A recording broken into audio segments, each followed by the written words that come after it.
It's Suze's 16th summer, but instead of spending it at the beach, she's trapped working as a babysitter at a swanky resort. Never mind that one of her charges turns out to be a budding mediator himself, or that his older brother has major boyfriend potential. Suze has way more important things to deal with, like the discovery of a grave in her own backyard. Does it belong to Jesse, the hot cowboy ghost with whom she shares a bedroom? Is that why he's suddenly nowhere to be found? Or is Jesse's disappearance due to something much more nefarious, even diabolic? Suze is as determined to find Jesse as she is to avenge his murder, even if she must risk certain death herself. Summer. Season of long, slow days and short, hot nights. Back in Brooklyn, where I spent my first 15 of them, summer, when it hadn't meant camp, had meant hanging out on the stoop with my best friend Gina and her brothers, waiting for the ice cream truck to come by. When it wasn't too hot, we played a game called War, dividing into teams with the other kids in the neighborhood and shooting each other with imaginary guns. When we got older, of course, we quit playing War. Gina and I also started laying off the ice cream. Not that it mattered, none of the neighborhood guys, the ones we used to play with, wanted anything to do with us. Well, with me anyway. I don't think they'd have minded renewing acquaintances with Gina, but by the time they finally noticed what a babe she'd grown into, she'd set her sights way higher than guys from the hood. I don't know what I expected from my 16th summer, my first since moving to California to live with my mom and her new husband, and oh yeah, his sons. I guess I envisioned the same long, slow days, only these, in my mind, would be spent at the beach rather than on an apartment building's front stoop. And as for those short, hot nights, well, I had plans for those as well. All I needed was a boyfriend. But as it happened, neither the beach nor the boyfriend materialized. The latter because the guy I liked, yeah, he so wasn't interested. At least as far as I could tell. And the former because I was forced to get a job. That's right, a job. I was horrified when one night at dinner, around the beginning of May, my stepfather Andy asked me if I'd put in any summer employment applications anywhere. I was all, "What are you talking about?" But it soon became clear that, like the many other sacrifices I'd been asked to make since my mother met, fell in love with, and married Andy Ackerman, host of a popular cable television home improvement program, native Californian, and father of 3, my long, hot summer lazing at the beach with my friends was not to be. In the Ackerman household, it soon unfolded, you had 2 alternatives for how you spent your summer break: a job or remedial tutoring. Only Doc, my youngest stepbrother, known as David to everyone but me, was exempt from either of these, as he was too young to work, and he had made good enough grades that he'd been accepted into a month-long computer camp, at which he was presumably learning skills that would make him the next Bill Gates, only hopefully without the bad haircut and Walmarty sweaters. My second youngest stepbrother, Dopey, also known as Brad, was not so lucky. Dopey had managed to flunk both English and Spanish, an astounding feat, in my opinion, English being his native language, and so was being forced by his stepfather to attend summer school 5 days a week. When he wasn't being used as unpaid slave labor on the project Andy had undertaken while his TV show was on summer hiatus, tearing down a large portion of our house's backyard deck and installing a hot tub. Given the alternative, employment or summer school, I chose to seek employment. I got a job at the same place my oldest stepbrother, Sleepy, works every summer. He, in fact, recommended me, an act which, at the time, simultaneously stunned and touched me. It wasn't until later that I found out that he had received a small bonus for every person he recommended who was later hired. Whatever. What it actually boils down to is this. Sleepy, Jake, as he is known to his friends and the rest of the family, and I are now proud employees of the Pebble Beach Hotel and Golf Resort.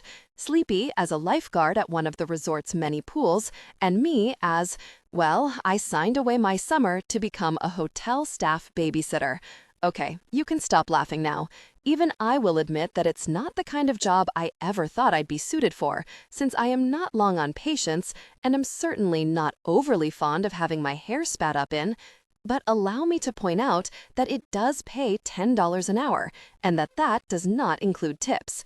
And let me just say that the people who stay at the Pebble Beach Hotel and Golf Resort, yeah, they are the kind of people who tend to tip generously. The money, I must say, has gone a long way toward healing my wounded pride.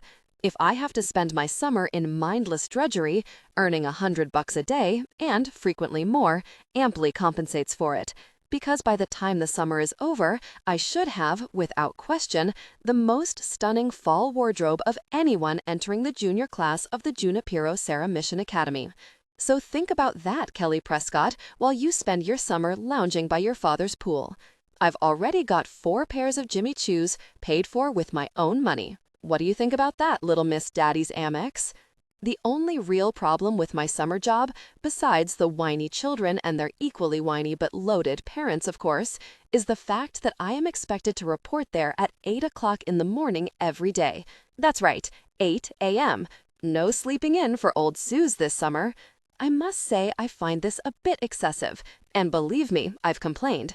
And yet the management staff at the Pebble Beach Hotel and Golf Resort have remained stubbornly unswayed by my persuasive arguments for refraining from offering babysitting services until 9. And so it is that every morning, I can't even sleep in on Sundays, thanks to my stepfather's insistence that all of us gather around the dining table for the elaborate brunch he prepares. He seems to think we are the Camdens or the Waltons something. I am up before 7. Which has, I've been surprised to learn, its advantages. Although I would not list seeing Dopey without a shirt, sweating like a pig, and gulping OJ from the carton as one of them. There are a lot of girls who go to my school who would, I know, pay money to see Dopey, and Sleepy too for that matter, without a shirt, sweat or no sweat. Kelly Prescott, for instance, and her best friend, and Dopey's sometime flame, Debbie Mancuso. I myself do not understand the attraction, but then I can only suppose that these girls have not been around my stepbrothers after a meal in which beans played any sort of role on the menu.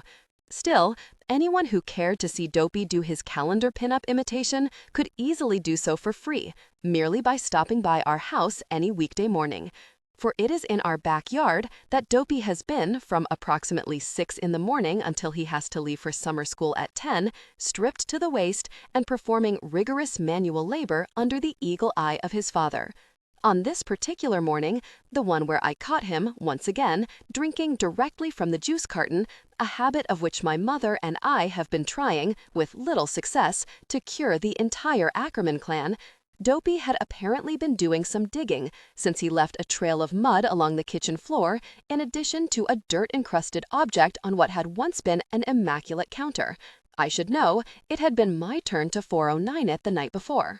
"Oh," I said as I stepped into the kitchen, "isn't that a lovely picture?" Dopey lowered the orange juice container and looked at me.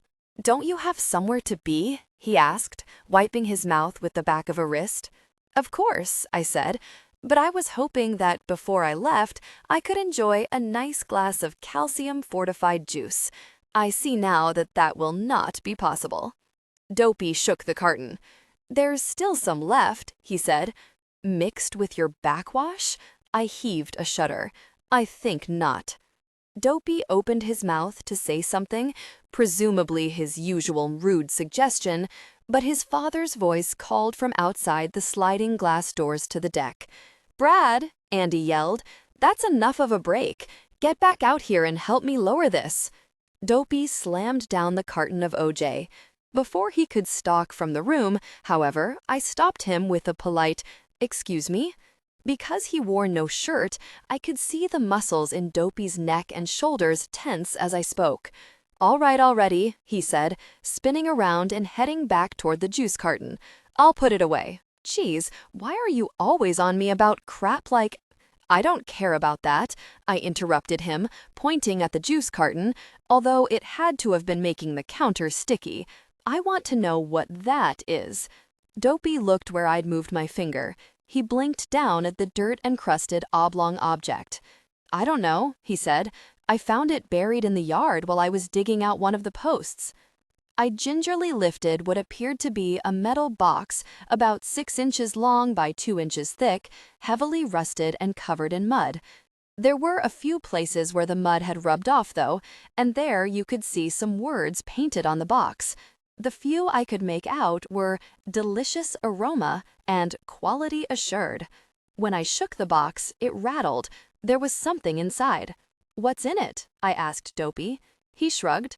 "How should I know? It's rusted shut. I was gonna take a—" I never did find out what Dopey was going to do to the box, since his older brother Sleepy walked into the kitchen at that moment, reached for the orange juice carton, opened it, and downed the remaining contents. When he was through, he crumpled the carton, threw it into the trash compactor, and then, apparently noticing my appalled expression, said, "What? I don't get what girls see in them. Seriously, they are like animals, and not the cute fuzzy kind either." Meanwhile, outside, Andy was calling imperiously for Dopey again. Dopey muttered some extremely colorful four-letter words beneath his breath, then shouted, "I'm coming, already," and stomped outside. It was already 7:45, so Sleepy and I really had to motor, as he put it, to get to the resort on time. But though my eldest stepbrother has a tendency to sleepwalk through life, there's nothing somnambulistic about his driving. I punched in at work with 5 minutes to spare. The Pebble Beach Hotel and Golf Resort prides itself on its efficiency, and it is, in fact, a very smoothly run operation. As a staff babysitter, it's my responsibility, after punching in, to ask for my assignment for the day. That's when I find out whether I'll be washing strained carrots or burger fixings out of my hair after work. On the whole, I prefer burgers, but there's something to be said for strained carrots. Generally, the people who eat them can't talk back to you. When I heard my assignment for that particular day, however, I was disappointed, even though it was a burger eater. "Simon, Susanna," Caitlin called, "you're assigned to Slater, Jack." "For goodness sake, Caitlin," I said to Caitlin, who was my supervisor, "I was stuck with Jack Slater yesterday and the day before." Caitlin is only 2 years older than me, but she treats me like I'm 12. In fact, I'm sure the only reason she tolerates me is because of Sleepy. She is as warm for his form as every other girl on this planet, except, of course, me. Jack's parents, Caitlin informed me, without even looking up from her clipboard, requested you, Suze. "Couldn't you have said I was already taken?" Caitlin did look up then. She looked at me with cool, blue contact-lensed eyes. "Suze," she said, "they like you." I fiddled with my bathing suit straps. I was wearing the regulation navy blue swimsuit beneath my regulation navy blue Oxford t-shirt and khaki shorts, with pleats no less. Appalling. I mentioned the uniform, right? I mean, the part where I have to wear a uniform to work? No kidding. Every day, a uniform. If I'd known about the uniform beforehand, I never would have applied for the job. "Yeah," I said, "I know they like me. The feeling isn't mutual. It isn't that I don't like Jack, although he's easily the whiniest little kid I have ever met. I mean, you can see why he's that way. Just take a look at his parents, a pair of career-obsessed physicians who think dumping their kid off with a hotel babysitter for days on end while they go sailing and golfing is a fine family vacation.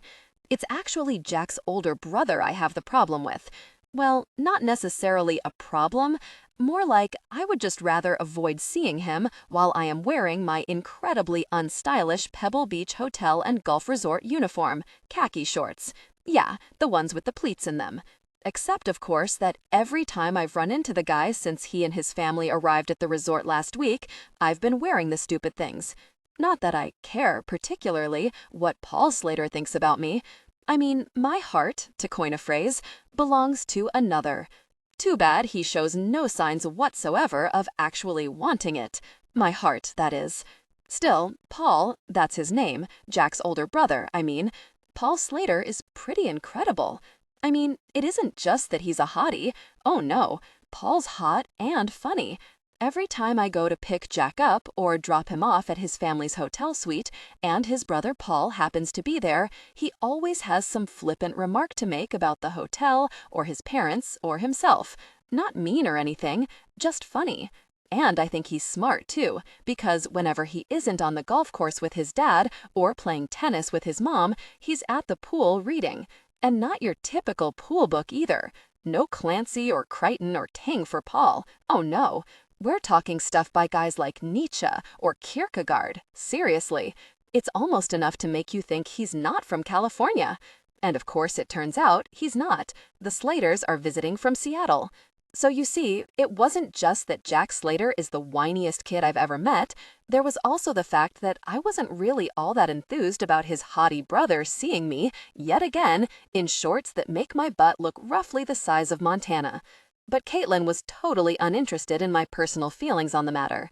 Suze, Caitlin said, looking down at her clipboard again, nobody likes Jack. But the fact is, Dr. and Mrs. Slater like you, so you're spending the day with Jack. Capiche? I sighed gustily, but what could I do? Aside from my pride, my tan was the only thing that was really going to suffer from spending yet another day with Jack.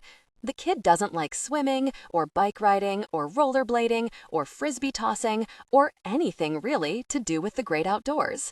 His idea of a good time is to sit inside the hotel and watch cartoons. I'm not kidding either. He is, without a doubt, the most boring kid I ever met. I find it hard to believe he and Paul came from the same gene pool.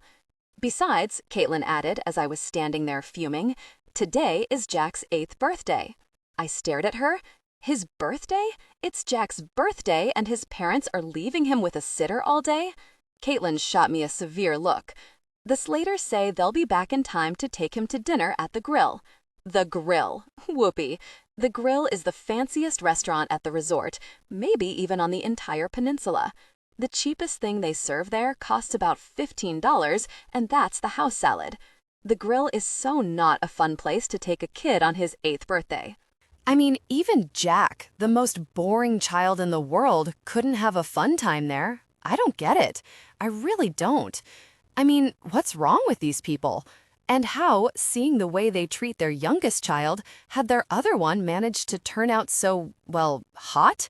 At least, that was the word that flashed through my mind as Paul opened the door to his family's suite in response to my knock, then stood there grinning down at me, one hand in the pocket of his cream-colored chinos, the other clutching a book by someone called Martin Heidegger. Yeah, you know what the last book I read was? That'd be Clifford. That's right, the big red dog. And, okay, I was reading it to a 5-year-old, but still, Heidegger, geez. All right, who called room service and ordered the pretty girl? Paul wanted to know. Well, okay, that wasn't funny. That was actually sort of sexually harassing if you think about it. But the fact that the guy saying it was my age, about 6 feet tall and olive-complected, with curly brown hair and eyes the color of the mahogany desk in the hotel lobby, made it not so bad. Not so bad. What am I talking about? The guy could sexually harass me anytime he wanted to. At least someone wanted to. Just my luck it wasn't the guy I wanted. I didn't admit this out loud, of course. What I said instead was, haha, I'm here for Jack. Paul winced. Oh, he said, shaking his head in mock disappointment. The little guy gets all the luck. He held the door open for me, and I stepped into the suite's plush living room. Jack was where he usually was, sprawled on the floor in front of the TV. He did not acknowledge my presence, as was his custom. His mother, on the other hand, did acknowledge me. Oh, hi, Susan. Rick and Paul and I will be on the course all morning, and then the 3 of us are meeting for lunch at the grotto, and then we've got appointments with our personal trainers. So if you could stay until we all get back, around 7, we'd appreciate it. Make sure Jack has a bath before changing for dinner. I've laid out a suit for him. It's his birthday, you know. Okay, bye-bye, you two. Have fun, Jack. How could he not? Paul wanted to know, with a meaningful glance in my direction. And then the Slaters left. Jack remained where he was, in front of the TV, not speaking to me, not even looking at me. As this was typical Jack behavior, I was not alarmed. I crossed the room, stepping over Jack on my way, and went to fling open the wide French doors that led out onto a terrace overlooking the sea. Rick and Nancy Slater were paying $600 a night for their view, which was one of the Monterey Bay, sparkling turquoise under a cloudless blue sky. From their suite, you could see the yellow slice of beach, upon which, were it not for my well-meaning but misguided stepfather, I would have been whiling away my summer. It isn't fair. It really isn't. Okay, big guy, I said, after taking in the view for a minute or two and listening to the soothing pulse of the waves. Go put on your swim trunks. We're hitting the pool. It's too nice out to stay inside. Jack, as usual, looked as if I'd pinched him rather than suggested a fun day at the pool. But why? He cried. You know I can't swim. Which is exactly, I said, why we're going. You're 8 years old today. An 8-year-old who can't swim is nothing but a loser. You don't want to be a loser, do you? Jack opined that he preferred being a loser to going outdoors, a fact with which I was only too well acquainted. Jack, I said, slumping down onto a couch near where he lay, what is your problem? Instead of responding, Jack rolled over onto his stomach and scowled at the carpet. I wasn't going to let up on him, though. I knew what I was talking about with the loser thing. Being different in the American public or even private educational system is not cool. How Paul had ever allowed this to happen, his little brothers turning into a whiny little wimp you almost longed to slap, I couldn't fathom. But I knew good and well Rick and Nancy weren't doing anything to help rectify the matter. It was pretty much all up to me to save Jack Slater from becoming his school's human punching bag. Don't ask me why I even cared. Maybe because, in a weird way, Jack reminded me a little of Doc, my youngest stepbrother, the one who is away at computer camp. A geek in the truest sense of the word, Doc is still one of my favorite people. I have even been making a concerted effort to call him by his name, David, at least to his face. But Doc is almost able to get away with his bizarre behavior because he has a photographic memory and a computer-like ability to process information. Jack, so far as I could tell, possessed no such skills. In fact, I had a feeling he was a bit dim. So really, he had no excuse for his eccentricities. What's the deal? I asked him. Don't you want to learn how to swim and throw a frisbee like a normal person? You don't understand, Jack said, not very distinctly, into the carpet. I'm not a normal person. I'm different than other people. Of course you are, I said, rolling my eyes. We're all special and unique, like snowflakes. But there's different, and then there's freakish. And you, Jack, are going to turn freakish if you don't watch out. I already am freakish, Jack said, but he wouldn't elaborate, and I can't say I pressed too hard, trying to find out what he meant. Not that I imagined he might like to drown kittens in his spare time or anything like that. I just figured he meant freakish in the general sense. I mean, we all feel like freaks from time to time. Jack maybe felt like one a bit more often than that, but then with Rick and Nancy for parents, who wouldn't? He was probably constantly being asked why he couldn't be more like his older brother Paul. That would be enough to make any kid feel a little insecure. I mean, come on. Heidegger on summer vacation? Give me Clifford any day. I told Jack that worrying so much was going to make him old before his time. Then I ordered him to go and put on his swimsuit. He did so, but he didn't exactly hurry, and when we finally got outside and onto the brick path to the pool, it was almost 10 o'clock. The sun was beating down hard, though it wasn't uncomfortably hot yet. Actually, it hardly ever gets uncomfortably hot in Carmel, even in the middle of July. Back in Brooklyn, you can barely go outdoors in July. It's so muggy. In Carmel, however, there is next to no humidity, and there's always a cool breeze from the Pacific. Perfect date weather, actually. If you happen to have one. A date, I mean. Which, of course, I don't, and probably never will, at least with the guy I want, if things keep up the way they've been going. Anyway, Jack and I were tripping down the brick path to the pool when one of the gardeners stepped out from behind an enormous forsythia bush and nodded to me. This wouldn't have been at all odd. I have actually gotten friendly with all of the landscaping staff, thanks to the many frisbees I have lost while playing with my charges, except for the fact that this particular gardener, George, who had been expected to retire at the end of the summer, had instead suffered a heart attack a few days earlier and, well, died. Yet there was George in his beige coveralls, holding a pair of hedge clippers and bobbing his head at me, just as he had the last time I'd seen him, on this very path a few days before. I wasn't too worried about Jack's reaction to having a dead man walk up and nod at us, since for the most part, I'm the only one I know who can actually see them. The dead, I mean. So I was perfectly unprepared for what happened next, which was that Jack ripped his hand from mine and, with a strangled scream, ran for the pool. This was odd, but then, so was Jack. I rolled my eyes at Jorge, then hurried after the kid, since I am, after all, getting paid to care for the living. The whole helping out the dead thing has to play second fiddle so long as I'm on the Pebble Beach Hotel and Golf Resort time clock. The ghosts simply have to wait. I mean, it's not as if they're paying me. Ha, I wish. I found Jack huddled on a deck chair, sobbing into his towel. Fortunately, it was still early enough that there weren't many people at the pool yet. Otherwise, I might have had some explaining to do. But the only other person there was Sleepy, high up in his lifeguard chair. And it was pretty clear from the way Sleepy was resting his cheek in one hand that his shutters, behind the lenses of his Ray-Bans, were closed. "Jack," I said, sinking down onto the neighboring deck chair. "Jack, what's the matter?" I told you already," Jack sobbed into his fluffy white towel. "Suze, I'm not like other people. I'm like what you said, a freak." I didn't know what he was talking about. I assumed he was merely continuing our conversation from the room. "Jack," I said, "you're no more a freak than anybody else." "No," he sobbed, "I am. Don't you get it?" Then he lifted his head, looked me straight in the eye, and hissed, "Suze, don't you know why I don't like to go outside?" I shook my head. I didn't get it. Even then, I still didn't get it. "Because when I go outside," Jack whispered, "I see dead people." I swear that's what he said. He said it just like the kid in that movie said it too, with the same tears in his eyes, the same fear in his voice. And I had much the same reaction as I had when watching the movie. I went, inwardly, freaking crybaby. Outwardly, however, I said only, "So?" I didn't mean to sound callous, really. I was just so surprised.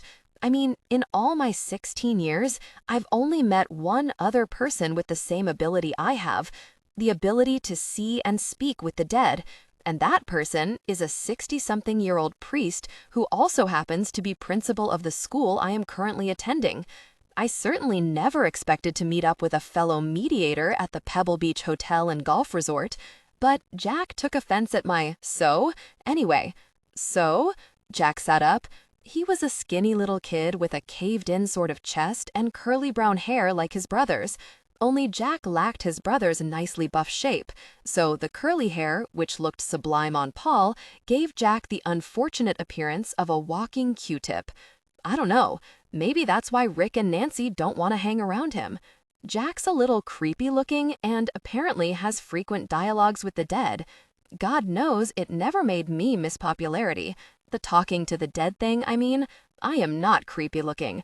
In fact, when I am not wearing my uniform shorts, I am frequently complimented on my appearance by the occasional construction worker. Didn't you hear what I said? Jack was depressed, you could tell. I was probably the first person he'd ever told about his unique problem who'd been completely unimpressed. Poor kid, he had no idea who he was dealing with. "I see dead people," he said, rubbing his eyes with his fists. "They come up and start talking to me, and they're dead." I leaned forward, resting my elbows on my knees. "Jack," I said, "you don't believe me." His chin started trembling. "No one believes me, but it's true." Jack buried his face in his towel again. I glanced in Sleepy's direction. Still no sign that he was aware of either of us, much less that he found Jack's behavior at all odd. The kid was murmuring about all the people who hadn't believed him over the years, a list which seemed to include not only his parents, but a whole stream of medical specialists Rick and Nancy had dragged him to, hoping to cure their youngest child of this delusion he has that he can speak to the dead. Poor little guy. He hadn't realized, as I had from a very early age, that what he and I can do, well, you just don't talk about. I sighed. Really, it would have been too much to ask, apparently, for me to have a normal summer. I mean, a summer without any paranormal incidents. But then, I'd never had one of those before in my life. Why should my 16th summer be any different? I reached out and laid a hand on one of Jack's thin, quivering shoulders. "Jack," I said, "you saw that gardener just now, didn't you? The one with the hedge clippers?" Jack lifted an astonished, tear-stained face from the terry cloth. He stared up at me in wonder. You saw him too?" "Yeah," I said. "That was Jorge. He used to work here. He died a couple days ago of a heart attack." "But how could you?" Jack shook his head slowly back and forth. I mean, he's a ghost. Well, yeah, I said. He probably has something he needs us to do for him. He kicked off kind of suddenly, and there may be stuff, he left unfinished. He came up to us because he wants our help. Jack stared at me. That's why they come up to me? Because they want help? Well, yeah, I said. What else would they want? I don't know. Jack's lower lip started to tremble again. To kill me. I couldn't help smiling a little at that one. No, Jack, I said. That's not why ghosts come up to you. Not because they want to kill you. Not yet, anyway. The kid was too young to have made the kind of homicidal enemies I had. They come up to you because you're a mediator, like me. Tears trembled on the edges of Jack's long eyelashes as he gazed up at me. A what? Oh, for God's sake, I thought. Why me? I mean, really? Like my life's not complicated enough? Now I have to play Obi-Wan Kenobi to this kid's Anakin Skywalker? It so isn't fair. When was I ever going to get the chance to be a normal teenage girl, to do the things normal teenage girls like to do, like go to parties and hang out at the beach and, what else? Oh yeah, date. A date with the boy I actually like would be nice. But do I get dates? Oh no. What do I get instead? Ghosts. Mainly ghosts looking for help cleaning up the messes they made when they were alive, but sometimes ghosts whose sole amusement appears to be making even bigger messes in the lives of the people they left behind, and this frequently includes mine. I ask you, do I have a big sign on my forehead that says maid service? Why am I always the one who has to tidy up other people's messes? Because I had the misfortune to be born a mediator. I must say, I think I'm way better suited for the job than poor Jack. I mean, I saw my first ghost when I was 2 years old, and I can assure you my initial reaction was not fear. Not that at the age of 2 I'd been able to help the poor suffering soul who approached me, but I hadn't shrieked and run away in terror either. It wasn't until later, after my dad, who passed away when I was 6, came back and explained it, that I began to fully understand what I was and why I could see the dead, but others, like my mom, for instance, could not. One thing I did know, though, from a very tender age, mentioning to anyone that I could see folks they couldn't, yeah, not such a hot idea. Not if I didn't want to end up on the 9th floor of Bellevue, which is where they stick all the wackos in New York City. Only Jack didn't seem to have quite the same instinctive sense of self-preservation I'd apparently been born with. He'd been opening up his trap about the whole ghost thing to anyone who would listen, with the inevitable result that his poor parents didn't want to have anything to do with him. I'd be willing to bet that kids his own age, figuring he was lying to get attention, felt the same way. In a sense, the little guy had brought all his current misfortunes down upon himself.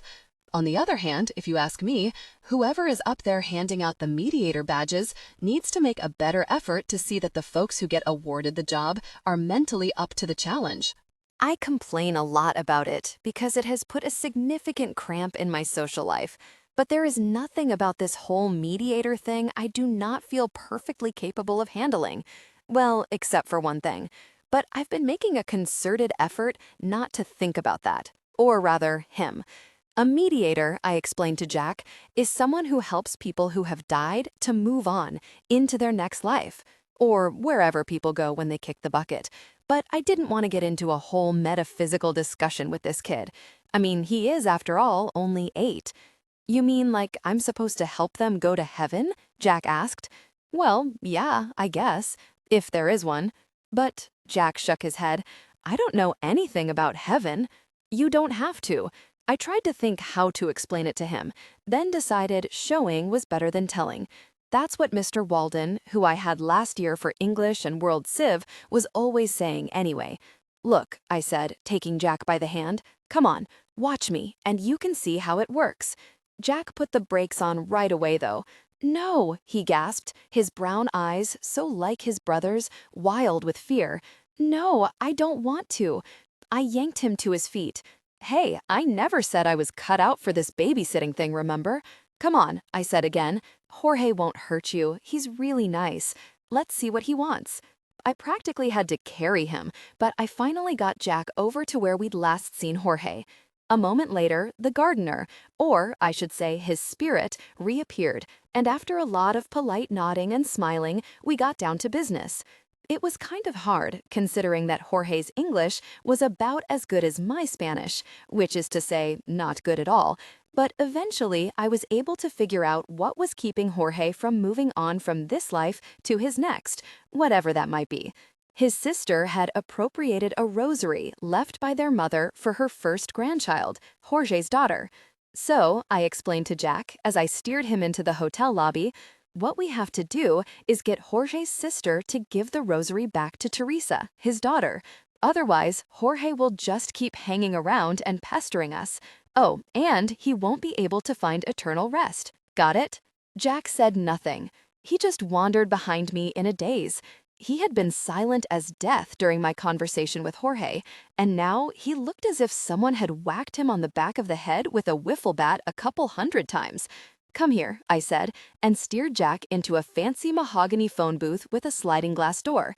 After we'd both slipped through it, I pulled the door shut, then picked up the phone and fed a quarter into the slot.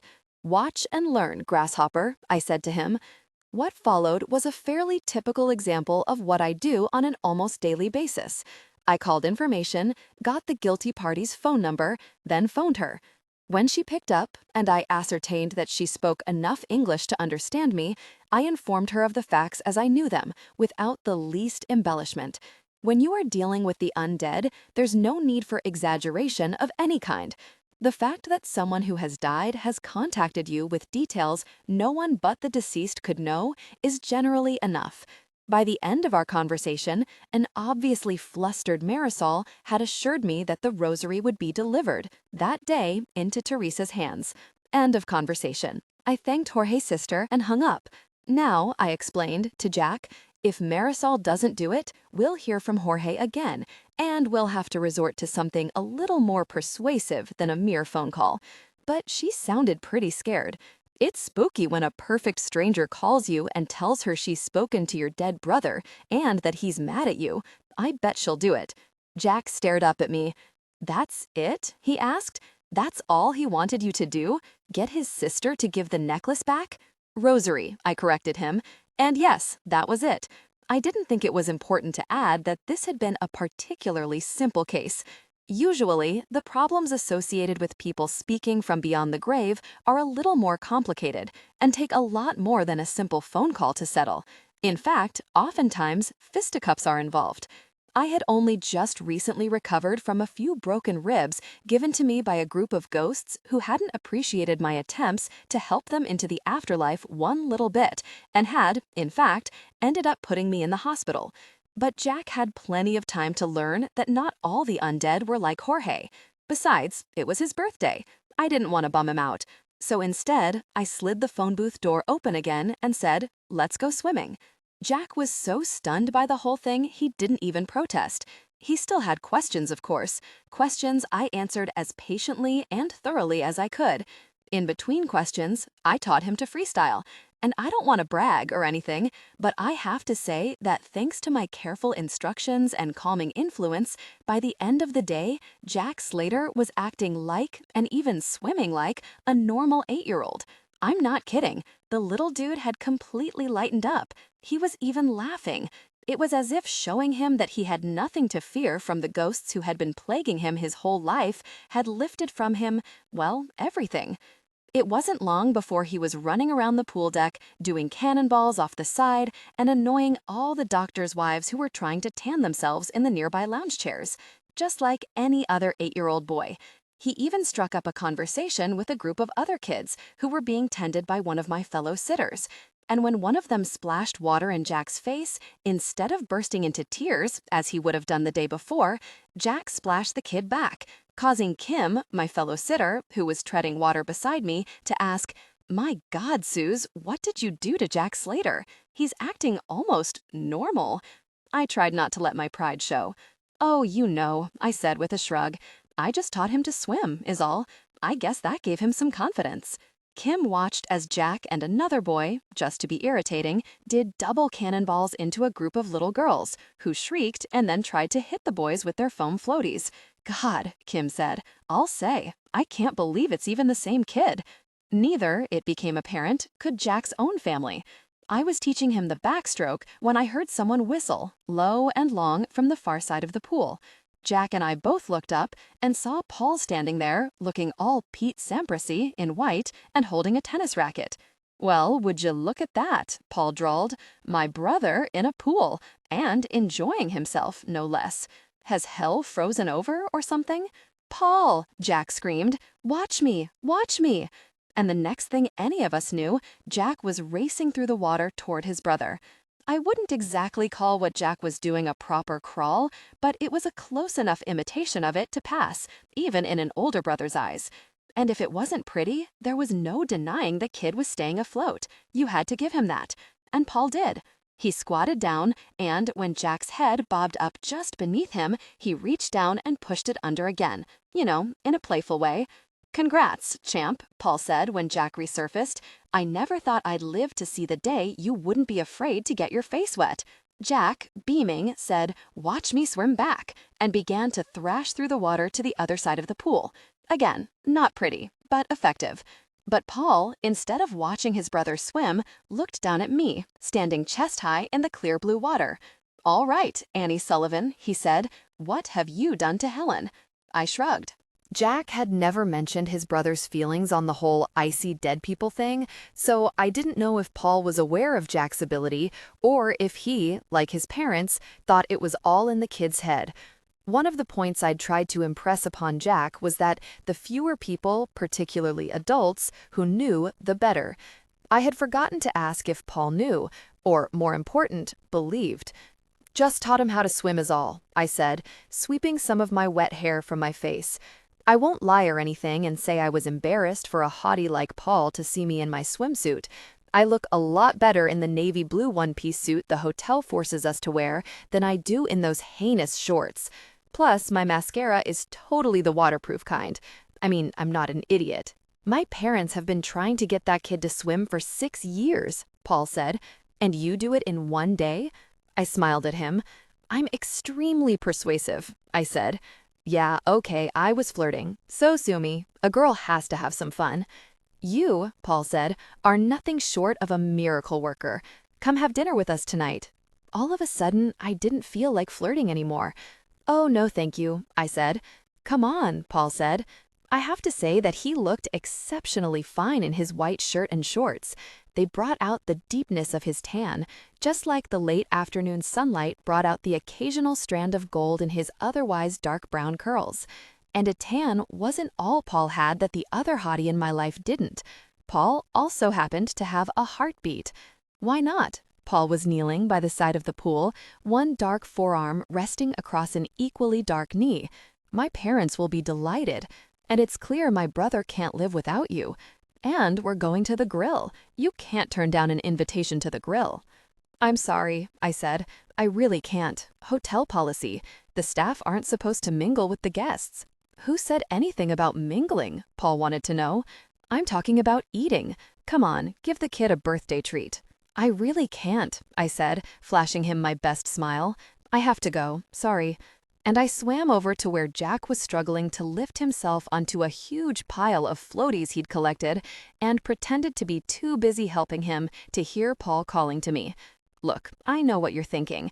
You're thinking I said no because the whole thing would just be too dirty dancing, right? Summer fling at the resort, only with the roles reversed. The poor working girl and the rich doctor's son, nobody puts baby in the corner, blah, blah, blah. That kind of thing. But that's not it. Not really. For one thing, I'm not even technically poor. I mean, I'm making $10 an hour here, plus tips, and my mom is a TV news anchor woman, and my stepdad has his own show too. And, okay, sure, it's only local news, and Andy's show is on cable, but come on, we have a house in the Carmel Hills. And, okay, yeah, the house is a converted 150-year-old hotel, but we each have our own bedroom, and there are 3 cars parked in the driveway, none of which are propped up on cinder blocks. We don't exactly qualify for food stamps. And it isn't even that other thing I mentioned, about there being a policy against staff mingling with the guests. There isn't any such policy, as Kim felt obligated to point out to me a few minutes later.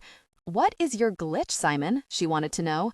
"That guy's got the hots for you, and you went completely Red Baron on him. I never saw anybody get shot down so fast." I busied myself scooping a drowning ant off the surface of the water. "I'm, busy tonight," I said. "Don't give me that, Suze."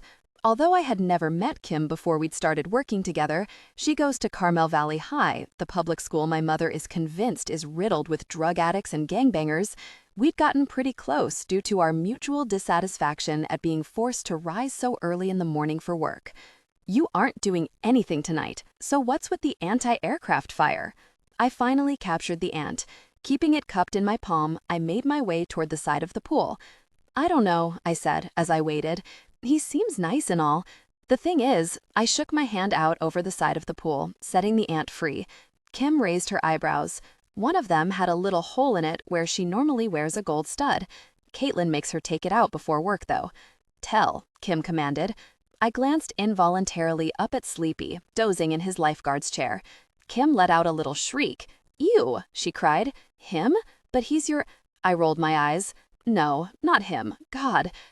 Look, I just like somebody else, okay? But it's a secret." Kim sucked in her breath. "Ooh," she said, "the best kind. Does he go to the academy?" When I shook my head, she tried, "Robert Louis Stevenson School, then?" Again, I shook my head. Kim wrinkled up her nose. "He doesn't go to CVHS, does he?" I sighed. "He isn't in high school, okay, Kim? I'd really rather—" "Oh my God," Kim said. "A college guy? You dog. My mom would kill me if she knew I was going with a college guy. He's not in college either, okay?" I could feel my cheeks growing warm. "Look, the thing is, it's complicated, and I don't want to talk about it."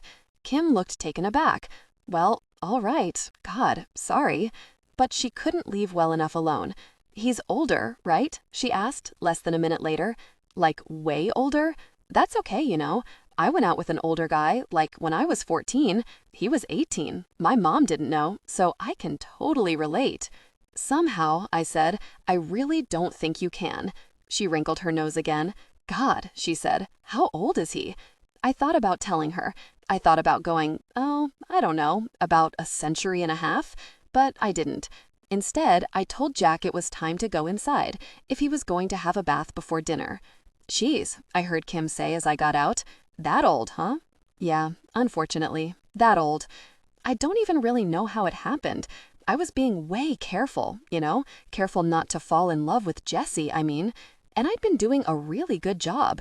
I mean, I was getting out and meeting new people and doing new things, just like it says to do in Cosmo.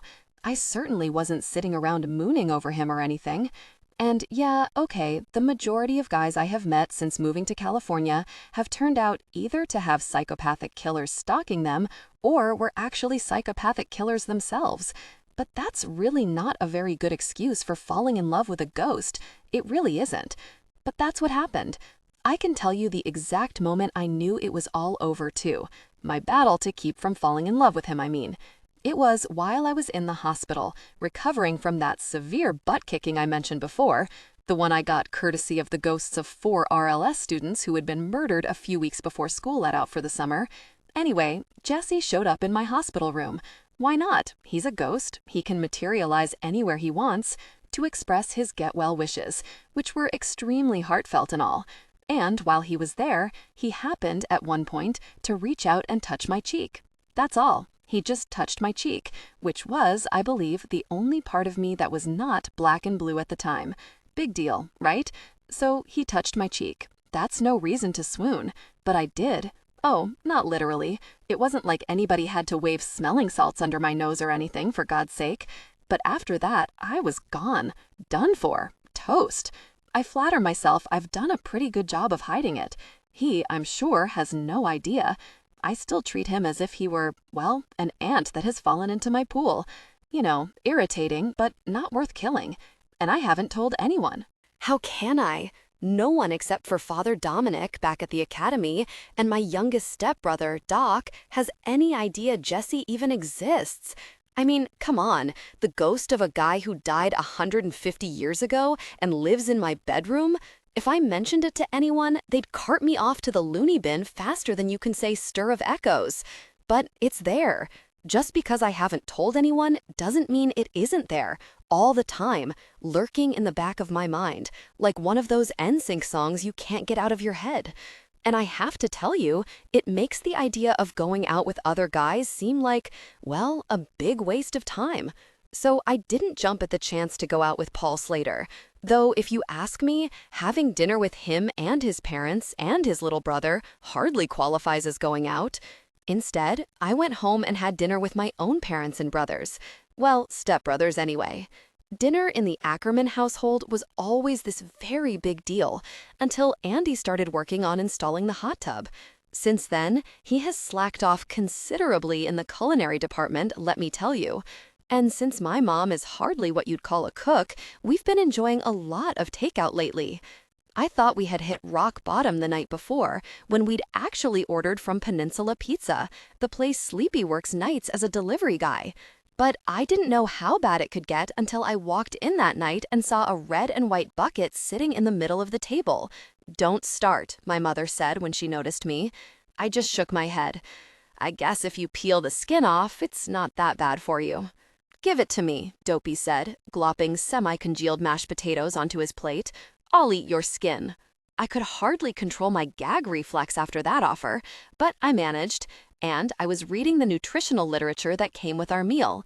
The Colonel has never forgotten the delicious aromas that used to float from his mother's kitchen on the plantation back when he was a boy.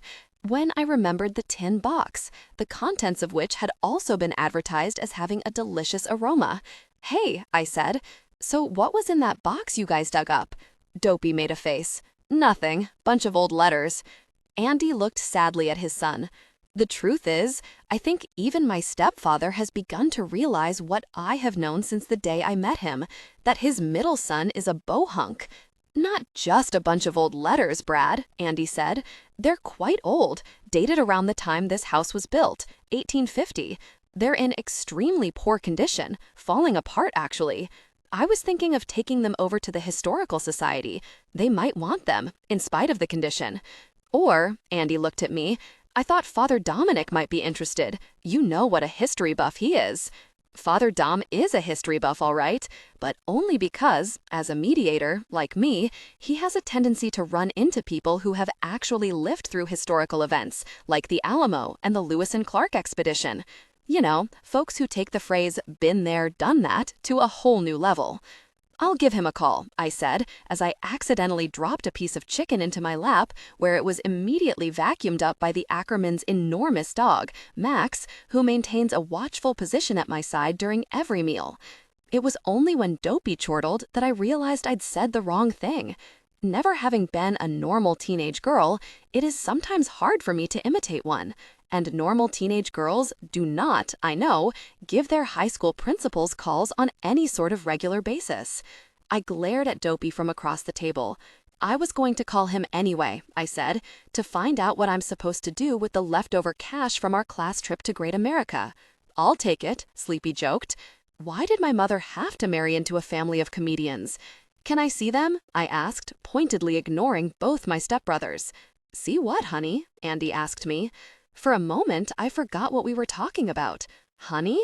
Andy had never called me honey before. What was going on here? Were we, I shudder to think it, bonding? Excuse me, I already have one father. Even if he is dead, he still pops by to visit me all too often. "I think she means the letters," my mother said, apparently not even noticing what her husband had just called me. "Oh, sure," Andy said.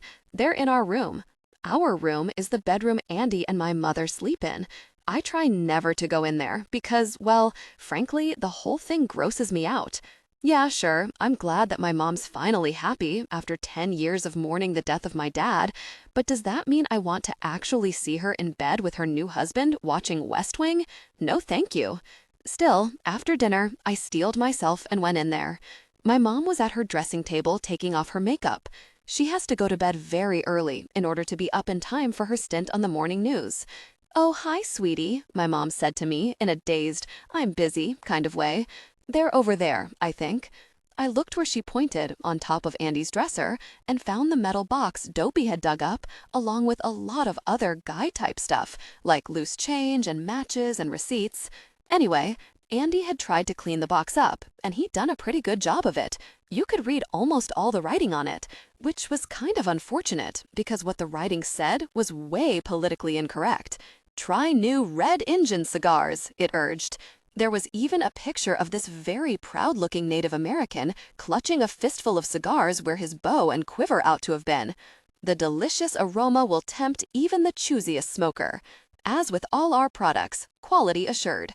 That was it. No Surgeon General's warning about how smoking can kill, nothing about fetal birth weight. Still, it was kind of strange how advertising from before they had TV, before they even had radio, was still basically the same as advertising today. Only, now we know that maiming your product after a race of people will probably offend them. I opened the box and found the letters inside. Andy was right about their poor condition. They were so yellowed that you could hardly peel them apart without having pieces crumble off. They had, I could see, been tied together with a ribbon, a silk one, which might have been another color once, but was now an ugly brown. There was a stack of letters, maybe 5 or 6 in all, in the box. I can't tell you, as I picked up the first one, what I thought I'd see. But I guess a part of me knew all along what I was going to find. Even so, when I'd carefully unfolded the first one and read the words, "Dear Hector," I still felt like somebody had snuck up behind me and kicked me. I had to sit down. I sank down into one of the armchairs my mom and Andy keep by the fireplace in their room, my eyes still glued to the yellowed page in front of me. Jessie. These letters were to Jessie. "Suze?" My mom glanced at me curiously. She was rubbing cream into her face. "Are you all right?" "Fine," I said in a strangled voice. Is it okay if I just sit here and read these for a minute?" My mom began to slop cream onto her hands. "Of course," she said. "You're sure you're all right? You look a little pale." "I'm great," I lied. "Just great." "Dear Hector," the first letter said. The handwriting was beautiful, loopy and old-fashioned, the kind of handwriting Sister Ernestine back at school used. I could read it quite easily, despite the fact that the letter was dated May 8th, 1850. 1850! That was the year our house had been built, the first year it was in business as a boarding house for travelers to the Monterey Peninsula area. The year, I knew from when Doc and I looked it up, that Jesse, or Hector, which is his real name, can you imagine? Hector, had mysteriously disappeared. Though I happen to know there hadn't been anything mysterious about it. He'd been murdered in this very house, in fact, in my bedroom upstairs, which is why, for the past century and a half, he's been hanging out there, waiting for what? "Waiting for you," said a small voice in the back of my head. "A mediator, to find these letters and avenge his death so he can move on to wherever it is he's supposed to go next." The thought struck me with terror. Really, it made my hands go all sweaty, even though it was cool in my mom and Andy's room, what with the air conditioning being on full blast. The back of my neck started feeling prickly and gross. I forced myself to look back down at the letter. If Jesse was meant to move on, well, then I was just going to have to help him do it. That's my job, after all. Except that I couldn't help thinking about Father Dom, a fellow mediator. He had admitted to me a few months ago that he had once had the misfortune to fall in love with a ghost, back when he'd been my age. Things hadn't worked out, how could they? And he'd become a priest. Got that? A priest, okay? That's how bad it had been. That's how hard the loss had been to get over. He'd become a priest. Frankly, I don't see how I could ever become a nun. For one thing, I'm not even Catholic. And for another, I don't look very good with my hair pulled back. Really, that's why I've always avoided ponytails and headbands. "Stop it," I said to myself. "Just stop it and read." I read. The letter was from someone called Maria. I don't know much about Jesse's life before he died. He's not exactly big on discussing it, but I do know that Maria da Silva was the name of the girl Jesse had been on his way to marry when he'd disappeared. Some cousin of his. I'd seen a picture of her once in a book. She was pretty hot, for a girl in a hoop skirt who lived before plastic surgery. Or Maybelline. And you could tell by the way she wrote that she knew it too. That she was hot, I mean. Her letter was all about the parties she'd been to and who had said what about her new bonnet. Her bonnet, for crying out loud. I swear to God it was like reading a letter from Kelly Prescott, except that it had a bunch of hithers and alacks in it and no mention of Ricky Martin. Plus, a lot of stuff was spelled wrong. Maria may have been a babe, but it was pretty clear after reading her letters she hadn't won too many spelling bees back at ye old schoolhouse. What struck me as I read was the fact that it really didn't seem possible that the girl who had written these letters was the same girl who had, I was pretty sure, ordered a hit on her fiancé. Because I happen to know that Maria hadn't wanted to marry Jesse at all. Her dad had arranged the whole thing. Maria had wanted to marry this other guy, this dude named Diego, who ran slaves for a living. A real charming guy. In fact, Diego was the one I suspected had killed Jesse. Not, of course, that Jesse had ever mentioned any of this, or anything at all for that matter, about his past. He is, and always has been, completely tight-lipped on the whole subject of how he died, which I guess I can understand. Getting murdered has to be a bit traumatizing. But I must say, it's kind of hard getting to the bottom of why he's still here after all this time when he won't contribute at all to the conversation. I had to find out all of this stuff from a book on the history of Salinas County that Doc had dug up out of the local library. So I guess you could say that I read Maria's letters with a certain sense of foreboding. I mean, I was pretty much convinced I was going to find something in them that was going to prove Jesse had been murdered and who done it. But the last letter was just as fatuous as the other four. There was nothing at all to indicate any wrongdoing of any kind on Maria's part, except for maybe a complete inability to spell the word fiancé. And really, what sort of crime is that?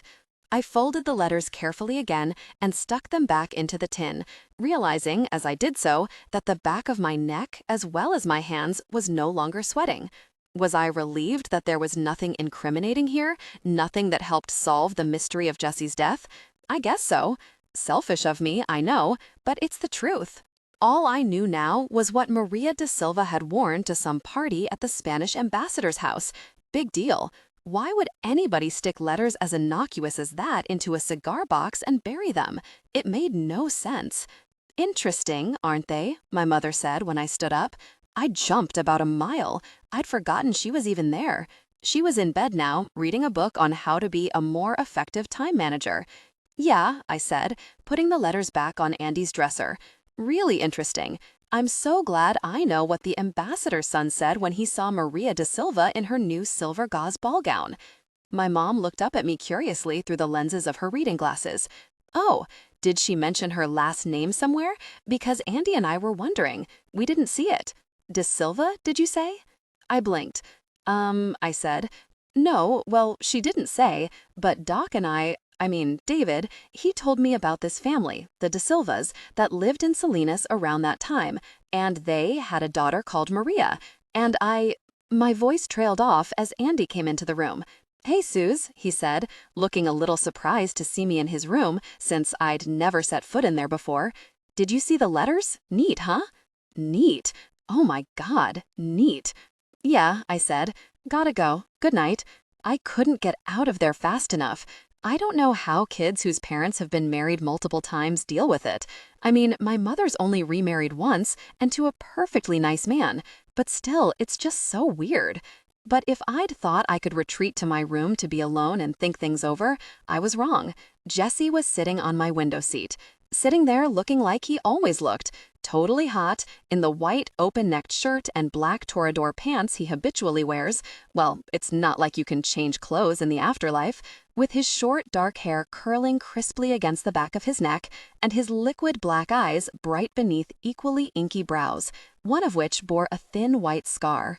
A scar that, more times than I like to admit, I dreamed of tracing with my fingertips. He looked up when I came in, he had Spike, my cat, on his lap, and said, "This book is very difficult to understand." He was reading a copy of First Blood by David Morrell, which they based the movie Rambo on. I blinked, trying to rouse myself from the dazed stupor the sight of him always seemed to put me in for a minute or so. If Sylvester Stallone understood it, I said, I would think you could. Jesse ignored that.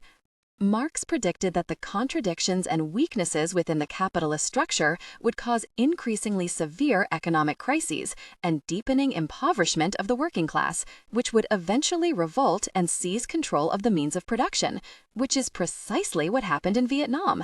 What induced the U.S. government to think that they were justified in involving themselves in the struggle of the people of this developing nation to find economic solidarity? My shoulders sagged. Really? Is it too much to ask that I be able to come home from a long day of work and relax? Oh no, I have to come home and read a bunch of letters written to the love of my life by his fiancée, who, if I am correct, had him killed 150 years ago. Then, as if that is not bad enough, he wants me to explain the Vietnam War. I really have to start hiding my textbooks from him. The thing is, he reads them and actually manages to retain what they say and then applies that to other things he finds to read around the house. Why he can't just watch TV like a normal person, I do not know. I went over to my bed and collapsed onto it face first. I was, I should mention, still wearing my horrible shorts from the hotel, but I couldn't bring myself to care what Jessie thought about the size of my butt at that particular moment. I guess it must have showed. Not my butt, I mean, but my general unhappiness with the way my summer was going. "Are you all right?" Jessie wanted to know. "Yes," I said into my pillows. Jessie said after a minute, "Well, you don't seem all right. Are you sure nothing is wrong?" "Yes, something is wrong," I wanted to shriek at him. "I just spent 20 minutes reading a bunch of private correspondence from your ex-fiancée, and might I add that she seems like a terrifically boring individual. How could you have ever been stupid enough to have agreed to marry her? Her and her stupid bonnet?" But the thing is, I didn't want Jessie to know I'd read his mail. I mean, we're basically roommates and all, and there are certain things you just don't do. For instance, Jessie is always tactfully not around whenever I am changing and bathing and whatnot, and I am very careful to stock up on food and litter for Spike, who, unlike a normal animal, actually seems to prefer ghost company to human. He only tolerates me because I feed him. Of course, Jessie has, in the past, felt no compunction about materializing in the back seats of cars in which I happen to have been making out with someone. But I know Jessie would never read my mail, of which I get only a limited amount, mostly in the form of letters from my best friend Gina back in Brooklyn. And I have to admit, I felt guilty for reading his, even though it was almost 200 years old, and there certainly wouldn't have been anything about me in it. What surprised me was that Jessie, who is, after all, a ghost and can go anywhere without being seen, except by me and Father Dom, of course, and now, I guess, by Jack, didn't know about the letters. Really, he seemed to have no idea both that they'd been found and that just moments before, I'd been downstairs reading them. But then, first blood is pretty engrossing, I suppose. So instead of telling him what was really wrong with me, anything about the letters, and especially anything about the whole, "I'm in love with you, only where can it go because you're not even alive and I'm the only one who can see you, and besides, it's clear you don't feel the same way about me, do you? Well, do you?" thing, I just said, "Well, I met another mediator today, and I guess that kind of weirded me out." And then I rolled over and told him about Jack. Jessie was very interested and told me I ought to call Father Dom with the news. What I wanted to do, of course, was call Father Dom and tell him about the letters. But I couldn't do that with Jessie in the room because of course he'd know I'd been prying in his personal affairs, which, given his whole secrecy thing about how he died, I doubted he'd appreciate. So I said, "Good idea," and picked up the phone and dialed Father D's number. Only Father D didn't answer. Instead, a woman did. At first, I freaked out, thinking Father Dominic was shacking up. But then I remembered that he lives in a rectory with a bunch of other people. So I went, "Is Father Dominic there?" hoping it was only a novice or something and would go away and get him without comment. But it wasn't a novice. It was Sister Ernestine, who is the assistant principal of my high school, and who, of course, recognized my voice. "Susanna Simon," she said, "what are you doing calling Father Dominic at home at this hour? Do you know what time it is, young lady? It is nearly 10 o'clock. "I know," I said, "only—" "Besides, Father Dominic isn't here," Sister Ernestine went on. "He's on retreat." Retreat? I echoed, picturing Father Dominic sitting in front of a campfire with a bunch of other priests singing Kumbaya, my lord, and possibly wearing sandals. Then I remembered that Father Dominic had mentioned that he would be going on a retreat for the principals of Catholic high schools. He'd even given me the number there in case there was some kind of ghost emergency and I needed to reach him. I didn't count discovering a new mediator as an emergency, however, though doubtless Father Dom would. So I just thanked Sister Ernestine, apologized for disturbing her, and hung up. What is a retreat? Jesse wanted to know. So then I explained to him what a retreat is, but the whole time I was sitting there thinking about the time he'd touched my face in the hospital and wondering if it had been because he just felt sorry for me or if he actually liked me. As more than just as a friend, I know he likes me as a friend, or what? Because the thing is, even though he's been dead for 150 years, Jesse is really an extreme hottie, much hotter even than Paul Slater. Or maybe I just think so because I'm in love with him. But whatever. I mean, he really is like someone straight off the WB. He even has nice teeth for a guy born before they invented fluoride, very white and even and strong looking. I mean, if there were any guys at the Mission Academy who looked even remotely like Jesse, going to school wouldn't seem at all like the massive waste of time it actually is. But what good is it? I mean, him looking so good and all. He's a ghost. I'm the only one who can see him. It's not like I'll ever be able to introduce him to my mother, or take him to the prom, or marry him, or whatever. We have no future together. I have to remember that. But sometimes it's really, really hard. Especially when he's sitting there in front of me, laughing at what I'm saying, and petting that stupid, smelly cat. Jesse was the first person I met when I moved to California, and he became my first real friend here. He has always been there when I needed him, which is way more than I can say for most of the living people I know. And if I had to choose one person to be marooned on a desert island with, I wouldn't even have to think about it. Of course it would be Jesse. This is what I was thinking as I explained about retreats. It was what I was thinking as I went on to explain what I knew about the Vietnam War and then the eventual fall of communism in the former Soviet Union. It was what I was thinking as I brushed my teeth and got ready for bed. It was what I was thinking as I said goodnight to him and crawled under the covers and turned out the light. It was what I was thinking as sleep overcame me and blissfully blotted out all thought whatsoever. The time I spend sleeping being the only time lately when I can escape thoughts of Jesse. But let me tell you, it came back in full force when, just a few hours later, I woke with a start to find a hand pressed over my mouth. And, oh yeah, a knife held to my throat. Being a mediator, I am not unaccustomed to being woken in, shall we say, a less than gentle manner. But this was a lot less gentle than usual. I mean, usually when someone wants your help, they go out of their way not to antagonize you, which waving a knife around has a tendency to do. But as soon as I opened my eyes and saw who this knife-wielding individual was, I realized that probably what she wanted was not my help. No, probably what she wanted was to kill me. Don't ask me how I knew. Undoubtedly those old mediator instincts at work. Well, and the knife was a pretty significant indicator. "Listen to me, you stupid girl," Maria da Silva hissed at me. Maria da Silva Diego, I should say, since at the time of her death, she was married to Felix Diego, the slave runner. I know all this from that book Doc got out of the library called My Monterey, A History of Salinas County from 1800 to 1850. There'd even been that portrait of Maria in it, which was how I happened to know who was trying to kill me this time. "If," Maria hissed, "you don't get your father and brother to stop digging that hole," stepfather and stepbrother, I wanted to correct her, only I couldn't on account of the hand over my mouth, "I'll make you sorry you were ever born. Got that?" Pretty tough talk from a girl in a hoop skirt. Because that's what she was, a girl. She hadn't been when she died.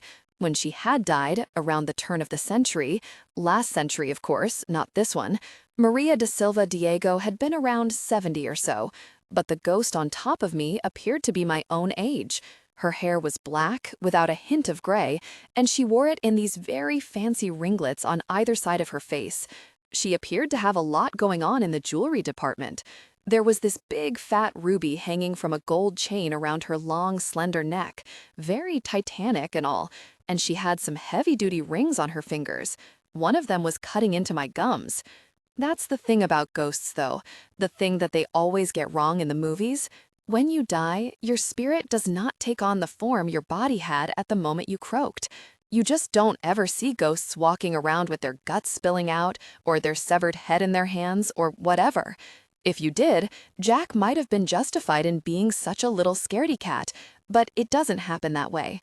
Instead, your ghost appears in the form your body had when you were at your most vital, your most alive.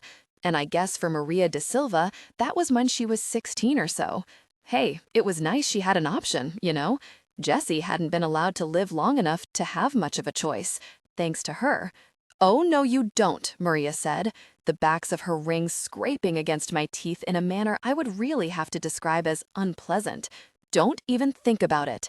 I don't know how she'd known, but I had been considering ramming my knees into her spine. The knife blade pressing against my jugular soon dissuaded me of that plan, however. "You're going to make your father stop digging back there, and you're going to destroy those letters, understand, little girl?" Maria hissed. "And you aren't going to say a word about them or me to Hector. Am I making myself clear?"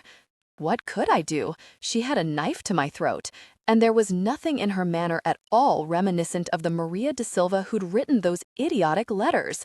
This chick was not gushing about her new bonnet, if you get my drift. I hadn't any doubt at all that she not only knew how to use that knife, but that she fully intended to do so if provoked. I nodded to show her that I was perfectly willing, under the circumstances, to follow her orders. "Good," Maria da Silva said, and then she lifted her fingers from my mouth. I could taste blood. She had straddled me, which accounted for all the lacy petticoat in my face, tickling my nose, and now she looked down at me, her pretty features twisted into an expression of disgust. "And they said for me to look out," she sneered, "that you were a tricky one. But you aren't so tricky, are you? You're just a girl, a stupid little girl." She threw back her head and laughed, and then she was gone, just like that.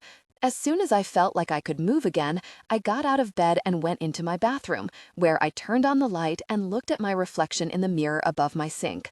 No, it hadn't been a nightmare. There was blood between my teeth where Maria da Silva's ring had cut into me. I rinsed until all the blood was gone, then turned off the bathroom light and came back into my room. I think I was in a daze or something. I couldn't quite register what had just happened. Maria da Silva.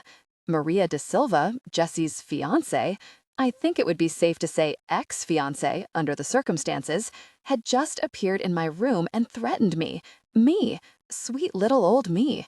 It was a lot to process, especially considering it was, oh, I don't know, 4 in the morning? And yet it turned out I was in for yet another late-night shock.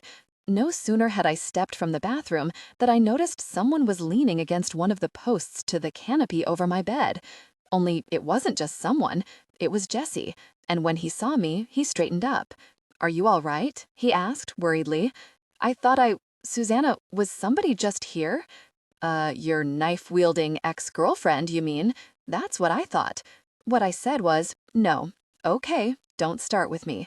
The reason I didn't tell him had nothing to do with Maria's threat.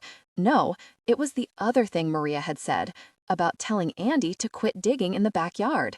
Because that could mean only one thing, that there was something even more incriminating back there, like a body, and I didn't even want to think about whose. And when I woke up again a few hours later, after finally managing to nod off, I still didn't want to think about it. But one thing I did know, I was not going to ask Andy to stop digging, like he'd even listen to me if I did, nor was I going to destroy those letters. No freaking way. In fact, I took personal possession of them, just in case, telling Andy that I'd deliver them to the Historical Society myself. I figured they'd be safe there, in case old Maria Diego got up to anything. Andy looked surprised, but not enough, actually, to ask me what I was up to. He was too busy yelling at Dopey for shoveling in the wrong place. When I got to the Pebble Beach Hotel and Golf Resort that morning, it was to be greeted by Caitlin with an accusatory, Well, I don't know what you did to Jack Slater, but his family asked that you be assigned to watch him for the rest of their stay until Sunday, actually. I wasn't surprised, nor did I mind particularly. The Paul factor was troubling, of course, but now that I knew the reason behind Jack's odd behavior, I genuinely liked the kid. And he, it became clear, the moment I set foot inside his family's suite, was wild about me. No more lying on the floor in front of the TV for him. Jack was in his swimsuit and ready to go. "Can you teach me the butterfly today, Suze?" he wanted to know. "I've always wanted to know how to do the butterfly." "Susan," his mother said to me, in a whispered aside, right before she ran off to her hair appointment. Neither Paul nor his father were around, much to my relief, having had a 7 o'clock tea time. "I can't thank you enough for what you've done for Jack.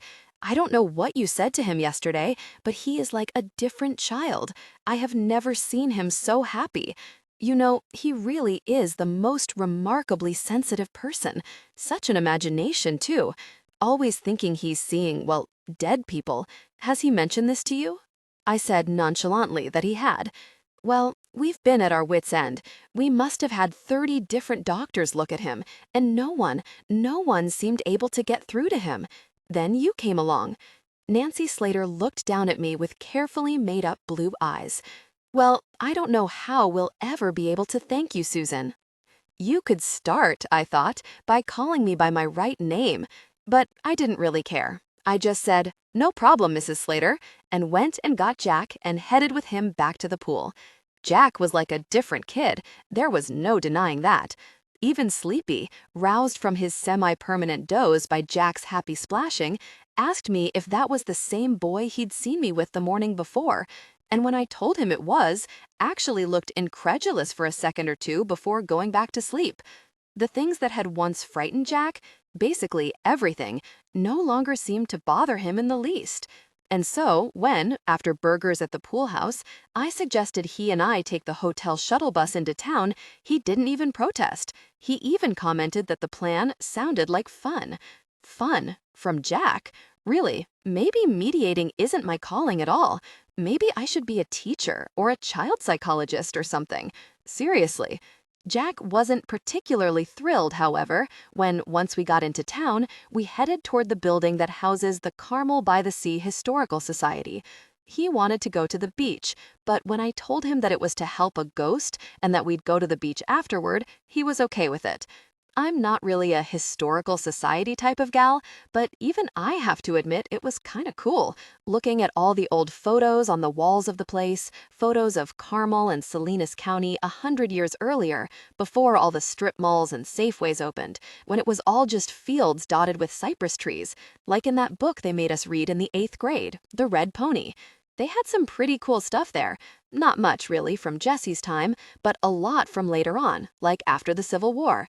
Jack and I were admiring something called a stereo viewer, which is what people used for entertainment before movies, when this untidy-looking bald man came out of his office and peered at us through glasses with lenses as thick as Coke bottle bottoms and said, "Yes, you wanted to see me?"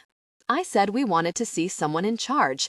He said that was him and introduced himself as Dr. Clive Clemmings, Ph.D., so I told Dr. Clive Clemmings, Ph.D., who I was and where I lived, and took the cigar can from my JanSport backpack — Kate Spade really doesn't go with pleat front khaki shorts — and showed him the letters. And he freaked out. I mean it. He freaked out. He was so excited, he told the old lady at the reception desk to hold his calls. She looked up, astonished, from the romance novel she was reading. It was clear that Dr. Clive Clemmings, Ph.D., must not get many calls, and ushered Jack and me back into his private office, where I nearly had a coronary, because there, above Clive Clemmings's desk, was Maria de Silva's portrait, the one I had seen in that book Doc had taken out of the library. The painter had done, I realized, an extraordinarily good job. He'd gotten it completely right, down to the artfully ringleted hair and the gold and ruby necklace around her elegantly curved neck, not to mention her snooty expression. "That's her!" I cried, completely involuntarily, stabbing my finger at the painting. Jack looked up at me as if I'd gone mental, which I suppose I momentarily had, but Clive Clemmings only glanced over his shoulder at the portrait and said, Yes, Maria Diego. Quite the jewel in the crown of our collection, that painting. Rescued it from being sold at a garage sale by one of her grandchildren. Can you imagine? Down on his luck, poor old fellow. Disgraceful when you think about it. None of the Diegos ever amounted to much, however. You know what they say about bad blood. And Felix Diego. Dr. Clive had opened the cigar box and, using some special tweezery-looking things, unfolded the first letter. "Oh, my," he breathed, looking down at it. "Yeah," I said. "It's from her." I nodded up at the painting. Maria de Silva. It's a bunch of letters she wrote to Jesse. To Hector de Silva, her cousin, who she was supposed to marry, only he disappeared. Clive Clemmings stared at me. He had to be, if I guessed, in his 30s or so, despite the very wide spot of bare scalp along the top of his head. And though by no means attractive, he did not look so utterly repulsive just then as he had before. A look of total astonishment, which certainly does not become many, did wonders for him. "My God," he said, "where did you find these?" And so I told him again, and he got even more excited and told us to wait in his office while he went and get something. So we waited.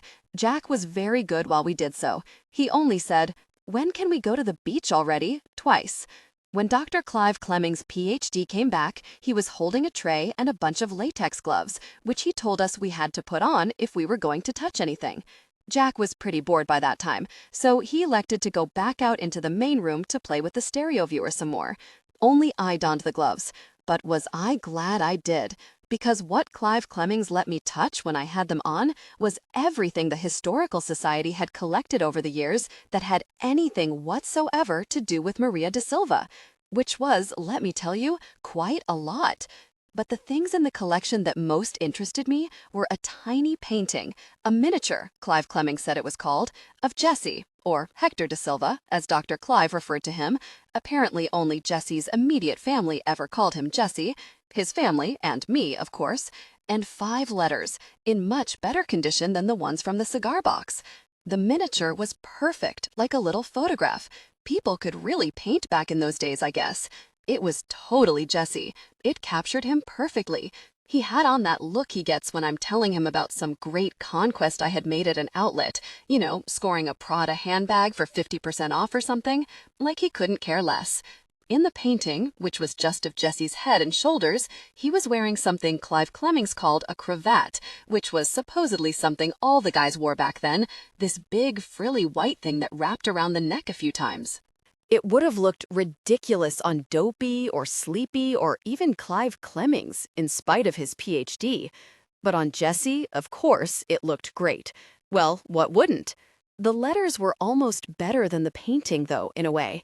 That's because they were all addressed to Maria de Silva and signed by someone named Hector. I pored over them, and I can't say that at the time I felt a lick of guilt about it either. They were much more interesting than Maria's letters, although, like hers, not the least romantic. No, Jesse just wrote very wittily, I might add, about the goings-on at his family's ranch and the funny things his sisters did. It turns out he had 5 of them, sisters I mean, all younger, ranging in age, the year Jesse died, from 16 to 6. But had he ever mentioned this to me before? Oh, please. There was also some stuff about local politics and how hard it was to keep good ranch hands on the job, what with the gold rush on and all of them hurrying off to stake claims. The thing was, the way Jesse wrote, you could practically hear him saying all this stuff. It was all very friendly and chatty and nice. Much better than Maria's braggy letters, and nothing was spelled wrong either. As I read through Jesse's letters, Dr. Clive rattled on about how, now that he had Maria's letters to Hector, he was going to add them to this exhibit he was planning for the fall tourist season, an exhibit on the whole De Silva clan and their importance to the growth of Salinas County over the years.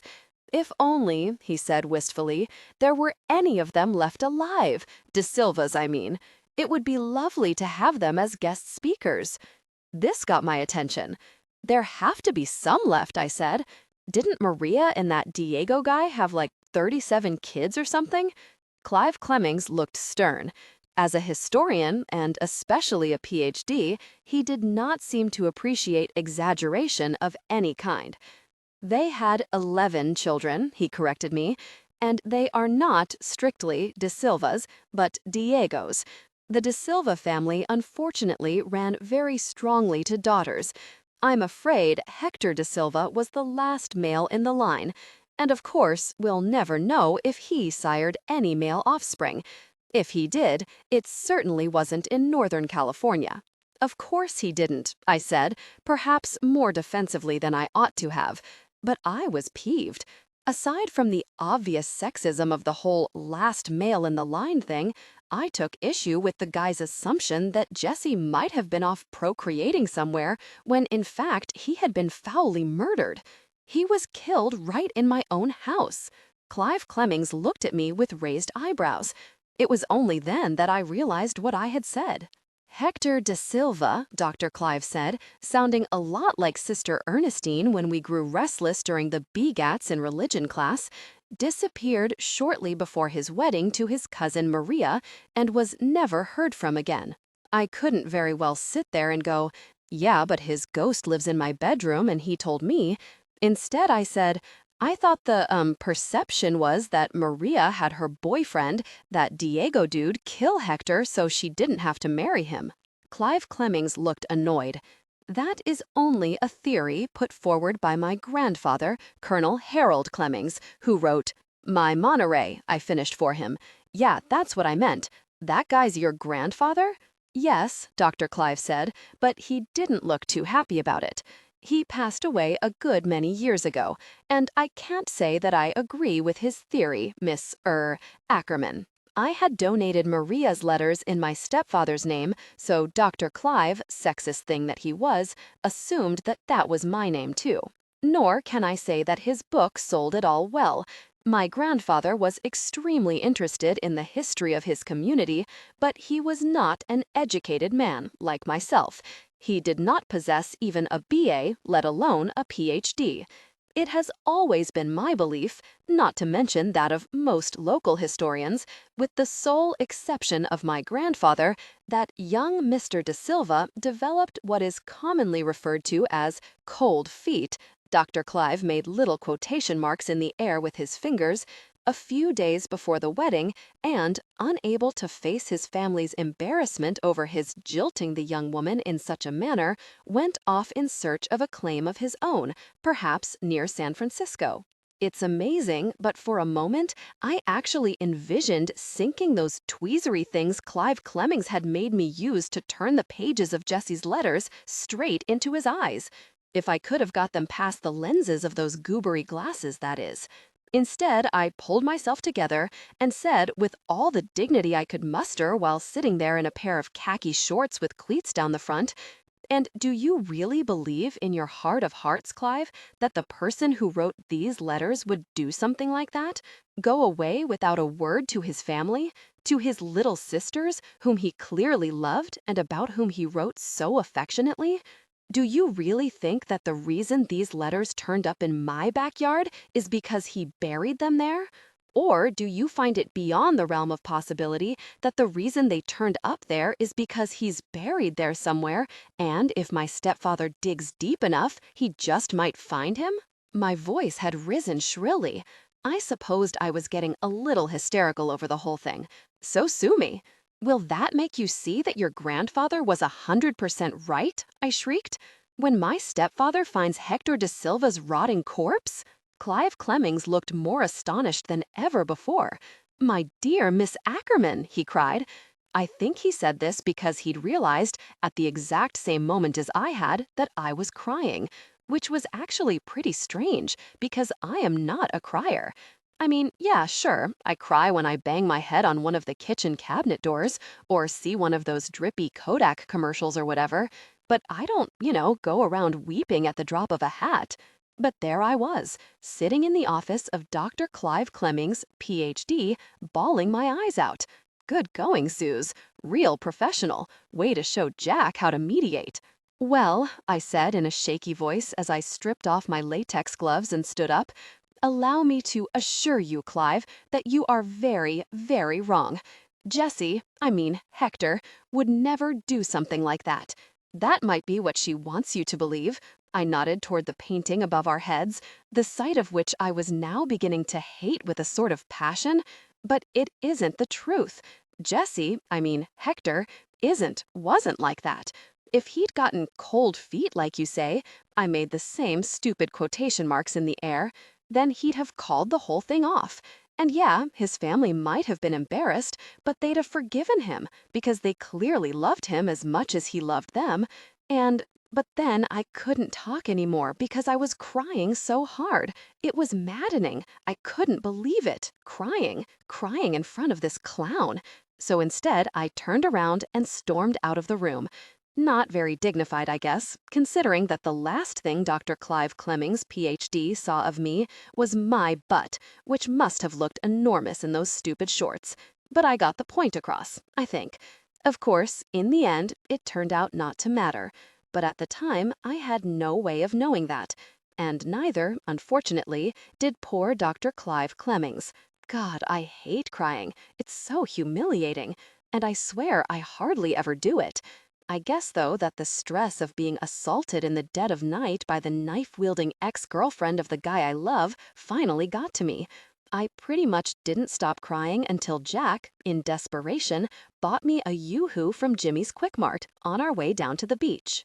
That and a Butterfinger bar soon had me feeling like myself again, and it wasn't long before Jack and I were frolicking in the waves, making fun of the tourists, and placing penny bets on which surfer would be knocked off his board first. We had such a good time that it wasn't until the sun started setting that I realized I had to get Jack back to the hotel. Not that anybody had missed us, we discovered when we got there. As I dropped Jack off at his family suite, his mother popped her head in from the terrace, where she and Dr. Rick were enjoying cocktails, and said, "Oh, it's you, is it, Jack? Hurry and change for dinner, will you? We're meeting the Robertsons. Thank you, Susan, and see you in the morning." I waved and left, relieved that I'd managed to avoid Paul. After my unexpectedly traumatic afternoon, I did not think I could handle a confrontation with Mr. Tennis Whites. But my relief turned out to be precipitous, since, as I was sitting in the front seat of the Land Rover, waiting for Sleepy to tear himself away from Caitlin, who seemed to have something terribly urgent to discuss with him just as we were leaving, someone tapped on my rolled-up window. I looked around, and there was Paul, wearing a tie, of all things, and a dark blue sports jacket. I pushed the button that rolled the window down. I said, "Hi." "Hi," he said. He was smiling pleasantly. The last of the day's sunlight picked up the gold highlights in his brown curls. He really was, I had to admit, good-looking. Kelly Prescott would have eaten him up with a spoon. "I suppose you already have plans for tonight?" he said. I didn't, of course, but I replied quickly, "Yes." I figured. His smile was still pleasant. "What about tomorrow night?"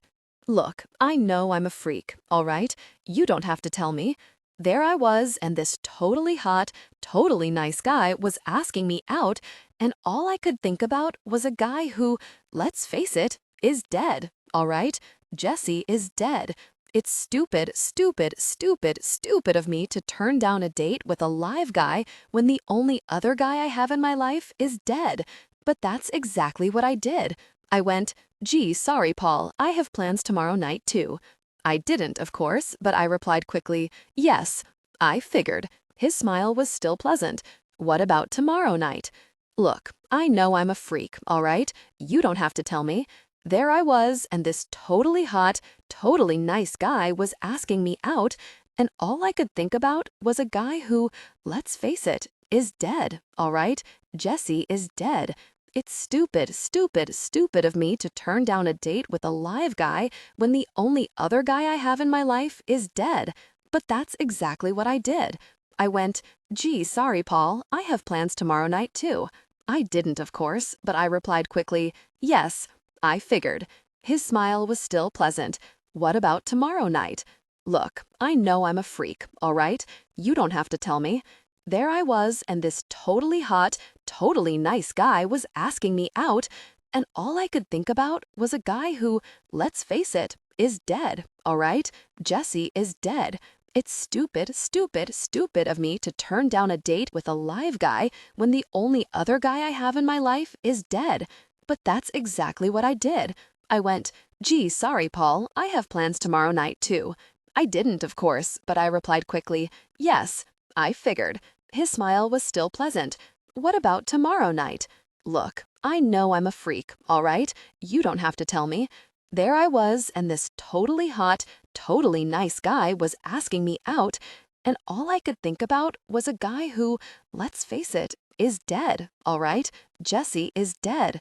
It's stupid, stupid, stupid of me to turn down a date with a live guy when the only other guy I have in my life is dead. But that's exactly what I did. I went, "Gee, sorry, Paul, I have plans tomorrow night, too." I didn't even care if it sounded like I was lying. That's how screwed up I am. I just could not drum up the slightest bit of interest. But I guess that was a pretty big mistake. I guess Mr. Paul Slater isn't used to girls turning down his invitations to dinner or whatever, because he went, no longer smiling pleasantly, or at all, actually. Well, that's too bad. It's especially too bad considering the fact that now I guess I'm going to have to tell your supervisor about how you took my little brother off hotel property today without my parents' permission. I just stared at him through the open window. I couldn't even figure out what he was talking about at first. Then I remembered the shuttle bus and the historical society and the beach. I almost burst out laughing. Seriously. I mean, if Paul Slater thought my getting in trouble for taking a kid off hotel property without his parents' permission was the worst thing that could happen to me, that had even happened to me today, he was way, way off base. For crying out loud, a woman who'd been dead for nearly 100 years had held a knife to my throat in my own bedroom, not 24 hours earlier. Did he really think I was going to care if Caitlin issued me a reprimand? "Go ahead," I said, "and when you tell her, be sure to mention that for the first time in his life, your brother actually had a good time." I hit the button to roll up the window. I mean, really, what was this guy's damage? But Paul stuck his hand through it and rested his fingers on the glass. I let go of the button. I mean, I just wanted him to go away, not get maimed for life. "Yeah," Paul said, "I've been meaning to ask you about that. Jack tells me that you told him he's a medium." "Mediator," I corrected him before I could stop myself. And so much for Jack keeping the whole thing a secret, like I'd advised him to.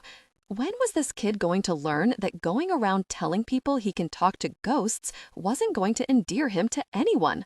"Whatever," Paul said. "I guess you must think making fun of someone who has a mental disorder is pretty amusing." I couldn't believe it. I really couldn't. It was like something out of a TV show.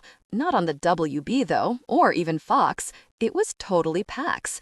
"I do not think your brother has a mental disorder," I said. "Oh, don't you?" Paul looked all-knowing.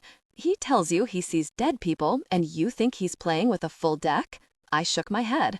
"Jack might be able to see dead people, Paul. You don't know.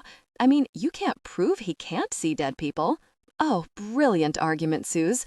Where in the gosh was Sleepy? Come on already, get me out of here. "Suze," Paul said, looking at me all searchingly, "please, dead people? You really believe that? You really believe my brother can speak to the dead?" "I've heard of weirder things," I said. I glanced over at Sleepy. Caitlin was smiling up at him and shaking her blonde Jennifer Aniston mane all over the place. Oh my God, enough with the flirting already. Just ask him out and get it over with, so I can go. "Yeah, well, you shouldn't be encouraging him," Paul said. "It's about the worst thing you can do, according to his doctors." Yeah, I was getting kind of annoyed now. I mean, what did Paul Slater know about anything anyway? Just because his father's a brain surgeon or whatever who can afford a week at the Pebble Beach Hotel and Golf Resort doesn't make him right all the time. Well, Jack seems fine to me. You might even learn a thing or two from him, Paul. At least he has an open mind. Paul just shook his head in disbelief. "What are you saying, Suze? That you believe in ghosts?" Finally, Sleepy said goodbye to Caitlin and turned back toward the car. "Yeah," I said, "I do. What about you, Paul?" Paul just blinked at me. "What about me?" His curled upper lip was all the reply I needed. Not caring if I severed his hand, I hit the window button. Paul pulled his fingers out just in time. I guess he thought I wasn't the finger-severing type. Is he ever wrong? Why are boys so difficult? I mean, really, when they aren't drinking directly out of the carton or leaving the toilet seat up, they are getting all offended because you won't go out with them and threatening to rat you out to your supervisor. Hasn't it occurred to any of them that this is not the way to our hearts? And the problem is, they are just going to keep on doing it as long as stupid girls like Kelly Prescott keep agreeing to go out with them anyway, in spite of their defects. I sulked all the way home. Even Sleepy noticed. "What's with you?" he wanted to know. "That stupid Paul Slater's mad because I won't go out with him," I said, even though I generally make it a policy not to share my personal problems with any of my stepbrothers, except occasionally Doc, and then only because his IQ is so much higher than mine. He says he's going to tell Caitlin I took his little brother off hotel property without his parents' permission, which I did, but only to take him to the beach, and to the Carmel by the Sea Historical Society, but I didn't mention that. Sleepy went, "No kidding, that's pretty low." "Well, don't worry about it. I'll smooth things over with Caitlin for you, if you want." I was shocked. I had only mentioned it because I was feeling so down in the dumps. I hadn't actually expected Sleepy to help or anything. "Really? You really will?" "Sure," Sleepy said with a shrug. "I'm seeing her tonight after I get off from delivering." Sleepy lifeguards by day and delivers pizzas by night. Originally, he was saving up for a Camaro. Now he is saving up to get his own apartment, since there are no dorms at the community college he'll be attending, and Andy says he isn't going to pay for Sleepy to have his own place unless he pulls his grades up. I couldn't believe it. I said, "Thanks," in a stunned way. "What's wrong with that Slater guy anyway?" Sleepy wanted to know. "I thought he'd be just your type, smart and all."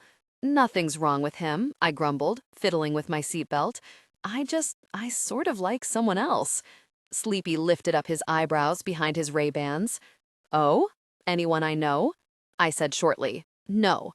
"I don't know, Suze," he said. "Try me. Between the pizza gig and school, I know most everybody." "You definitely," I said, "do not know this guy." Sleepy frowned. "Why? Is he some kind of gangbanger?" I rolled my eyes. Sleepy has been convinced since almost the day we first met that I am in a gang. Seriously, as if gang members wear stila? I am so sure. "Does he live in the valley?" Sleepy wanted to know. "Suze, I'm telling you right now, if I find out you're going out with a gangbanger from the valley—" "God," I yelled, "would you stop? He isn't a gangbanger, and neither am I. And he doesn't live in the valley. You don't know him, okay? Just forget we had this conversation." See? See what I mean? See why things will never, ever work out between me and Jesse? Because I can't pull him out and go, "Here he is, this is the guy I like, and he isn't a gangbanger, and he doesn't live in the valley." I have just got to learn to keep my mouth shut, same as Jack. When we got home, we were informed that dinner wasn't ready yet. That was because Andy was waist deep in the hole he and Dopey had made in the backyard. I went out and looked at it for a while, chewing on my thumbnail. It was very creepy looking into that hole, almost as creepy as the prospect of going to bed in a few hours, knowing that Maria was probably going to show up again, and that, seeing as how I hadn't done a single thing she'd asked, this time she'd probably cut up a lot more than just my gums. It was around then that the phone rang. It was my friend Cece, wanting to know if I cared to join her and Adam McTavish at the Coffee Clutch to drink iced tea and talk bad about everyone we know. I said yes right away, because I hadn't heard from either of them in so long. Cece was doing a summer internship at the Carmel Pinecone, the name of the local newspaper, can you imagine? And Adam had been at his grandparents' house in Martha's Vineyard for most of the summer. The minute I heard her voice, I realized how much I'd missed Cece, and how great it would be to tell her about vile Paul Slater and his tricks. But then, of course, I realized I'd have to tell her the part about Paul's little brother and how he really can speak to the dead, or the story wouldn't have half as much pathos. And the fact is, Cece is not the type who believes in ghosts, or anything for that matter, that she can't see with her own two eyes, which makes the fact that she goes to Catholic school problematic, what with Sister Ernestine urging us all the time about faith and the Holy Spirit. But whatever. It was better than standing around at home looking at a giant hole. I hurried upstairs and slipped out of my uniform and into one of the cute J.Crew slip dresses I'd ordered and never gotten a chance to wear since I've spent the whole summer in my heinous khaki shorts. No sign of Jesse, but that was just as well, as I wouldn't have known what to say to him anyway.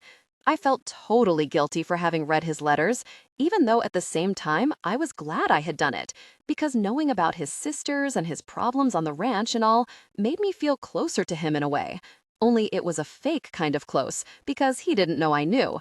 And if he had wanted me to know, don't you think he would have told me? But he never wants to talk about himself. Instead, he always wants to talk about things like the rise of the Third Reich and how could we as a country have possibly sat around and let 6 million Jews get gassed before doing anything about it. You know, things like that. Actually, some of the things Jesse wants to discuss are very hard to explain. I'd have much rather talked about his sisters. For instance, had he found living with 5 girls as trying as I find living with 3 boys? I would imagine probably not, given the reverse toilet seat situation. Did they even have toilets back then, or did they just go in those nasty outhouses, like on Little House on the Prairie? God, no wonder Maria was in such a bad mood. Well, that and the whole being dead thing. Anyway, Mom and Andy let me go out to eat with my friends because there was nothing for dinner anyway. Family meals really weren't the same anyway without Doc. I was surprised to find that I actually missed him and couldn't wait for him to come home. He was the only one of my stepbrothers who did not enrage me on any sort of regular basis. Even though I couldn't really tell Cece about Paul, I did have a good time. It was good to see her and Adam, who, of all the boys I know, acts the least like one, though he isn't gay or anything and actually takes great umbrage if you suggest it. So does Cece, who has been in love with Adam since like forever. I had great hopes that Adam might return her feelings, but I could tell things had kind of cooled off, at least on his part, since he'd been away. As soon as he got up to go to the bathroom, I asked Cece what was up with that, and she launched into this whole thing about how she thinks Adam met someone in Martha's Vineyard. I have to say, it was kind of nice listening to someone else complain for a while. I mean, my life pretty much sucks and all, but at least I know Jesse's not cheating on me with some girl in Martha's Vineyard. At least I don't think so. Who knows where he goes when he isn't hanging around my room? It could be Martha's Vineyard after all. See how this relationship is never going to work? Anyway, Cece and Adam and I hadn't seen each other in a long time, so there were quite a few people we needed to say bad things about, primarily Kelly Prescott. So when I got home, it was almost 11, late for me, what with my having to be at work by 8. Still, I was glad I'd gone out, as it had taken my mind off what I suspected awaited me in a few hours, another visit from the ravishing Mrs. Diego. But as I was washing my hair before bed, it occurred to me that there was no reason why I had to make things easy on Miss Maria. I mean, why should I be victimized in my own bed? No reason at all. I did not have to put up with that kind of nonsense, because that's what it was, nonsense. Well, sort of scary nonsense, but still nonsense all the same. So when I turned out the light that night, it was with a definite sense of satisfaction. I felt, well protected from anything Maria might pull. I had with me beneath the covers a veritable arsenal of weapons, including an axe, a hammer, and something I could not identify that I had taken from Andy's workshop, but which had evil-looking spikes on it. Furthermore, I had Max the dog with me. He would, I knew, awaken me as soon as anything otherworldly showed up, being extremely sensitive to such things. And oh yes, I slept in Doc's room. I know, cowardly in the extreme. But why should I have stayed in my own bed and waited for her like a lame duck when I could sleep in Doc's bed and maybe throw her off the scent? I mean, it wasn't like I was looking for a fight or anything. Well, except for the whole not doing a thing she said thing. I guess that was sort of indicative of looking for a fight, but not, actively. Because I have to tell you, while ordinarily I might have gone out looking for Maria da Silva's grave so I could just, have it out with her then and there, this was a little different. Because of Jesse, don't ask me why, but I just didn't think I had it in me to go and rough up his ex the way I would have if she didn't have this connection to him. I can't say I'm really used to waiting for ghosts to come to me, but this was different. Anyway, I had just snuggled down between Doc's sheets, freshly laundered. I wasn't taking any chances. I don't know what goes on in the beds of 12-year-old boys, and frankly, I don't want to know. And was blinking in the darkness at the odd things Doc has hanging from his ceiling, a model of the solar system and all of that, when Max started to growl. He did it so low that at first I didn't hear it, but since I had pulled him into bed with me, not that there was a lot of room, with the axe and the hammer and the spiky thing, I could feel the growl reverberating through his big canine chest. Then it got louder, and the hair on Max's back started standing up. That's when I knew we were in for either an earthquake or a nocturnal visitation from the former belle of Salinas County.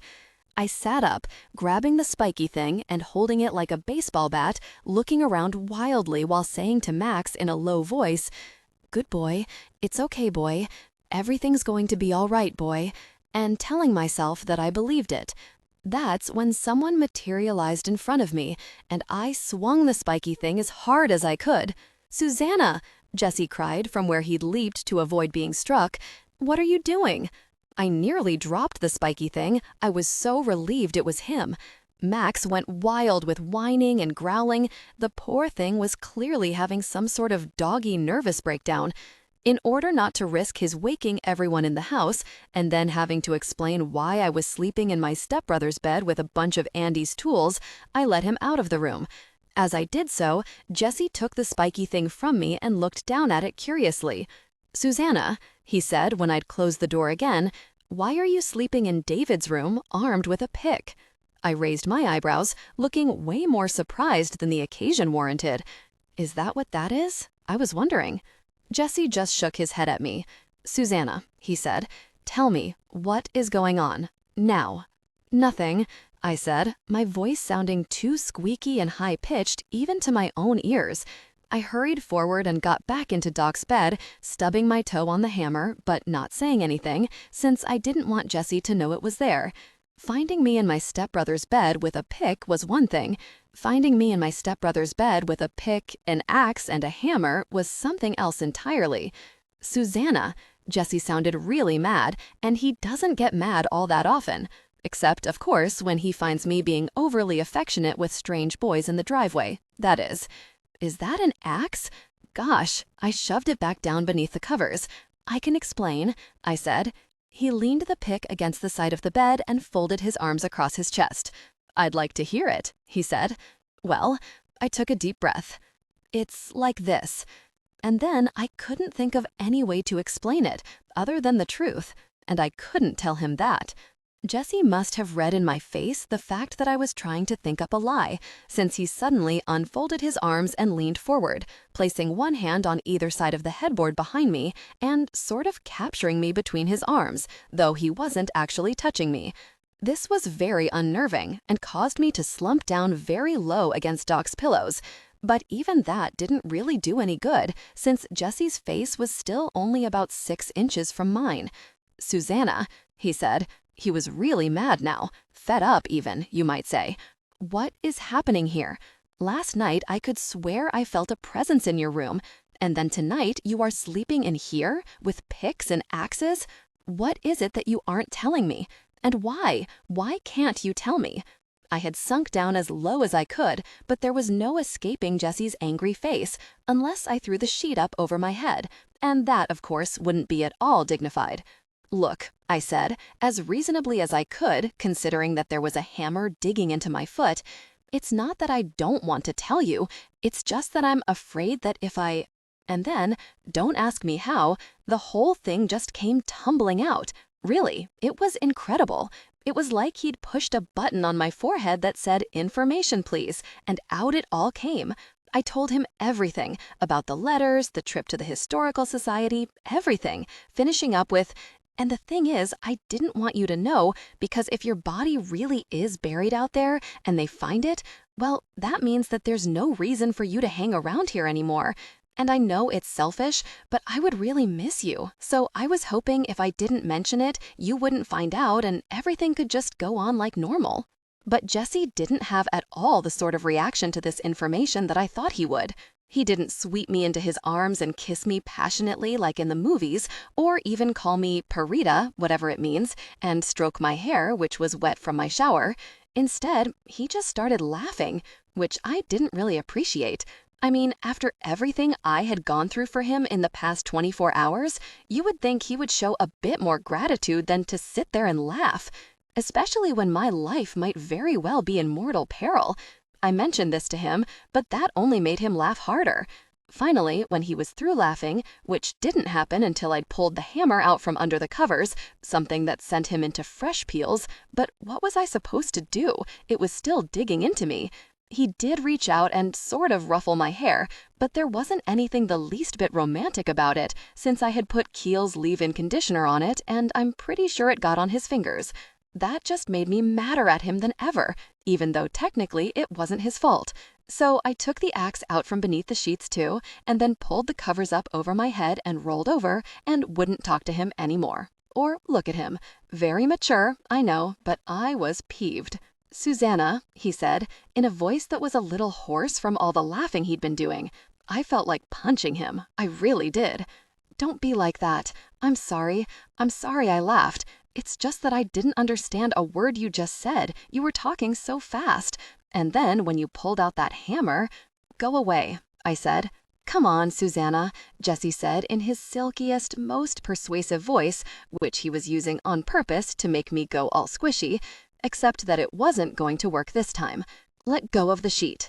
"No," I said, clutching the sheet tighter as he plucked at it. I said, "Go away." "No, I won't go away. Sit up. I want to talk to you seriously now, but how can I do that when you won't look at me? Turn around." "No," I said. I was really mad. I mean, you would have been too. That Maria was one scary individual, and he'd been going to marry her. Well, 150 years ago anyway. Had he even known her? Known that she wasn't anything like the girl who'd written those idiotic letters to him? What had he been thinking anyway? "Why don't you just go hang out with Maria?" I suggested to him acidly. "Maybe you two could sit around and sharpen her knives together and have some more laughs at my expense. Haha, you could say. That mediator is so funny." "Maria?" Jesse pulled on the sheet some more. "What are you talking about? Knives?" Okay, so I hadn't been totally upfront with him. I hadn't told him the whole story. Yeah, the part about the letters and the historical society and the hole and all, but the part about Maria showing up with the knife, the reason, in fact, that I was sleeping in Doc's bed with a bunch of tools, hadn't mentioned that part. Because I'd known how he was going to react exactly the way he did. "Maria and knives?" he echoed. No, no. That did it. I rolled over and said to him very sarcastically, "Oh, okay, Jesse. So that knife she held to my throat last night, that must have been an imaginary knife. And I must have imagined it when she threatened to kill me, too." I started to roll back over in a huff, but this time he caught me before I got turned all the way and swung me back around to face him. He wasn't, I saw with some satisfaction, laughing now, or even smiling. A knife? He was looking down at me like he wasn't sure he'd heard me right. Maria was here? With a knife? Why? "You tell me," I said, even though I knew the answer perfectly well. Someone's been dead and gone for as long as she has. It would have to take something pretty big to bring her back. Jesse just stared down at me with those dark, liquid eyes of his. If he knew anything, he wasn't saying. "Not just yet." She tried to hurt you?" I nodded and had the satisfaction of feeling his grip on my shoulders tighten. "Yes," I said, "and she held it right here." I pointed to my jugular, and she said if I didn't tell Andy to stop digging, she was going to kill me, was what I was going to say, but I didn't get a chance to because Jesse snatched me up, really, snatched, that's the only way to describe it, and held onto me very tightly for someone who had thought the whole thing a big funny joke just a few seconds before. This was, I must say, extremely gratifying.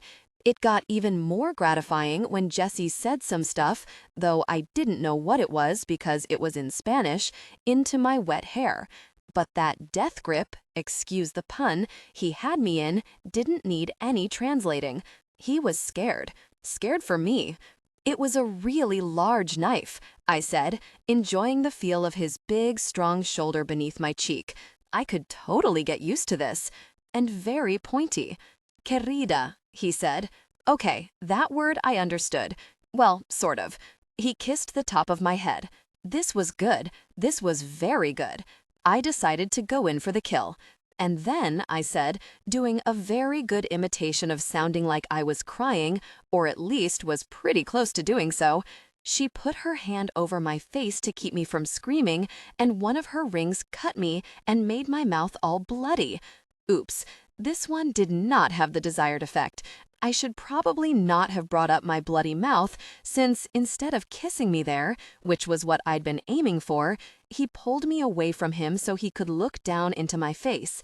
Susanna, why didn't you tell me any of this last night? He looked genuinely baffled.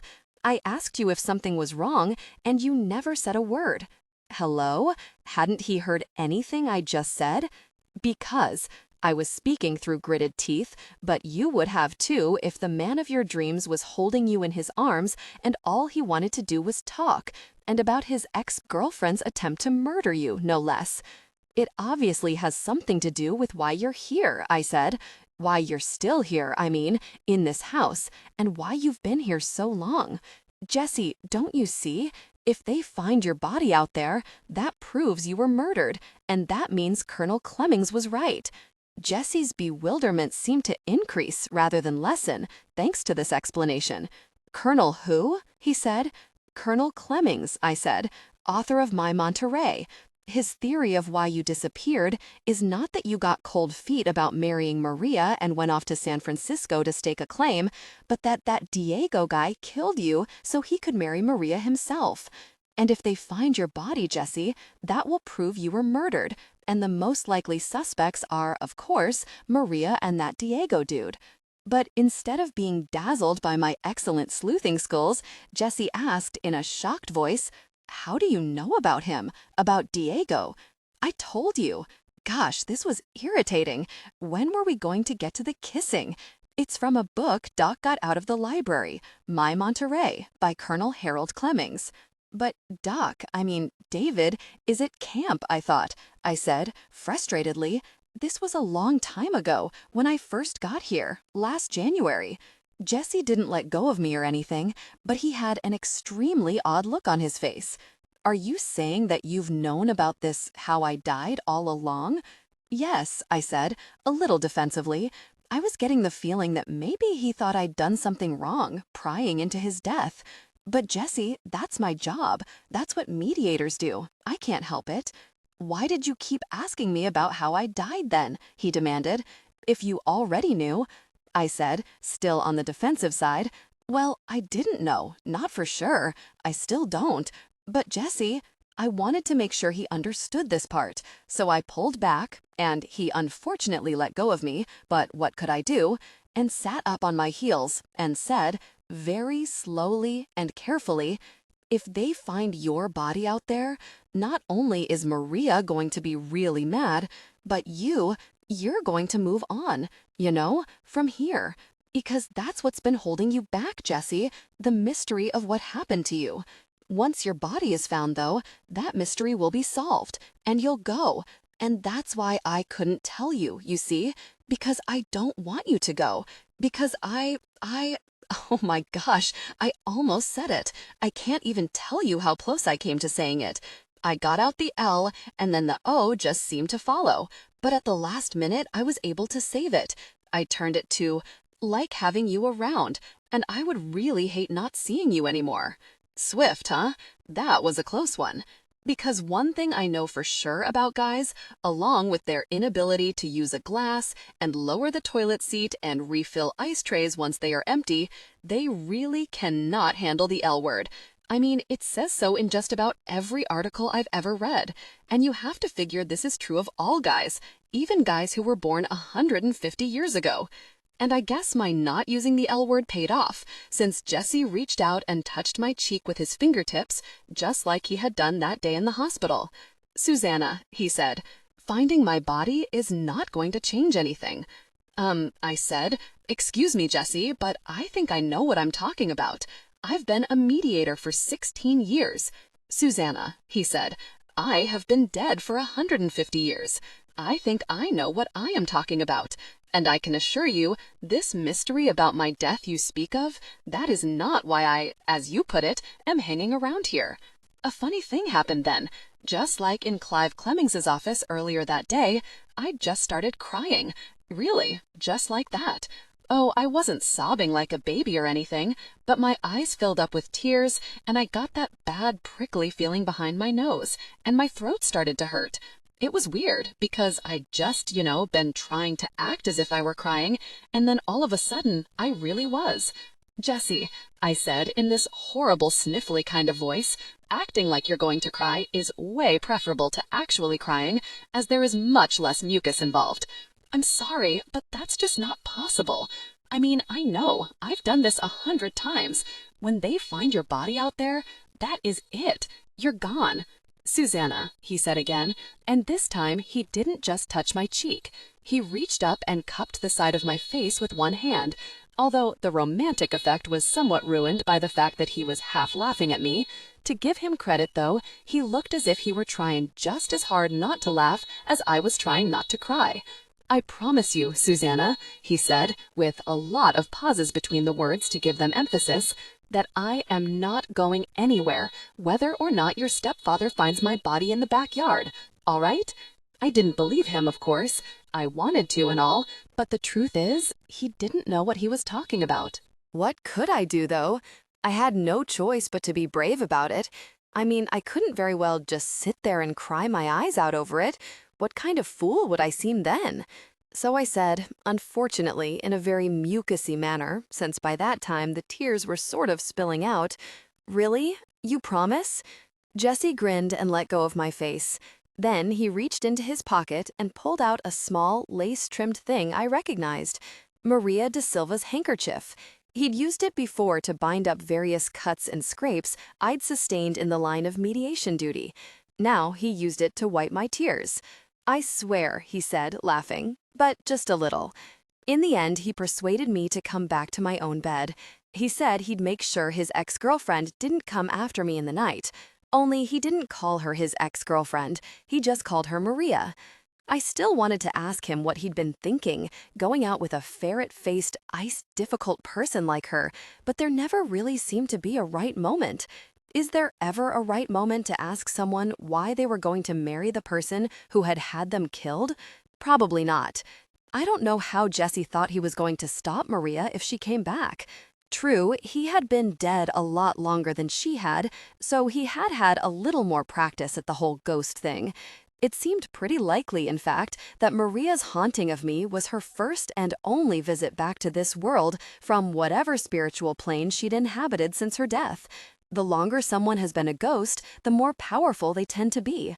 Unless, of course, like Maria, they happened to be filled with rage. But Jesse and I had, together, fought ghosts every bit as angry as Maria, and won. We would win this time too, I knew, so long as we stuck together. It was definitely strange going to bed knowing someone was going to be sitting there watching me sleep. But after I got used to the idea, it was sort of nice, knowing he was there with Spike on the daybed, reading a book he'd found in Doc's room called 1,000 Years by the light of his own spectral glow. It would have been more romantic if he just sat there gazing longingly at my face, but beggars can't be choosers. And how many other girls do you know who have boys perfectly willing to sit in their bedrooms and watch for evil trespassers all night? I bet you can't even name one. I suppose eventually I must have fallen asleep, since when I opened my eyes again, it was morning, and Jesse was still there. He had finished 1,000 Years and had moved on to a book from one of my shelves called Bridges of Madison County, which he seemed to find excruciatingly amusing, although he was trying not to laugh loud enough to wake me.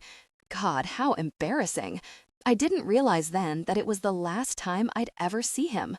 My day pretty much went downhill from there. I guess while Maria wasn't that interested in renewing her acquaintance with her ex, she was still plenty interested in torturing me. I got my first inkling of this when I opened the refrigerator and pulled out the brand new carton of orange juice someone had bought to replace the one finished off by Dopey and Sleepy the day before. I had just opened it when Dopey stomped in, snatched the carton from me, and lifted it to his lips. I started to go, "Hey," in an irritated voice, but the words soon turned into a shriek of disgust and terror when what poured into my stepbrother's mouth was not juice, but bugs. Hundreds of bugs, Thousands of bugs, live bugs, wriggling and crawling and falling from his open mouth. Dopey realized what was happening about a split second after I did. He threw the carton down and ran to the sink, spitting out as many of the black beetles that had fallen into his mouth as he could. Meanwhile, they were still swarming over the sides of the carton onto the floor. I don't know how I summoned the inner strength to do what I did next. If there's one thing I hate, it's bugs. Next to poison oak, it is one of the main reasons I spend so little time in the great outdoors. I mean, I do not mind the odd ant drowning in a pool or a butterfly landing on my shoulder, but show me a mosquito or, God forbid, a cockroach, and I am out the door. Still, despite my near crippling fear of anything smaller than a peanut, I picked up that carton and poured its contents down the sink. Then, quicker than you can say raid, flicked on the disposal. "Oh my God," Dopey was yelling as he continued to spit into the sink. "Oh my freaking odd." Only he didn't say freaking. Under the circumstances, I didn't blame him. Our shrieking had brought Sleepy and my stepfather into the kitchen. They just stood there staring at the hundreds of black beetles that had escaped death by the kitchen drain and were scurrying around the terracotta tiles. At least until I yelled, "Step on them!" Then we all started stomping on as many of the disgusting things as we could. When we were through, only a couple ended up getting away, the ones that had the sense to make for the crack beneath the fridge, and one or two that made it all the way to the open sliding glass doors to the deck. It had been arduous, disgusting work, and we all stood around panting, except for Dopey, who, with a groan, rushed off into the bathroom, presumably to rinse with Listerine, or maybe to check for any antennas that might have gotten caught between his teeth. "Well," Andy said when I explained what had happened, "that's the last time I buy organic," which was kind of funny, in a sick way. Except that I happened to know that organic or frozen from concentrate, it wouldn't have made any difference. A poltergeist had been at work. Andy looked at the mess on the floor and said in a sort of dazed voice, "We have to get this cleaned up before your mother gets home." He had that right. You think I've got a thing about bugs? You should see my mother. We are neither of us what you would call nature lovers. We threw ourselves into our work, scrubbing and scouring bug guts off the tile, while I made subtle suggestions that we order in for all our meals, not just supper, for the time being. I wasn't sure if Maria had gotten her hands on any other foodstuffs, but I suspected nothing in the pantry or refrigerator was going to be safe. Andy was only too willing to go along with this, blathering on about how insect infestations can destroy entire crops, and how many homes he'd worked on had been destroyed by termites, and how important it was to have your house regularly fumigated. But fumigation, I wanted to say to him, doesn't do any good when the bugs are the result of a vengeful ghost. But, of course, I didn't mention this. I highly doubt he would have understood what I was talking about. Andy doesn't believe in ghosts. Must be nice to have that luxury. When Sleepy and I finally got to work, it appeared briefly that things were looking up, since we did not even get in trouble for being late. This was, of course, on account of Sleepy having Caitlin so firmly in his thrall. So, you see, there are some advantages to having stepbrothers. There did not even seem to have been a complaint from the Slaters about my having taken Jack off hotel property without their permission, since I was told to go straight to their suite. This, I thought to myself as I made my way down the thickly carpeted hotel corridors to their rooms, really is too good to be true, and just goes to show that behind every cloud is a slice of clear blue sky. At least that's what I was thinking as I knocked on their door. When it swung open, however, to reveal not just Jack, but both Slater brothers dressed in swimwear, I began to have my doubts. Jack pounced on me like a kitten on a ball of yarn. "Guess what?" he cried. "Paul's not playing golf or tennis or anything today. He wants to spend the whole day with us. Isn't that great?" I said. "Yeah, Suze," Paul said. He had on long, baggy swim trunks, proving that it could have been worse. He could have been wearing one of those micro-speedos, and a towel wrapped around his neck, and nothing else, except a smirk. "Isn't that great?" I said, "Yeah, great." Dr. and Mrs. Slater scooted past us in their golf clothes. "You kids have fun now," Nancy called. "Suze, we've got lessons all day. You'll stay until 5, won't you?" Then, without waiting for an answer, she said, "Okay, bye-bye," took her husband by the arm, and left. "Okay," I said to myself, "I can handle this." Already that morning, I'd handled a swarm of bugs. I mean, despite the fact that every once in a while I thought I felt one crawling on me and jumped, only to find it was just my own hair or whatever, I had recovered pretty well. Far better, probably, than Dopey ever would. So I could certainly handle having Paul Slater around all day bugging me. Bothering me, right? No problem. Except that it was a problem. Because Jack kept wanting to talk about the whole mediator thing, and I kept muttering for him to shut up, and then he'd go, "Oh, it's okay, Suze, Paul knows." Which was the point. Paul wasn't supposed to know.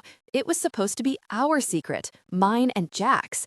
I didn't want stupid, non-believing, "Since you won't go out with me, I'm telling on you, Paul," to have any part of it. Especially since every time Jack mentioned anything about it, Paul lowered his Armanis and looked at me over the top of the frames, all expectantly, waiting to hear what I'd say. What could I do? I pretended I didn't know what Jack was talking about, which was frustrating to him, of course, but what else was I supposed to do? I didn't want Paul knowing my business. I mean, my own mother doesn't know. Why on earth would I tell Paul? Fortunately, after the first 6 or 7 times Jack tried to mention anything mediator-related and I ignored him, he seemed to get the message and shut up. It helped that the pool had gotten very crowded with other little kids and their parents and sitters, so he had plenty to distract him. But it was still a little unnerving, leaning there against the side of the pool with Kim, who'd shown up with her charges, to glance at Paul every so often and see him stretched out on a deck chair, his face turned in my direction. Especially since I had the feeling that Paul, unlike Sleepy up in his chair, was wide awake behind the dark lenses of his sunglasses. Then again, as Kim put it, hey, if a hottie like that wants to look at me, he can look all he wants. But, of course, it's different for Kim. She doesn't have the ghost of a 150-year-old hottie living in her bedroom. All in all, I would say the morning turned out pretty wretchedly, considering. I figured that after lunch, the day could only get better. Was I ever wrong? After lunch was when the cops showed up. I was stretched out on a lounge chair of my own, keeping one eye on Jack, who was playing a pretty rambunctious game of Marco Polo with Kim's kids, and another on Paul, who was pretending to read a copy of The Nation, but who was, as Kim pointed out, spying on us over the top of the pages. When Caitlin appeared, looking visibly upset, followed by 2 burly members of the Carmel police. I assumed that they were merely passing through, on the way to the men's locker room where there'd been an occasional break-in. Imagine my great surprise when Caitlin led the cops right up to me and said in a shaking voice, "This is Suze Simon, officers." I hurried to climb into my hideous khaki shorts, while Kim, in the lounge chair beside mine, gaped up at the cops like they were mermen risen from the sea or something. "Miss Simon," the taller of the cops said, "we'd just like a word with you for a moment, if you don't mind." I've talked to more than my fair share of cops in my time, not because I hang out with gangbangers, as Sleepy likes to think, but because in mediating, one often is forced to, well, bend the law a little. For instance, let's say Marisol had not turned that rosary over to Jorge's daughter. Well, in order to carry out Jorge's last wishes, I would have been forced to break into Marisol's home, take the rosary myself, and mail it to Teresa anonymously. Anyone can see how something like that, which is really for the greater good in the vast scheme of things, might be misinterpreted by local law enforcement as a crime. So yes, the fact of the matter is, I have been hauled before the cops any number of times, much to my poor mother's chagrin. However, with the exception of that unfortunate incident that had landed me in the hospital some months previously, I had not done anything lately that I could think of that could even remotely be construed as unlawful. So it was with some curiosity, but little trepidation, that I followed the officers, Knightley and Jones, out of the pool area and behind the pool house grill, near the dumpsters, the closest area where, I suppose, the officers felt we could be assured total privacy for our little chat. "Miss Simon," Officer Knightley, the taller policeman, began, as I watched a lizard dart out of the shade of a nearby rhododendron, look at us in alarm, and then dart back into the shadows. "Are you acquainted with a Dr. Clive Clemmings?" I was shocked into admitting that I was. The last thing I had expected Officer Knightley to mention was Dr. Clive Clemmings, Ph.D. I was thinking something more along the lines of, Oh, I don't know. Taking an 8-year-old off hotel property without his parents' permission? Stupid, I know, but Paul had really rattled me with that one. Why? I asked. Is he, Mr. Clemmings, all right? Unfortunately, no, Officer Jones said. He's dead. Dead? I wanted to reach out for something to hold on to. Unfortunately, there wasn't anything to grab except the dumpster, and since it was filled with the remains of that afternoon's lunch, I didn't want to touch it. I settled for sinking down onto the curb. Clive Clemmings? My mind was racing. Clive Clemmings dead? How? Why? I hadn't liked Clive Clemmings, of course. I'd been hoping that when Jesse's body turned up, I could go back to his office and rub it in his face. You know, the whole part about Jesse having been murdered after all. Only now it looked as if I wouldn't get the chance. What happened? I asked, gazing up at the cops bewilderedly. We're not sure, precisely, Officer Knightley said. He was found this morning at his desk at the Historical Society, dead from an apparent heart attack. According to the receptionist's sign-in log, you were one of the few people who saw him yesterday. Only then did I remember that the lady behind the reception desk had made me sign in. Very. Well, I said, heartily, but not too heartily, I hoped. He was fine when I talked to him. Yes, Officer Knightley said. We're aware of that. It's not Dr. Clemmings's death we're here about. It isn't? Wait a minute. What was going on? Miss Simon, Officer Jones said, when Dr. Clemmings was found this morning, it was also discovered that an item of particular value to the Historical Society was missing, something you apparently looked at with Dr. Clemmings just yesterday. The letters, Maria's letters, they were gone. They had to be. She had come and taken them, and Clive Clemmings had caught a glimpse of her somehow and had had a heart attack from the shock of seeing the woman in the portrait behind his desk walking around his office. A small painting, Officer Knightley had to refer to his notepad, a miniature of someone named Hector de Silva. The receptionist, Mrs. Lampert, says Dr. Clemmings told her you were particularly interested in it. This information, so unexpected, shook me. Jesse's portrait? Jesse's portrait was gone from the collection? But who would have taken that? And why? I did not have to feign my innocence as I stammered. I looked at the painting, yes. But I didn't take it or anything. I mean, when I left, Mr. Dr. Clemmings was putting it away. Officers Knightley and Jones exchanged glances. Before they could say anything more, however, someone came around the corner of the pool house. It was Paul Slater. Is there a problem with my brother's babysitter, officers? He demanded in a bored voice that suggested, to me anyway, that the Slater family's employees were often being dragged off for questioning by members of law enforcement. Excuse me, Officer Knightley said, sounding really very offended. But as soon as we are done questioning this witness, Paul whipped off his sunglasses and barked, "Are you aware that Miss Simon is a minor? Shouldn't you be questioning her in the presence of her parents?" Officer Jones blinked a few times.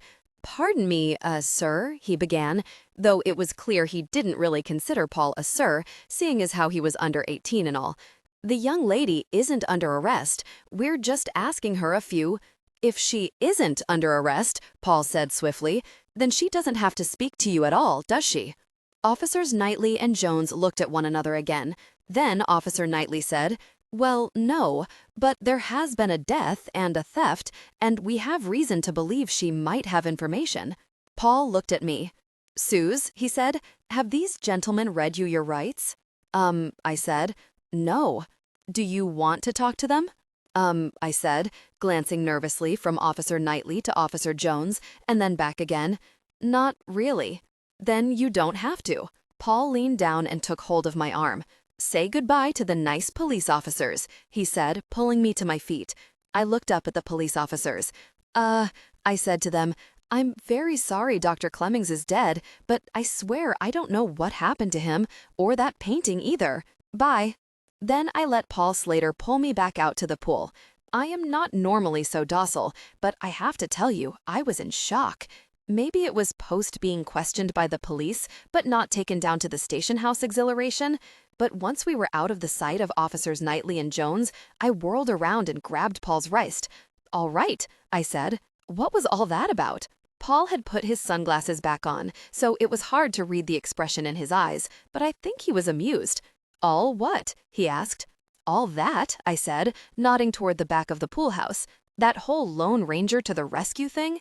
Correct me if I'm wrong, but wasn't it just yesterday that you were going to turn me over to the authorities yourself, or rat me out to my boss anyway? Paul shrugged. Yes, he said. A certain someone pointed out to me, however, that you catch more flies with honey than you do with vinegar. At the time, all I felt was a little miffed at being called a fly. It didn't even occur to me to wonder who that certain someone might have been. It wasn't long before I found out, however. Okay, so I went out with him. So what? So what does that make me? I mean, the guy asked me if I wanted to go with him for a burger after I dumped his brother back off with his parents at 5, and I said yes. Why shouldn't I have said yes? What did I have to look forward to at home, huh? Certainly not any hope of dinner, roach a la mode, spider fricassee. Oh yeah, and a ghost who had her fiancé murdered and was going to try to off me next at her earliest opportunity? I thought maybe I'd misjudged Paul. Maybe I hadn't been fair. I mean, yeah, he had been kind of stalkerish the day before, but he more than made up for it with the whole rescuing me from the police thing. And he didn't make a single move on me. Not one. When I said I wanted to go home, he said no problem and took me home. It certainly wasn't his fault that when we drove up to my house, he couldn't pull into the driveway on account of all the police cars and ambulances parked there. I swear, one thing I am getting with my summer job money is a cell phone, because stuff keeps on happening, and I have no idea because I'm off having burgers with someone at Fridays. I jumped out of the car and ran up to where I saw all the people standing. When I reached the caution tape, which was strung up all around the hole where the hot tub was supposed to go, someone grabbed me by the waist and spun me around before I had a chance to do what I intended, which was, although I'm not too clear on this, scramble down into the hole to join the people I saw down at the bottom of it, bending over something that I was pretty sure was a body. But like I said, someone stopped me. "Whoa, Tiger," that someone said, swinging me around. It turned out to be Andy, looking extremely dirty and sweaty and unlike his normal self. Hang on, nothing for you to see there. Andy. The sun hadn't quite set, but I was having trouble seeing anyway. It was like I was in a tunnel, and all I could see was this bright pinprick of light at the end of it. Andy, where's my mom? Your mom's fine, Andy said. Everyone's fine. The pinprick started getting a little wider. I could see my mom's face now, peering at me worriedly from the deck, with Dopey behind her, wearing his usual sneer. Then what? I saw the men in the bottom of the hole lift up a stretcher. On the stretcher was a black body bag, like the kind you always see on TV. Who is that? I wanted to know. Well, we're not sure, my stepfather said, but whoever he is, he's been there a very long time, so chances are he isn't anyone we know. Dopey's face loomed large in my line of vision. "It's a skeleton," he informed me with a good deal of relish. He appeared to have gotten over the fact that only that morning he'd had a mouthful of beetles and was back to his normal, insufferable self. "It was totally awesome, Suze. You should have been here. My shovel went right through his skull. It cracked like it was an egg or something." Well, that was enough for me. My tunnel vision came right back, but not soon enough to miss something that tumbled from the stretcher as it went past me.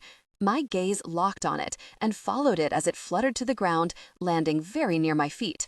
It was only a deeply stained and extremely threadbare piece of material, no bigger than my hand. A rag, it looked like, though you could see that at one time it had had lace around its edges. Little bits of lace still clung to it like burrs, especially around the corner, where, very faintly, you could read 3 embroidered initials, M.D.S., Maria della Sova. It was the handkerchief Jessie had used last night to dry my tears. Only it was the real handkerchief, frayed and brown with age, and it had fallen out of the jumble of decaying material holding Jessie's bones together. I turned around and threw up Friday's bacon cheeseburger and potato skins all over the side of the house. Needless to say, no one except my mother was very sympathetic about this. Dopey declared it the most disgusting thing he had ever seen. Apparently, he'd forgotten what he'd had in his mouth less than 12 hours before. Andy simply went and got the hose, and Sleepy, equally unimpressed, said he had to get going or he'd be late delivering pizza.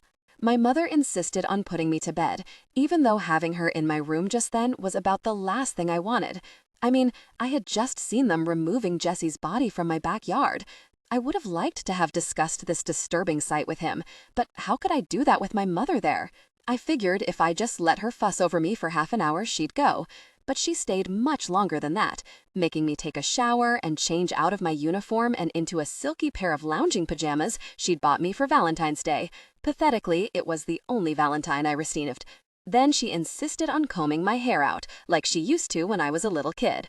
She wanted to talk, too, of course. She had plenty to say on the subject of the skeleton Andy and Dopey had found, insisting it was only some poor man who had gotten killed in a shootout back in the days when our home was a boarding house for mercenaries and gunslingers and the odd rancher's son. She said the police would insist on treating it as a homicide until the coroner had determined how long the body had been there. But since, she went on, the fellow still had his spurs on, she assumed they would come to the same conclusion she had, that this guy had been dead for a lot longer than any of us had been alive. She tried to make me feel better, but how could she? She didn't have any idea why I was so upset. I mean, I'm not Jack. I had never blabbed to her about my secret talent. My mom didn't know that I knew whose skeleton that was. She didn't know that just 12 hours ago, he had been sitting on my daybed laughing at bridges of Madison County, and that a few hours before that, he had kissed me, albeit on the top of my head, but still. I mean, come on, you'd be upset too. Finally, she left. I heaved a sigh of relief, thinking I could relax, you know? But no, oh no, because my mother didn't retreat with the intention of leaving me alone. I found that out the hard way a couple of minutes later when the phone rang and Andy hollered up the stairs that it was for me.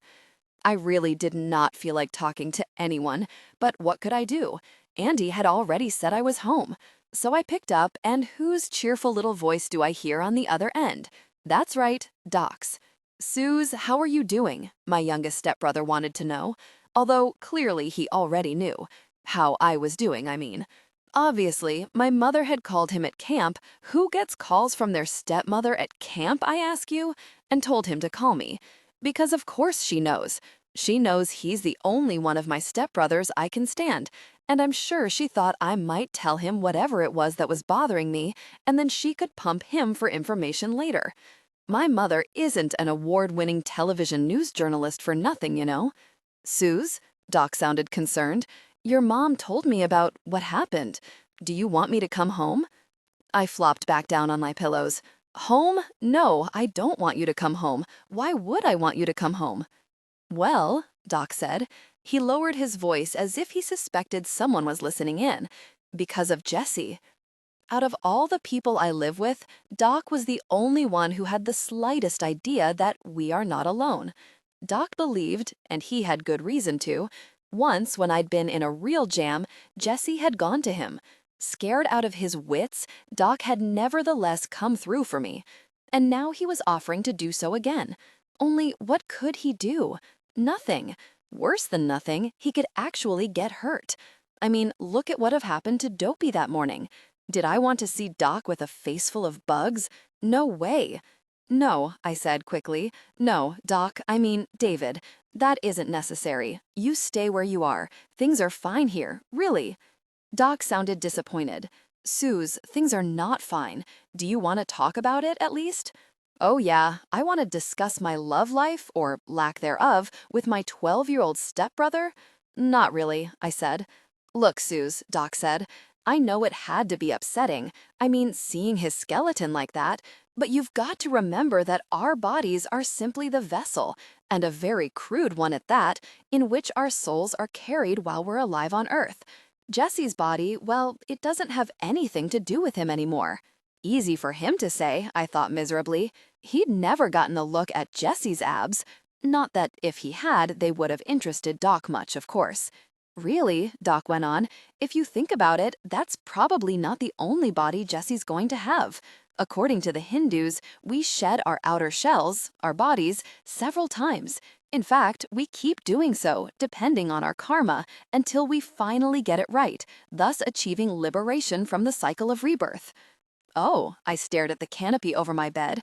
I really couldn't not believe I was having this conversation, and with a 12-year-old. Do we? Sure, most of us anyway. I mean, unless we get it right the first time, but that hardly ever happens. See, what's going on with Jesse is that his karma is all messed up, and he got bumped off the path to nirvana. He just needs to find his way back into the body he's supposed to get after, his last one, and then he'll be fine. David, I said, are you sure you're at computer camp? Because it sounds to me like maybe Mom and Andy dropped you off at yoga camp by mistake. Suze, Doc said with a sigh, look, all I'm saying is, that skeleton you saw, it wasn't Jesse, all right? It has nothing to do with him anymore, so don't let it upset you, okay? I decided it was high time to change the subject. So, I said, any cute girls at that camp? Suze, he said severely. I knew it, I said. What's her name? Shut up, Doc said. Look, I gotta go, but remember what I said, will you? I'll be home Sunday, so we can talk more then. Fine, I said. See you then. See you. And Suze? Yeah, Doc, David? Be careful, okay? That Diego, the guy from that book who supposedly killed Jesse, he seemed kind of mean. You might want to watch your back, or, well, whatever. Whatever was right. But I didn't say so to Doc. Instead, I said goodbye. What else could I say? Felix Diego isn't the half of it, Sonny? I was too upset even to entertain the idea that I might possibly have a second hostile spirit to deal with. But I didn't even know what upset was until Spike came scrambling through my open window, looked around expectantly, and meowed. And Jesse didn't show up, not even after I called out his name.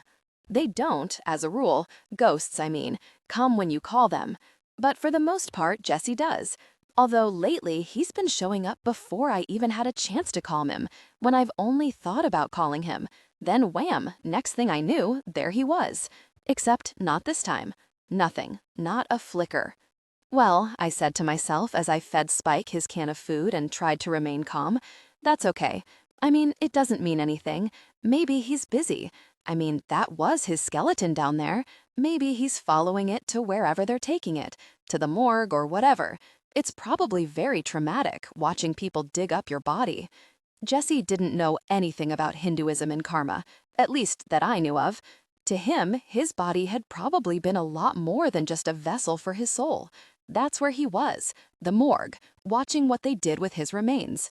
But when the hours passed and it got dark out, and Spike, who usually goes out prowling at night for small vermin and any chihuahuas he can find, actually climbed onto my bed where I sat leafing sightlessly through magazines and butted his head against my hand, well, that's when I knew.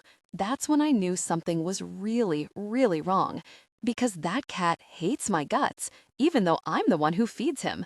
If he's climbing up onto my bed and butting his head against my hand, well, I'm sorry. That means the universe as I know it is crumbling. Because Jesse isn't coming back. Except, I kept telling myself as my panic mounted, he promised, he swore. But as the minutes ticked past and there was still no sign of him, I knew. I just knew. He was gone. They'd found his body, and that meant he was no longer missing, and that meant there was no need for him to hang around my room. Not anymore. Just like I'd tried to explain to him last night. Only he had sounded so sure that that wasn't it. He had laughed. He had laughed when I first said it, like it was ridiculous. But then, where was he? If he wasn't gone to heaven, or to his next life, not to hell, there's no place, I'm sure, for Jesse in hell, if there is a hell. Then where was he? I tried calling my dad, not on the phone or anything, because of course my dad can't be reached that way, being dead. I tried calling to him wherever he was, out there on the astral plane. Only, of course, he didn't come, either. But then he never does. Well, sometimes he does, but rarely, and not this time. I just want you to know that I don't normally freak out like this. Normally I am very much a woman of action. Something happens and, well, I go kick some butts. That's how it usually works. But this, for some reason, I couldn't think straight. I really couldn't. I was just sitting there in my hunter green lounging pajamas going, what should I do? What should I do? Seriously, it was not good, which was why I did what I did next. If I couldn't figure out what to do myself, well, I needed someone to tell me what to do, and I knew just the someone who could. I had to talk quietly because, of course, by that time, it was past 11, and everyone in the house but me was asleep. "Is Father Dominic there?" I asked. The person on the other end of the phone, an older man from the sound of it, went, "What's that, honey? I can barely hear you." "Father Dominic," I said, speaking as loudly as I dared. "Please, I need to speak to Father Dominic right away. Is he there?" "Sure, honey," the man on the phone said. Then I heard him yell, "Dom, hey Dom, phone for you." Dom? How dare that man call Father Dominic Dom?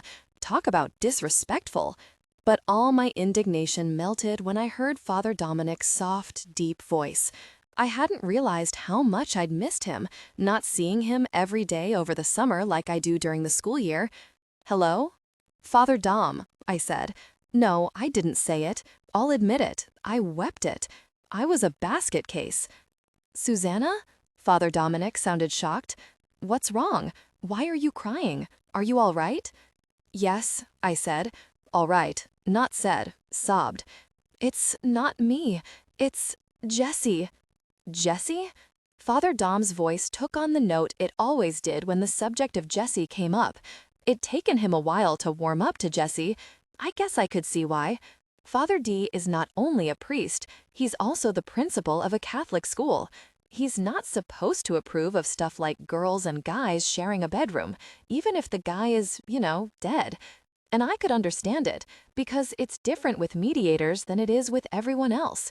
Everyone else just walks through ghosts. They do it all the time, and they don't even know it. Oh, maybe they feel a cold spot, or they think they've glimpsed something out of the corner of their eye, but when they turn around, no one is there. It's different for mediators. For us, ghosts are made up of matter, not shrouds of mist. I can't put my hand through Jessie, though anyone else could. Well, anyone else but Jack and Father Dom. So it's understandable why Father Dom's never been too wild about Jessie, even though the guy's saved my life more times than I can count. Because whatever else he is, Jesse's still a guy, and he's living in my bedroom, and, well, you get the picture. Not, of course, that there'd been anything going on, much to my chagrin. The thing was, now there never would be. I mean, now I'd never even know if something could have happened, because he's gone. I didn't mention any of this to Father Dom, of course. I just told him what had happened, about Maria and the knife and the bugs, and about Clive Clemmings being dead and the missing portrait, and how they'd found Jesse's body and now he was gone. And he promised me, I finished, somewhat incoherently because I was crying so hard. He swore that wasn't it, that wasn't what was holding him here. But now he's gone, and Father Dominic's voice was soothing and controlled in comparison to my hiccupy ramblings. "All right, Susanna," he said. "I understand. I understand. Obviously, there are forces at work here that are beyond Jesse's control, and, well, beyond yours too, I might add. I'm glad you called me. You were right to call me.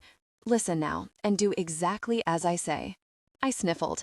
It felt so good, I can't even describe to you how good it felt to have someone telling me what to do. Really. Ordinarily, the last thing I want is to be told what to do, but in this case, I really, really appreciated it. I clung to the phone, waiting breathlessly for Father Dominic's instructions. "You're in your room, I suppose," Father D said. I nodded, realized he couldn't see me, and said, "Yes." "Good.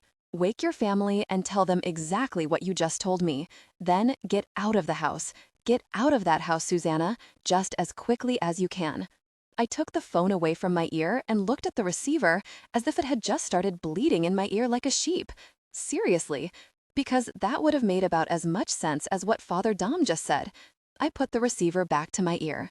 "Susanna," Father Dom was saying, "did you hear me? I am perfectly serious about this. One man is already dead.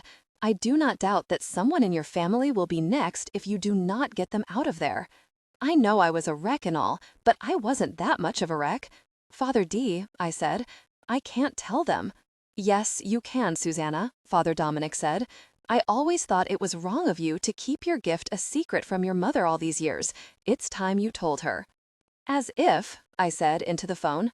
"Susanna," Father D said, "the insects were only the beginning. If this De Silva woman is taking demonic possession of your household, horrors such as, well, horrors such as you or I could never even imagine are going to begin. Demonic possession of my household? I gripped the phone tighter. Listen, Father D, she may have got my boyfriend, but she is not getting my house. Father Dominic sounded tired. Susanna, he said, please just do as I say. Get yourself and your family out of there before harm comes to any of you. I understand that you are upset about Jesse, but the fact is, Susanna, that he is dead, and you, at least for the time being, are still alive. We've got to do whatever we can to see that you remain that way. I will leave here now, but I'm a 6-hour drive away. I promise I will be there in the morning. A thorough administration of holy water should drive away any evil spirits remaining in the house. But Spike had padded across the room toward me. I thought he was going to bite me, as usual, but he didn't. Instead, he trotted right up to my face and let out a very loud, very plaintive cry. Good God, Father Dominic cried into the phone. Is that her? Is she there already? I reached out and scratched Spike behind his one remaining ear, amazed he was even letting me touch him. No, I said, that was Spike. He misses Jesse. Father Dominic said, Susanna, I know how painful this must be for you, but you must know that wherever Jesse is now, he's better off than he's been for the past 150 years, living in limbo between this world and the next. I know it's difficult, but you must try to be happy for him and know that above all, he would want you to take care of yourself, Susanna. He would want you to keep yourself and your family safe. As I listened to Father Dom, I realized he was right. That was what Jesse would have wanted. And there I was, sitting around in a pair of lounging pajamas when there was work to be done. Father D, I said, interrupting him, in the cemetery, over at the mission, are there any De Silvas buried there? Father Dominic, startled from his safety first lecture, said, De Silva? Really, Susanna? I don't know. I don't... Oh, wait, I said. I keep forgetting. She married a Diego. There's a Diego crypt, isn't there? I tried to picture the cemetery, which was a small one, surrounded by high walls, directly behind the basilica down at the mission where Father Dominic works and I go to school. There are only a small number of graves there, mainly of the monks who had first worked with Junipero Serra, the guy who'd founded the Carmel mission back in the 1700s. But a few wealthy landowners in the 1800s had managed to get a mausoleum or two squeezed in by donating a sizable portion of their fortunes to the church. And the biggest one, if I remembered correctly from the time Mr. Walden, our world civ teacher, had taken us to the cemetery to give us a taste of our local history, had the word Diego carved into the door. Susanna, Father Dominic said. For the first time, there was a note of something other than urgency in his voice. Now he sounded frightened. Susanna, I know what you are thinking, and I forbid it. You are not to go near that cemetery. Do you understand me? You are not to go near that crypt. It is much too dangerous. Just the way I like it. But that's not what I said out loud. Aloud I said, okay, Father D, you're right. I'll wake my mom up, I'll tell her everything, and I'll get everyone out of the house. Father Dominic was so astonished, he didn't say anything for a minute. When he was finally able to find his voice, he said, Good? Well, good then. Yes, get everyone out of the house. Don't do anything foolish, Susanna, like call upon the ghost of this woman until I get there. Promise me. Promise me. Like promises mean anything anymore. Look at Jesse. He'd promised me he wasn't going to go away, and where was he? Gone. Gone forever. And I'd been too much of a coward ever to tell him how I really felt about him, and now I'd never get the chance to. Sure, I said to Father Dominic, I promise. But I think even he knew I didn't mean it. Ghost busting is a tricky business. You'd think it would be easy, right? Like if a ghost's bothering you, you just, bust its chops and it'll go away. Yeah, doesn't work that way much, unfortunately. Which is not to say that busting someone's chops does not have therapeutic value, especially for someone who, like me, might be grieving. Because that's what I was doing, of course. Grieving for Jesse. Except, and I don't know if this applies to all mediators or just me, I don't really grieve like a normal person. I mean, I sat around and cried my eyes out after the realization first hit me that I was never going to see Jesse again, but then something happened. I stopped feeling sad and started feeling mad, really mad. There I was, and it was after midnight, and I was extremely angry. It wasn't that I didn't want to keep my promise to Father D. I really did, but I just couldn't, any more than Jesse could apparently keep his promise to me. So it was only about 15 minutes after my phone call to Father D that I emerged from my bathroom. Jesse was gone, of course, so I could have changed in my room, but old habits die hard. In full ghost-busting regalia, including my tool belt and hooded sweatshirt, which even I will admit might seem a bit excessive for California in July. But it was nighttime, and that mist rolling in from the ocean in the wee hours can be chilly. I don't want you to think I didn't give serious thought to what Father D had said about my telling my mom everything and getting her and the Ackermans out of there. I really did think about it. It's just that the more I thought about it, the more ridiculous it sounded. I mean, first of all, my mom is a television news journalist. She simply is not the type to believe in ghosts. She only believes in what she can see, or, barring that, what has been proven to exist by science. The one time I did try to tell her, she totally did not understand, and I realized then that she never would.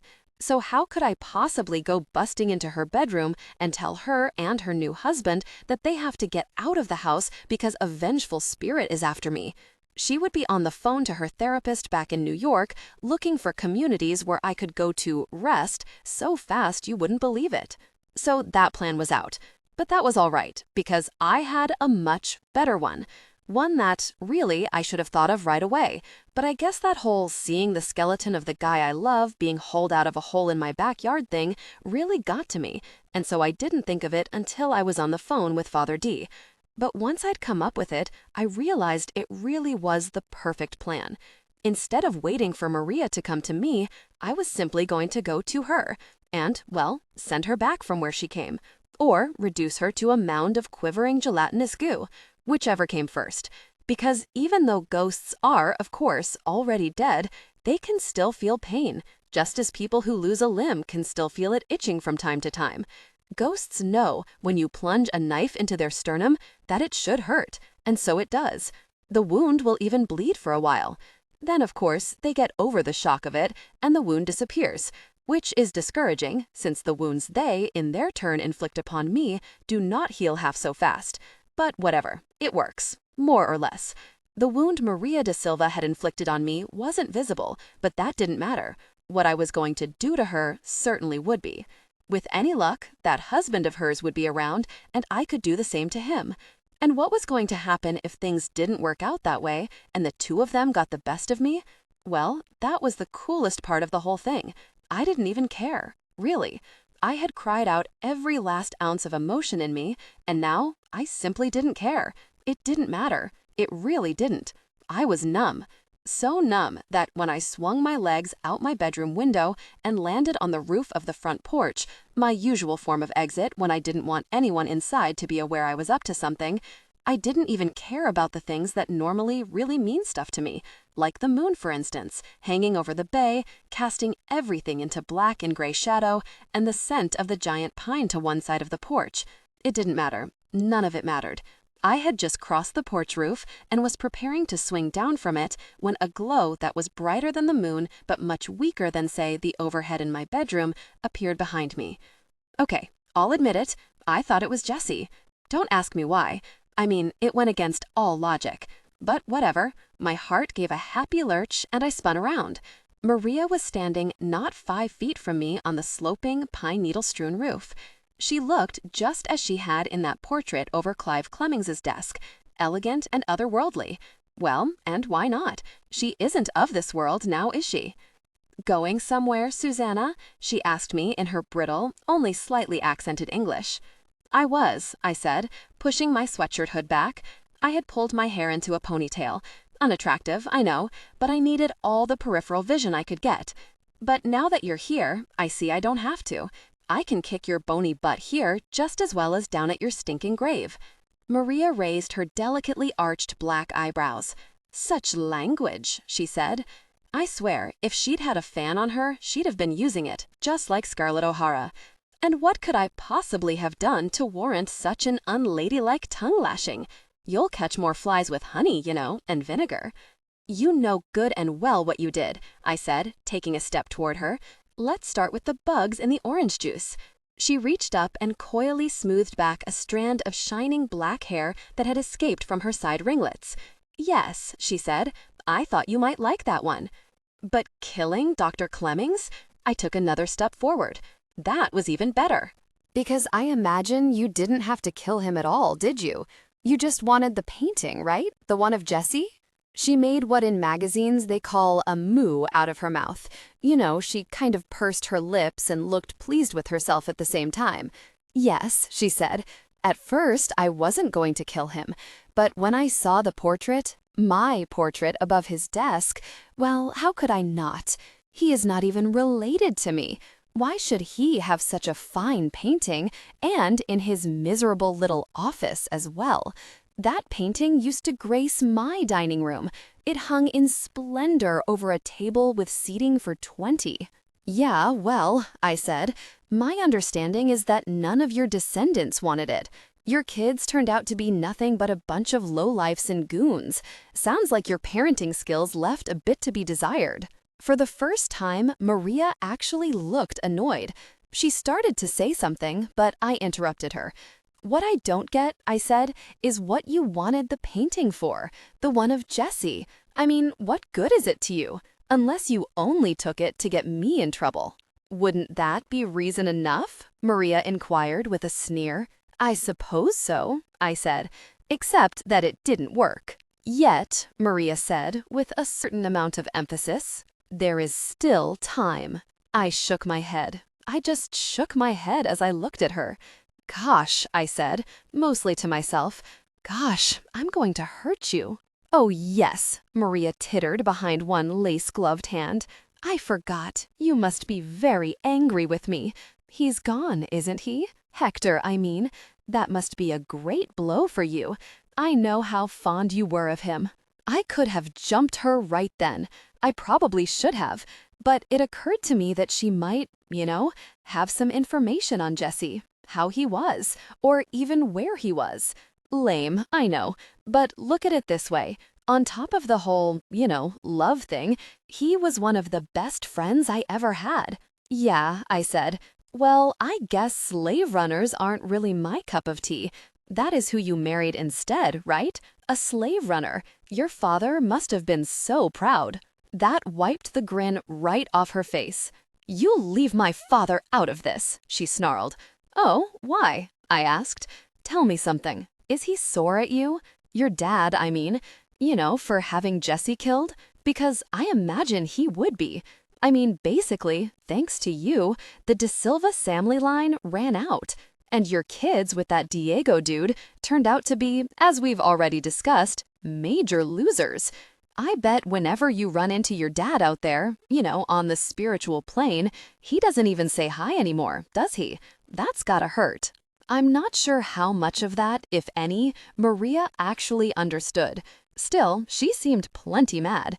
You, she cried. I warned you. I told you to make your family stop with their digging. But did you listen to me? It is your fault you've lost your precious Hector. If you had only listened, he would be here still. But no, you think because you are this mediator, this special person who can communicate with spirits, that you are better than us, better than me. But you are nothing, nothing, do you hear? Who are the Simons? Who are they? No one. I, Maria Teresa de Silva, am a descendant of royalty, of kings and princes. I just laughed. I mean, seriously, come on. Oh yeah, I said. And that sure was some princely behavior, killing your boyfriend like that. Maria's scowl was like a dark storm cloud over her head. Hector died, she hissed in a scary voice, because he dared to break off our betrothal. He thought to disgrace me in front of everyone, me, knowing as he did of the royal lineage running through my blood, to suggest that I would, whoa, this was a new one. Wait a minute, he did what? But Maria was off on a rant. As if I, Maria de Silva, would allow myself to be so humiliated. He sought to return my letters and asked for his own and his ring back. He could not, he said, marry me after what he had heard about me and Diego. She laughed, not pleasantly, as if he did not know to whom he was speaking, as if he did not know he was speaking to a De Silva. I cleared my throat. I said, I'm pretty sure he knew. I mean, that was his last name, too. Weren't the two of you cousins or something? Maria made a face. Yes, I am ashamed to say I shared a name and grandparents with that. She called Jesse something in Spanish that did not sound at all flattering. He did not know with whom he was trifling. There was not a man in the county who would not have killed for the honor of marrying me. And it certainly appears, I couldn't help pointing out, that at least one man in the county was killed for refusing that honor. Why shouldn't he have died? Maria demanded. For insulting me in such a manner? I said, how about because murder is illegal? And because having a guy killed because he doesn't want to marry you is the act of a freaking lunatic, which is exactly what you are. Funny how that part didn't trickle down through the annals of history. But don't worry, I'll make sure I get the word out. Maria's face changed. Before, she'd looked disgusted and irritated. Now, she looked murderous, which was kind of funny. If this chick thought anybody in the world cared about what some prissy broad had done a century and a half ago, she was mightily mistaken. She had managed to kill the one person to whom this piece of information might have been remotely interesting, Dr. Clive Clemmings, Ph.D., but she was still apparently high on the whole "we De Silvas are descended from Spanish royalty" thing, since she whirled on me, petticoats flying, and went in this scary voice, "Stupid girl! I said to Diego that you were far too much of a fool to cause trouble for us, but I see now that I was wrong. You are everything I have heard about mediators. Interfering, loathsome creature." I was flattered. I truly was. No one had ever called me loathsome before. If I'm loathsome, I said, what does that make you? Oh, wait, don't tell me. I already know. A two-faced, backstabbing, difficult person, right? The next thing I knew, she'd pulled that knife from her sleeve and was once more pointing it at my throat. I will not stab you in the back, Maria assured me. It is your face I intend to carve. Go ahead, I said. I reached out and seized the wrist of the hand that was clutching the knife. You want to know what your big mistake was? She grunted as, with a neat move I'd learned in Taekwondo, I twisted her arm behind her back, saying my losing Jesse was my fault, because I was feeling sorry for you before, but now I'm just mad. Then, sinking one knee into Maria De Silva's spine, I sent her sprawling face down onto the porch roof. And when I'm mad, I said, as I pried the knife from her fingers with my free hand, I don't really know what comes over me, but I just sort of start hitting people, really, really hard. Maria wasn't taking any of this quietly. She was shrieking her head off, mostly in Spanish though, so I just ignored her. I was the only one who could hear her anyway. I told my mom's therapist about it, I informed her, as I flung the knife as hard as I could into the backyard, still keeping her pinned down with the weight of my knee. And you know what she said? She said the trigger to my rage mechanism is oversensitive. Now that I was rid of the knife, I leaned forward and, with the hand I wasn't using to keep Maria's arm bent back against her spine, I seized a handful of those glossy black ringlets and jerked her head toward me. But you know what I said to her? I asked Maria. I said, it's not that the trigger to my rage mechanism is oversensitive. It's that people just keep annoying me. To emphasize each of the last 6 syllables of that sentence, I rammed Maria De Silva's face into the roof tiles. When I dragged her head up after the 6th time, she was bleeding heavily from the nose and mouth. I observed this with great detachment, like it was someone else who had caused it and not me. Oh, I said, look at that. That is just so interfering and loathsome of me. Then I smashed her face against the roof a few more times, saying, This one is for jumping me while I was asleep and holding a knife to my throat, and this one is for making Dopey eat bugs, and this one is for making me have to clean up bug guts, and this one is for killing Clive, and oh yeah, this one is for Jesse. I won't say I was out of my mind with rage. I was mad. I was plenty mad, but I knew exactly what I was doing, and it wasn't pretty. Hey, I'll be the first to admit that. I mean, violence is never the answer, right? Unless, of course, the person you're beating on is already dead. But just because 150 years ago this chick had had a good friend of mine offed for no other reason than that he had very rightly wanted out of a marriage with her, she didn't deserve to have her face bashed in. No way. What she deserved was to have every bone in her body broken. And fortunately, however, when I finally let go of Maria's hair and stood up to do just that, I noticed a sudden glow to my left. Jesse, I thought, my heart doing another one of those speeding up, skidding things. But of course, it wasn't Jesse. When I turned my head, what I saw materializing there was a very tall man in a dark mustache and goatee, dressed in clothes that were somewhat similar to Jesse's, only a lot fancier. Like he was a costume party Zorro or something. His snug black trousers had this elaborate silver filigree pattern going down the side of each leg, and his white shirt had those puffy sleeves pirates always wear in movies. He had a lot of silver scroll work on his holster too, and all around the brim of his black cowboy hat. And he didn't look very happy to see me. "Okay," I said, putting my hands on my hips. "Wait, don't tell me. Diego? Am I right?" Under the pencil-thin mustache, his upper lip curled. "I thought I told you," he said to Maria, who was sitting up and holding her sleeve to her bleeding nose, "to leave this one to me." Maria was making a lot of very unattractive snuffling noises. You could tell she'd never had her nose broken before because she wasn't tipping her head back to stop the bleeding. Amateur. "I thought she might be more amusing," Maria said in a voice laced with pain and regret, "to play with."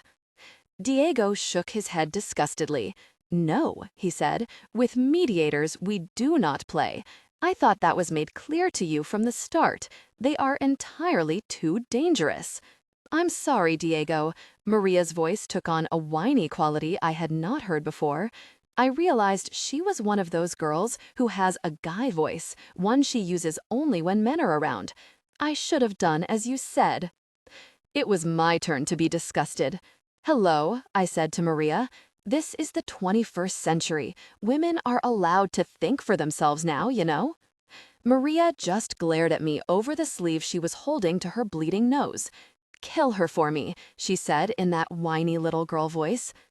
Diego took a step toward me, wearing an expression that told me he was only too happy to oblige his lady love.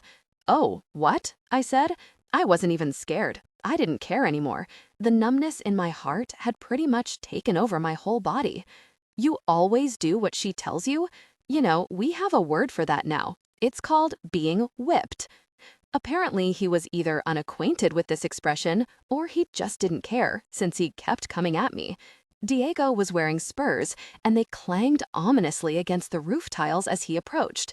"You know," I said, holding my ground, "I gotta tell you, the goatee thing? Yeah, way over. And you know, a little jewelry really does go a long way. Just something you might want to consider. I'm actually glad you stopped by, because I have a couple things I've been meaning to say to you. Number one, about your wife? Yeah, she's a skank. And number two, you know that whole thing where you killed Jesse and then buried his remains out back there? Yeah, way uncool. Because you see, now I have to...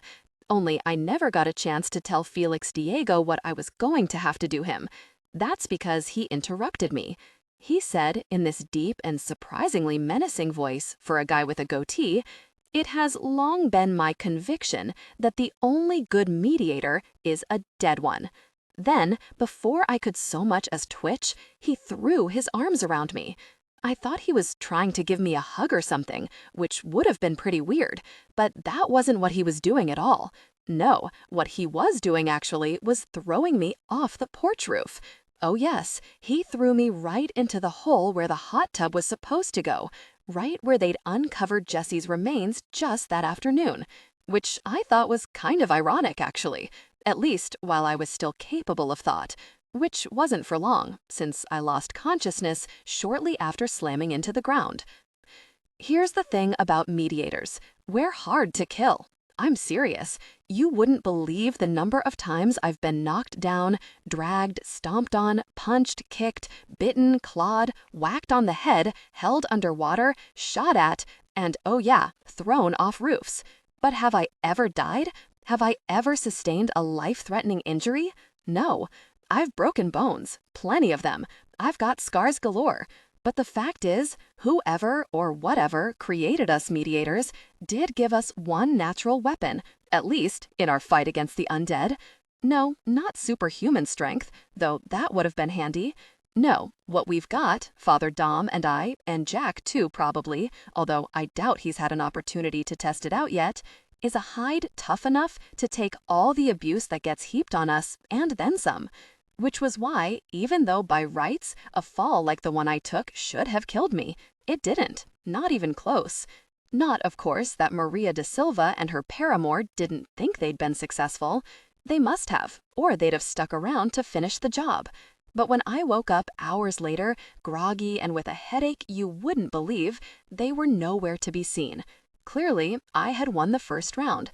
Well, in a manner of speaking, anyway. I mean, I wasn't dead, and that, in my book, is always a plus. What I was concussed. I knew right away, because I get them all the time. Concussions, I mean. Well, all right, twice. Anyway, it's not so pleasant being concussed. Basically, you feel pukey and sore all over, but not surprisingly, your head really hurts more than anything. In my case, it was even worse in that I'd been lying at the bottom of that hole for so long, the dew had had a chance to fall. It had collected on my clothes and soaked them through and made them feel very heavy. So dragging myself out of that pit Andy and Dopey had dug became a real chore. In fact, it was dawn before I finally managed to let myself back into the house. Thank God Sleepy'd have left the front door unlocked when he'd come in from his big date. Still, I had to climb all those stairs. It was pretty slow going. At least when I got to my room and was finally able to peel off all of my sodden, muddy clothes, I didn't have to worry for once about Jessie seeing me in my all-together. Because, of course, Jessie was gone. I tried not to think about that as I crawled into bed and shut my eyes. This strategy, the not thinking about Jessie being gone strategy, seemed to work pretty well. I was asleep, I think, before that thought had really had a chance to sink in again. I didn't wake up until well past 8. Apparently, Sleepy had tried to get me up for work, but I was too far gone. They let me sleep in, I guess, because they all assumed I was still upset about what had happened the day before, about the skeleton they'd found in the backyard. I only wish that was all I had to be upset about. When the phone rang a little after 9 and Andy called up the stairs that it was for me, I was already up, standing in my bathroom in my sweats, examining the enormous bruise that had developed beneath my bangs. I looked like an alien. I'm not kidding. It was a wonder, really, I hadn't broken my neck. I was convinced that Maria and her boyfriend thought that's exactly what I'd done. It was the only reason I was still alive. The two of them were so cocky, they hadn't stuck around to make sure I was well and truly dead. They'd obviously never met a mediator before. It takes a lot more than a fall off a roof to kill one of us. Susanna. Father Dominic's voice, when I picked up the phone, was filled with concern. Thank God you're all right. I was so worried. But you didn't, did you, go to the cemetery last night? No, I said. There hadn't been any reason to go there, in the end. The cemetery had come to me. But I didn't say that to Father D. Instead, I asked, "Are you back in town?" "I'm back. You didn't tell them, did you? Your family, I mean." I said, uncertainly. "Susanna, you must. You really must. They have a right to know. We're dealing with a very serious haunting here. You could be killed, Susanna." I refrained from mentioning that I'd actually already come pretty close. At that moment, the call waiting went off. I said, "Father D, can you hold on a second?" and hit the receiver. A high-pitched, vaguely familiar voice spoke in my ear, but for the life of me, I could not place it right away. Suze, is that you? Are you all right? Are you sick or something? I said, extremely puzzled. Yeah, I guess, sort of. Who is this? The voice said very indignantly, It's me, Jack. Oh, God, Jack. Work, right. Jack, I said, how did you get my home number? You gave it to Paul, Jack said, yesterday. Don't you remember? I did not, of course. All I could really remember from yesterday was that Clive Clemmings was dead, Jesse's portrait was missing, and that Jesse, of course, was gone. Forever. Oh, and the whole part where the ghost of Felix Diego tried to split my head open. Oh, I said. Yeah, okay. Look, Jack, I have someone on the other. Suze, Jack interrupted, you were supposed to teach me to do underwater somersaults today. I know, I said. I'm really sorry. I just really couldn't face coming into work today, bud. I'm sorry. It's nothing against you or anything. I just really need a day off. You sound so sad, Jack said, sounding pretty sad himself. I thought you'd be really happy. You did? I wondered if Father D was still waiting on the other line, or if he'd hung up in a huff. I realized, treating him pretty badly. After all, he'd cut his little retreat short for me. How come? On account of how That's when I saw it, just the faintest glow, over by the daybed. Jesse? Again, my heart gave one of those lurches. It was really getting pathetic how much I kept hoping, every time I saw the slightest shimmer, that it would be Jesse. It wasn't. It wasn't Maria or Diego either, thank God. Surely not even they would be bold enough to try to take a whack at me in broad daylight. Jack, I said, into the phone, I have to go. Wait, Suze, But I'd hung up. That's because sitting there on my daybed, looking deeply unhappy, was Dr. Clive Clemmings, Ph.D. Just my luck. Wish for a Jesse, get a Clive. Oh, he said, blinking behind the lenses of his Coke bottle-bottom glasses. He seemed almost as surprised to see me as I was to see him materialize there in my bedroom. It's you. I just shook my head. Sometimes my bedroom feels like Grand Central Station. Well, I simply didn't. Clive Clemmings fiddled with his bow tie. I mean, when they said I should contact a mediator, I never expected that the mediator would be me. I finished for him. Yeah, I get that a lot. It's only, Clive said apologetically, that you're so... I just glared at him. I really wasn't in the mood. Can you blame me? With the concussion and all? That I'm so what? I demanded. Female? Is that it? Or are you going to try to convince me you're shocked by my preternatural intelligence? Clive Clemmings said. Young. I meant that it's just that you're so young. I sank down onto the window seat. Really? What had I ever done to deserve this? I mean, nobody wants to be visited by the specter of a guy like Clive. I'm almost positive nobody ever wanted him to visit when he was alive. So why me? Oh yeah, the mediator thing. To what do I owe the pleasure, Clive? I probably should have called him Dr. Clemmings, but I had too much of a headache to be respectful of my elders. Well, I hardly know, Clive said. I mean, suddenly, Mrs. Lampert, that's my receptionist, don't you know? She isn't answering when I call her, and when people telephone for me, well, she tells them. The most horrible thing, actually. I simply don't know what's come over her. Clive cleared his throat. You see, she's saying that I'm dead, I finished for him. Clive's eyes grew perceptibly bigger behind his glasses. Why? He said. That's extraordinary. How could you know that? Well, yes, of course, you are the mediator after all. They said you'd understand. But really, Miss Ackerman, I've had the most trying few days. I don't feel at all like myself, and that, I interrupted him, is because you're dead. Ordinarily, I might have been a little nicer about it, but I guess I still felt a little kernel of resentment toward old Clive for his cavalier dismissal of my suggestion that Jesse might have been murdered. But that's not possible, Clive said. He tugged on his bow tie. I mean, look at me. I am clearly here. You are speaking to me. Yeah, I said, because I'm a mediator, Clive. That's my job, to help people like you move on after they've, Since he clearly did not know, I elaborated, croaked. Clive blinked rapidly several times in succession. Oh dear. Yeah, I said. See? Now let's see if we can figure out why you're here and not in happy historian heaven. What's the last thing you remember? Clive dropped his hand from his chin. Pardon? What's the last thing you remember? I repeated, from before you found yourself, well, invisible to Mrs. Lampert. Oh, Clive reached up to scratch his bald head. Well, I was sitting at my desk, and I was looking at those letters you brought me. Quite kind of your stepfather to think of us.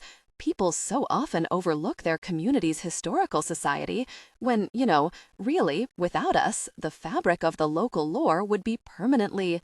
Clive, I said. I knew I sounded cranky, but I couldn't help it. Look, I haven't even had breakfast yet. Can you get a move on, please? Oh, he blinked some more. Yes, of course. Well, as I was saying, I was examining the letters you brought me.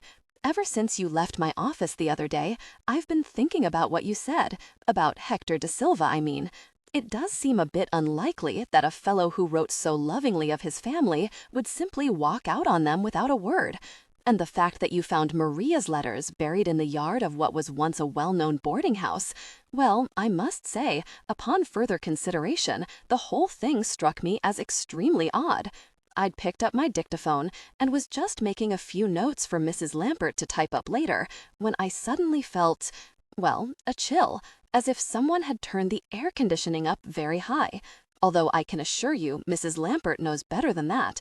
Some of our artifacts must be kept in highly controlled atmospheric climates, and she would never. It wasn't the air conditioning, I said flatly. He stared at me, clearly startled. No, it wasn't. Because a moment later, I caught the faintest whiff of orange blossoms. And Maria Diego was quite well known for wearing orange blossom-scented toilet water. It was so odd, because a second later, I could swear that for a moment, the look in his eyes, behind the thick lenses of those glasses, grew far away.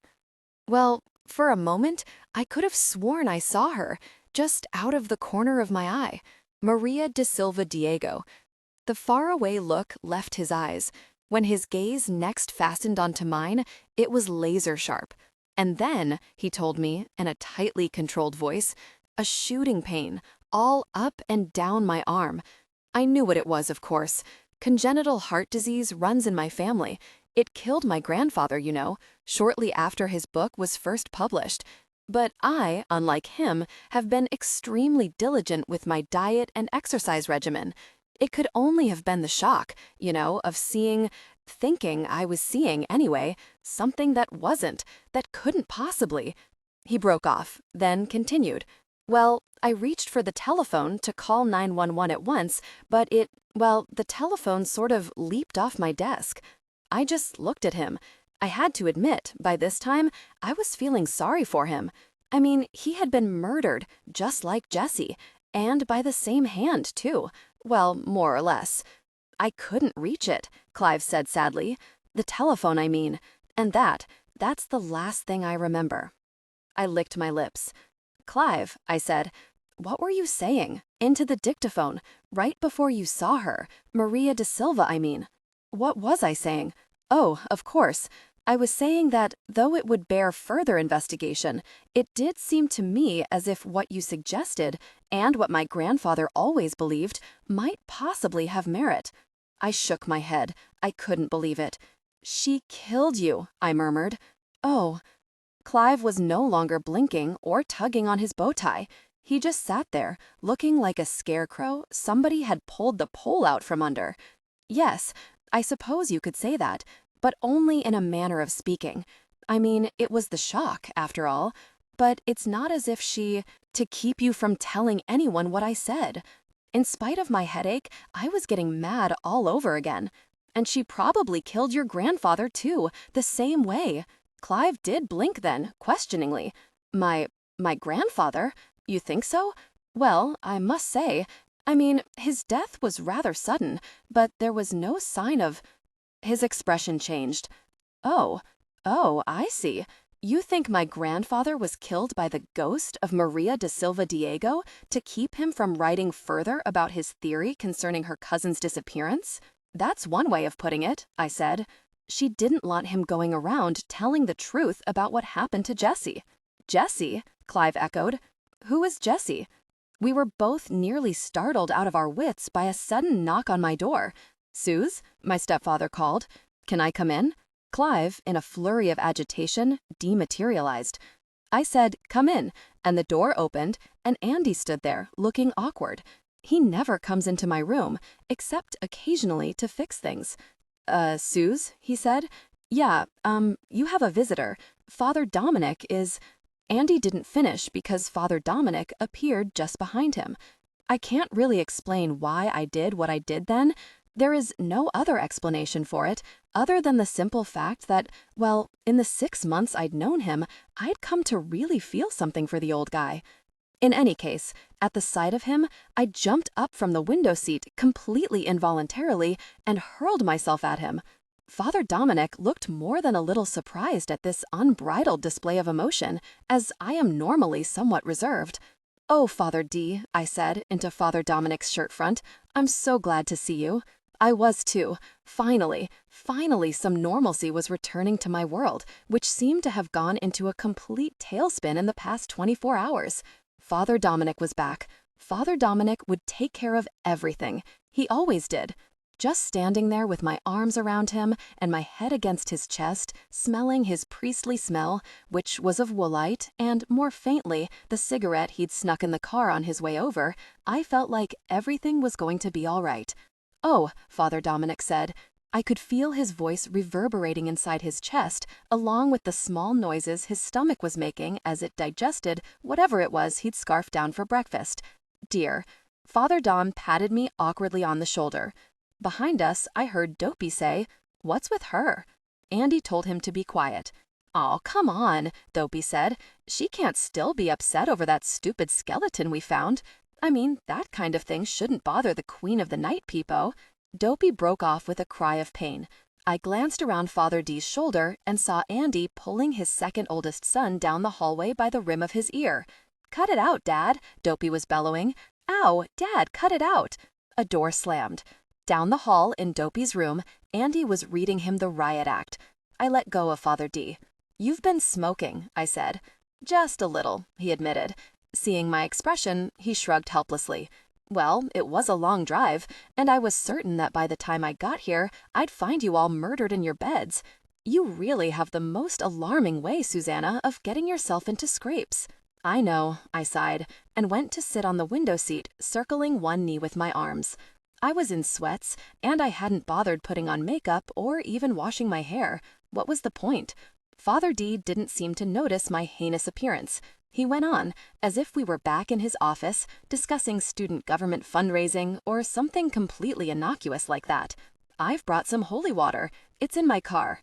I'll tell your stepfather that you asked me to bless the house on account of yesterday's, discovery. He might wonder at your suddenly embracing the church, but you'll just have to start insisting upon saying grace at supper time, or perhaps even attending Mass from time to convince him of your sincerity. I've been doing a bit of reading on those two, Maria de Silva and this Diego person, and they were quite devout. Murderers, it appears, but also churchgoers. They will, I think, be quite reluctant to enter a home that has been sanctified by a priest." Father Dominic looked down at me with concern. "It's what could happen when you set foot anywhere outside this house that's worrying me. The minute you— Good heavens, Susanna!"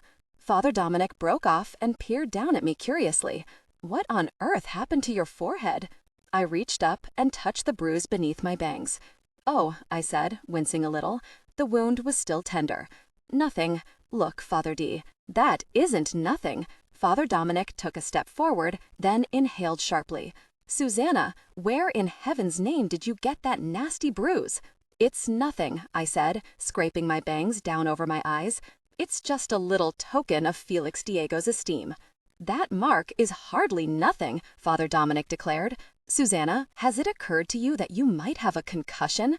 We should have that x-rayed immediately." Father Dominic— "No argument, Susanna," Father D said. "Put some shoes on. I'm going to go have a word with your stepfather, and then we're going down to the Carmel Hospital." The phone jangled noisily. "I told you, Grand Central Station." I picked it up, mostly to give myself time to think of an excuse why I didn't need to go to the hospital. A trip to the emergency room was going to require a story about how I'd come to obtain this latest injury, and frankly, I was running out of good lies. "Hello?" I said into the receiver, while Father D scowled down at me. "Suze?" That all too familiar high-pitched little voice. "It's me again, Jack." "Jack," I said, tiredly. "Look, I told you before, I'm really not feeling well." "That's just it," Jack said. "I got to thinking that maybe you hadn't heard, and then I thought I'd call and tell you." "Because I know you'll feel better when I tell you." "Tell me what, Jack?" "About how I mediated that ghost for you," Jack said. God, my head was pounding. I was so not in the mood for this. "Oh yeah? What ghost was that, Jack?" "You know," Jack said, "that guy who was bugging you, that Hector guy." I nearly dropped the phone. I did drop it, actually, but I flung out my hands and caught the receiver before it hit the floor. Then I held it back up to my ear with both hands so I would be sure not to drop it again and make certain I was hearing him right. I did all this with Father Dominic watching me. "Jack," I said, feeling like all the wind had been knocked out of me. "What are you talking about?" "That guy," Jack said. His childish lisp had gone indignant. "You know, the one who wouldn't leave you alone. That Hector guy." I nearly dropped the phone. I did drop it, actually, but I flung out my hands and caught the receiver before it hit the floor. Then I held it back up to my ear with both hands so I would be sure not to drop it again and make certain I was hearing him right. I did all this with Father Dominic watching me. "Jack," I said, feeling like all the wind had been knocked out of me. "What are you talking about?"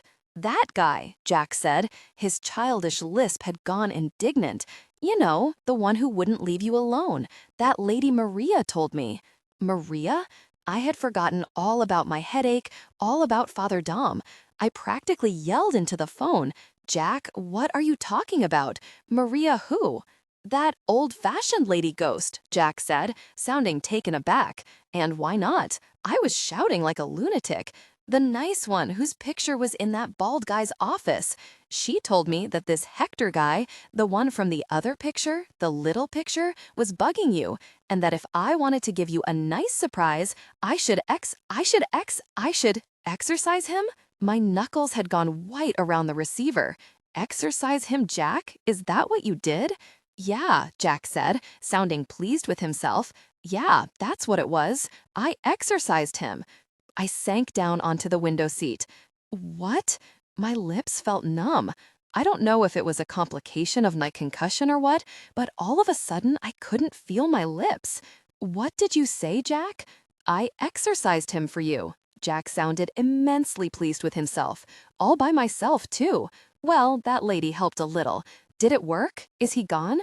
Across my room, Father Dominic was looking at me questioningly. Small wonder. My conversation, from his end, had to sound completely bizarre. I hadn't, after all, had a chance to tell him about Jack. "Suze," Jack said, "are you still there?" "When?" I murmured through my numb lips. Jack went, "What?" "When, Jack?" I said. "When did you do this?" "Oh, last night, while you were out with my brother.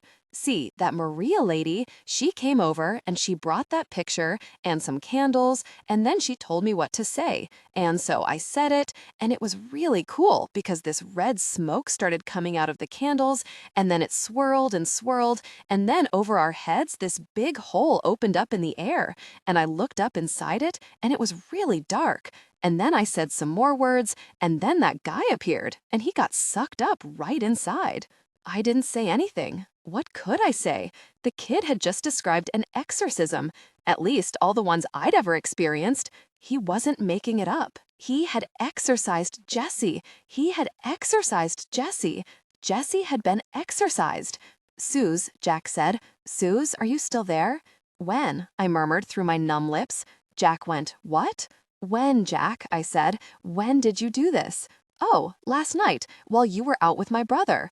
See, that Maria lady, she came over and she brought that picture and some candles, and then she told me what to say, and so I said it, and it was really cool because this red smoke started coming out of the candles, and then it swirled and swirled, and then over our heads this big hole opened up in the air, and I looked up inside it, and it was really dark. And then I said some more words, and then that guy appeared, and he got sucked up right inside." I didn't say anything. What could I say? The kid had just described an exorcism, at least all the ones I'd ever experienced. He wasn't making it up. He had exorcised Jessie. He had exorcised Jessie. Jessie had been exorcised. Suze, Jack said. Suze, are you still there? I'm still here, I said. I guess I must have looked pretty awful, since Father Dom came and sat down on the window seat next to me, looking all worried. And why not? I was in shock. And this was a different kind of shock than I'd ever felt before. This wasn't like being thrown off a roof or having a knife held to my throat. This was worse, because I couldn't believe it. I simply couldn't believe it. Jesse had kept his promise. He hadn't disappeared because his remains had, at long last, been found, proving he'd been murdered. He disappeared because Maria da Silva had had him exorcised. "You're not mad at me, are you?" Jack asked worriedly. "I mean, I did the right thing, right? That Maria lady said Hector was really mean to you, and you would be really thankful." There was a noise in the background, and then Jack said, "That's Caitlin. She wants to know when you're coming back. She wants to know if you can maybe come in this afternoon, because she has to—" But I never did learn what Caitlin had to do. That's because I had hung up. I just couldn't listen to that sweet little voice telling me these horrible, awful things for 1 second more. The thing was, it wouldn't sink in. It just wouldn't. I understood intellectually what Jack had just said, but emotionally, it wasn't registering. Jesse had not moved on from this plane to the next, not of his own free will. He had been ripped from his existence here the same way he'd been ripped from life, and ultimately by the very same hands. And why? For the same reason he'd been killed, to keep him from embarrassing Maria da Silva. "Susanna?" Father Dominic's voice was gentle. "Who is Jack?" I glanced up, startled. I had practically forgotten Father Dom was in the room. But he wasn't just in the room. He was sitting right beside me, his blue eyes filled with bewildered concern. "Susanna," he said, "Father Dom never calls me Suze like everyone else does. I asked him why once, and he told me it was because he thought Suze sounded vulgar." Vulgar! That really cracked me up at the time. He's so funny, so old-fashioned. Jesse never called me Suze either. "Jack's a mediator," I said. "He's 8 years old. I've been babysitting for him up at the resort." Father Dominic looked surprised. "A mediator? Really? How extraordinary." Then his look of surprise turned back to one of concern. "You ought to have called me straight away, Susanna, the moment you realized it. There aren't many mediators in the world. I would like very much to speak to him, show him the ropes, as it were. You know, there's such a lot to learn for a young mediator. It mightn't be wise for you to undertake educating one, Susanna, given your own comparative youth." "Yeah," I said, with a bitter laugh. To my bemusement, the sound caught in my throat on a sort of sob. "You can say that again." I couldn't believe it. I was crying again. What was this anyway? I mean, this crying thing? I go for months dry as a bone, and then all of a sudden I'm weeping at the drop of a hat. "Susanna?" Father Dom reached out and grabbed my arm. He gave me a little shake. I could tell by his expression he was really astonished. Like I said, I never cry. "Susanna, what is it? Are you crying, Susanna?" I could only nod. "But why, Susanna?" Father Dom asked urgently. "Why? Jesse? It's a hard thing, and I know you'll miss him, but—" "You don't understand," I blurted. I was having trouble seeing. Everything had gotten very fuzzy. I couldn't see my bed or even the patterns on the pillows on the window seat, and they were much closer. I raised my hands to my face, thinking maybe Father Dom had been right, and that I should get that X-ray after all. Something was evidently wrong with my vision. But when my fingers encountered wetness on my cheeks, I was forced to admit the truth. There wasn't anything wrong with my vision. My eyes were simply overflowing with tears. "Oh, Father," I said, and for the second time in half an hour, I threw my arms around a priest's neck. My forehead collided with his glasses, and they went all crooked. To say that Father Dominic was startled by this gesture would be an understatement of the grossest kind, but judging by the way he froze up when I uttered them, he was even more surprised by the words that came out of my mouth. "He exorcised Jessie, Father D. Maria da Silva tricked him into doing it. She told Jack that Jessie had been bothering me, and that he'd be doing me a favor, getting rid of him. Oh, Father Dominic." My voice rose to a wail. "What am I going to do?" Poor Father Dominic. I highly doubt he has hysterically weeping women throwing their arms around him all that often. You can totally tell. He didn't know how to react at all. I mean, he patted me on the shoulder and said, "Shh, everything will be all right," and stuff, but you could tell he was really uncomfortable. I guess he was afraid Andy was going to walk by and think I was crying because of something Father Dominic had said, which was ridiculous, of course, as if anything anybody said could make me cry. After a few minutes of Father Dom saying, "Shh, everything will be all right," and being all stiff, I couldn't help laughing. Seriously. I mean, it was funny, in a sad, pathetic kind of way. "Father Dominic," I said, pulling away and looking up at him through my streaming eyes, "are you joking?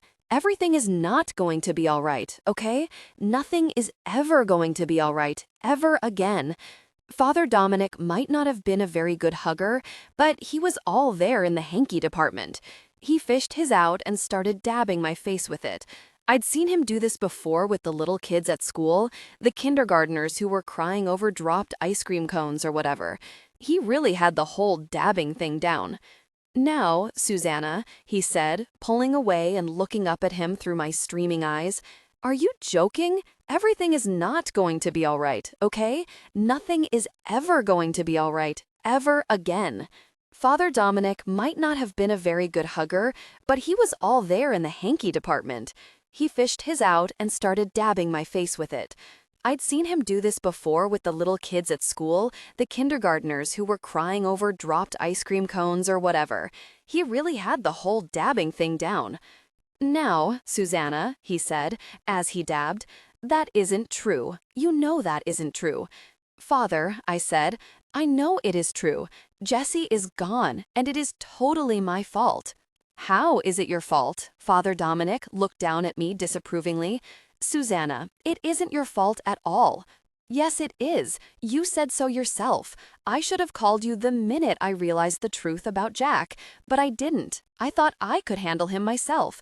I thought it was no big deal. And now look what happened. Jessie's gone, forever." "It is a tragedy," Father Dominic said. "I cannot think of a greater injustice. Jessie was a very good friend to you, to both of us.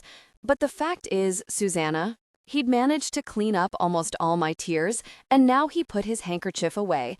"He spent a good many years wandering in a sort of half-life. Now his struggles are over, and he can perhaps begin to enjoy his just rewards." I narrowed my eyes at him. What was he talking about? He must have read the skepticism in my face, since he said, "Well, think about it, Susanna.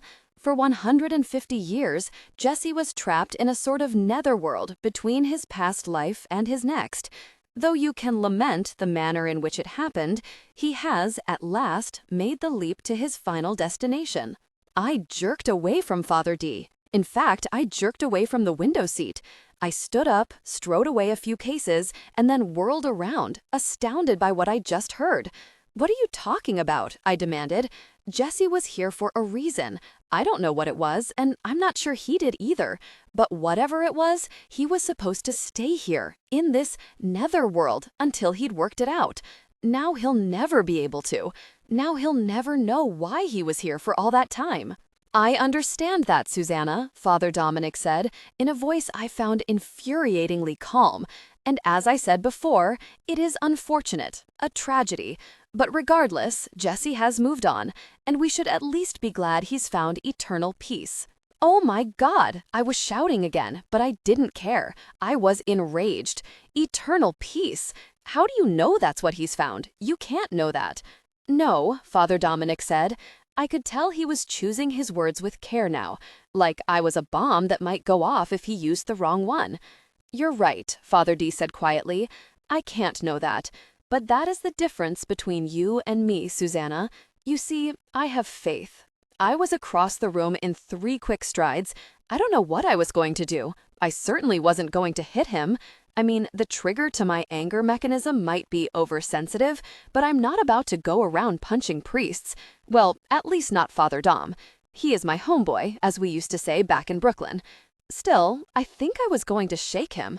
I was going to put my hands on his shoulders and attempt to shake some sense in him, since reasoning did not appear to be working. I mean, seriously? Faith. As if faith ever worked better than a good ass-kicking. But before I could lay a hand on him, I heard someone behind me clear his throat. I looked around, and there was Andy, in his tool belt and jeans and a t-shirt that said, "Welcome to Duckbill Flats," standing in my open doorway and looking concerned. "Suze," he said, "Father Dominic, is everything all right in here? I thought I heard some shouting." Father Dominic stood up. "Yes," he said, looking grave. "Well, Susanna is, and very rightly too, concerned about the, unfortunate discovery in your backyard yesterday. She has asked me, Andrew, to perform a house blessing, and I of course said I would. I've left my Bible in the car, however." Andy perked right up. "You want me to go get it for you, Father?" he asked. "Oh, that would be wonderful, Andrew, just wonderful. It should be on the front seat. If you could bring that to me, I'll get to work straight away." "No problem, Father," Andy said, and he went away looking all happy, which is easy to be if you, like Andy, haven't the slightest clue what's going on in your own house. I mean, Andy doesn't believe. He doesn't know there's a plane of existence other than this one. He doesn't know people from that other plane are trying to kill me, or that I was once in love with the guy whose bones he dug up yesterday. "Father D," I said the minute I heard Andy's feet hit the stairs. "Susanna," he said tiredly. He was trying to head me off at the pass, I could tell. "I understand how difficult this is for you. Jesse was very special. I know he meant a great deal to you. I couldn't believe this. Father D.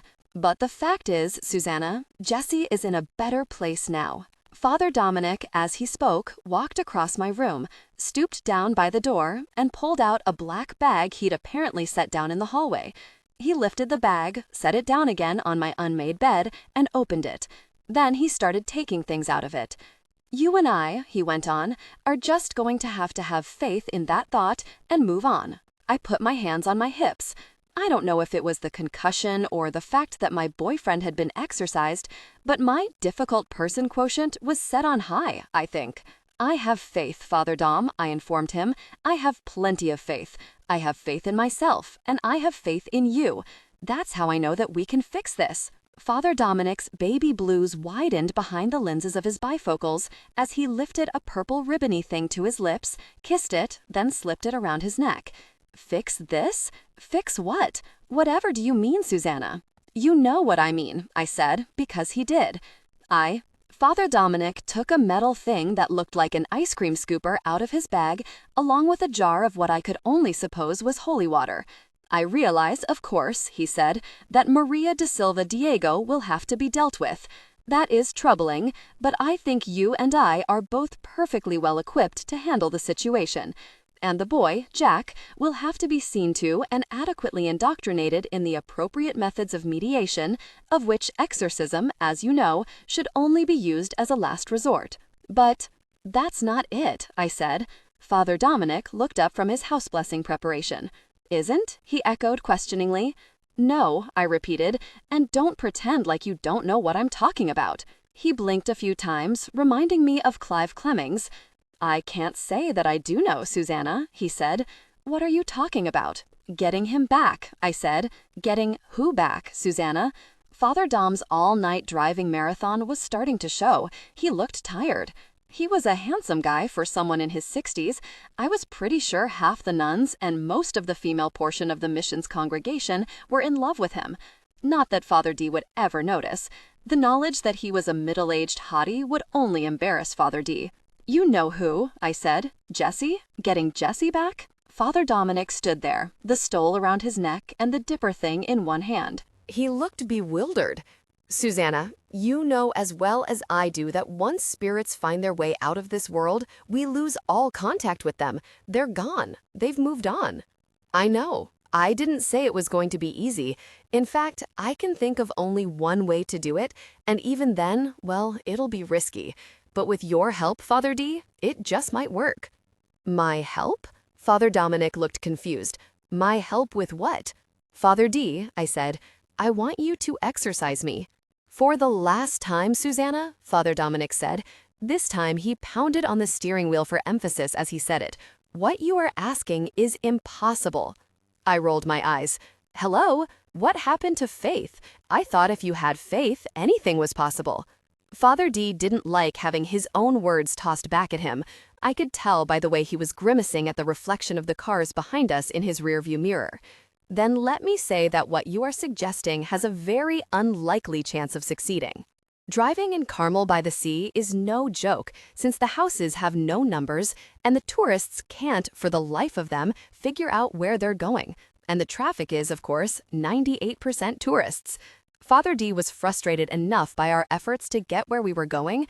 My announcement back in my bedroom that I wanted him to exorcise me wasn't helping his mood much either. Not to mention the fact that it is unethical, immoral, and probably quite dangerous, he concluded, as he waved at a minivan to go ahead and go around us. Right, I said, but it's not impossible. You seem to be forgetting something, Father D said. You are not a ghost, nor are you possessed by one. I know, but I have a spirit, right? I mean, a soul, so why can't you exercise it?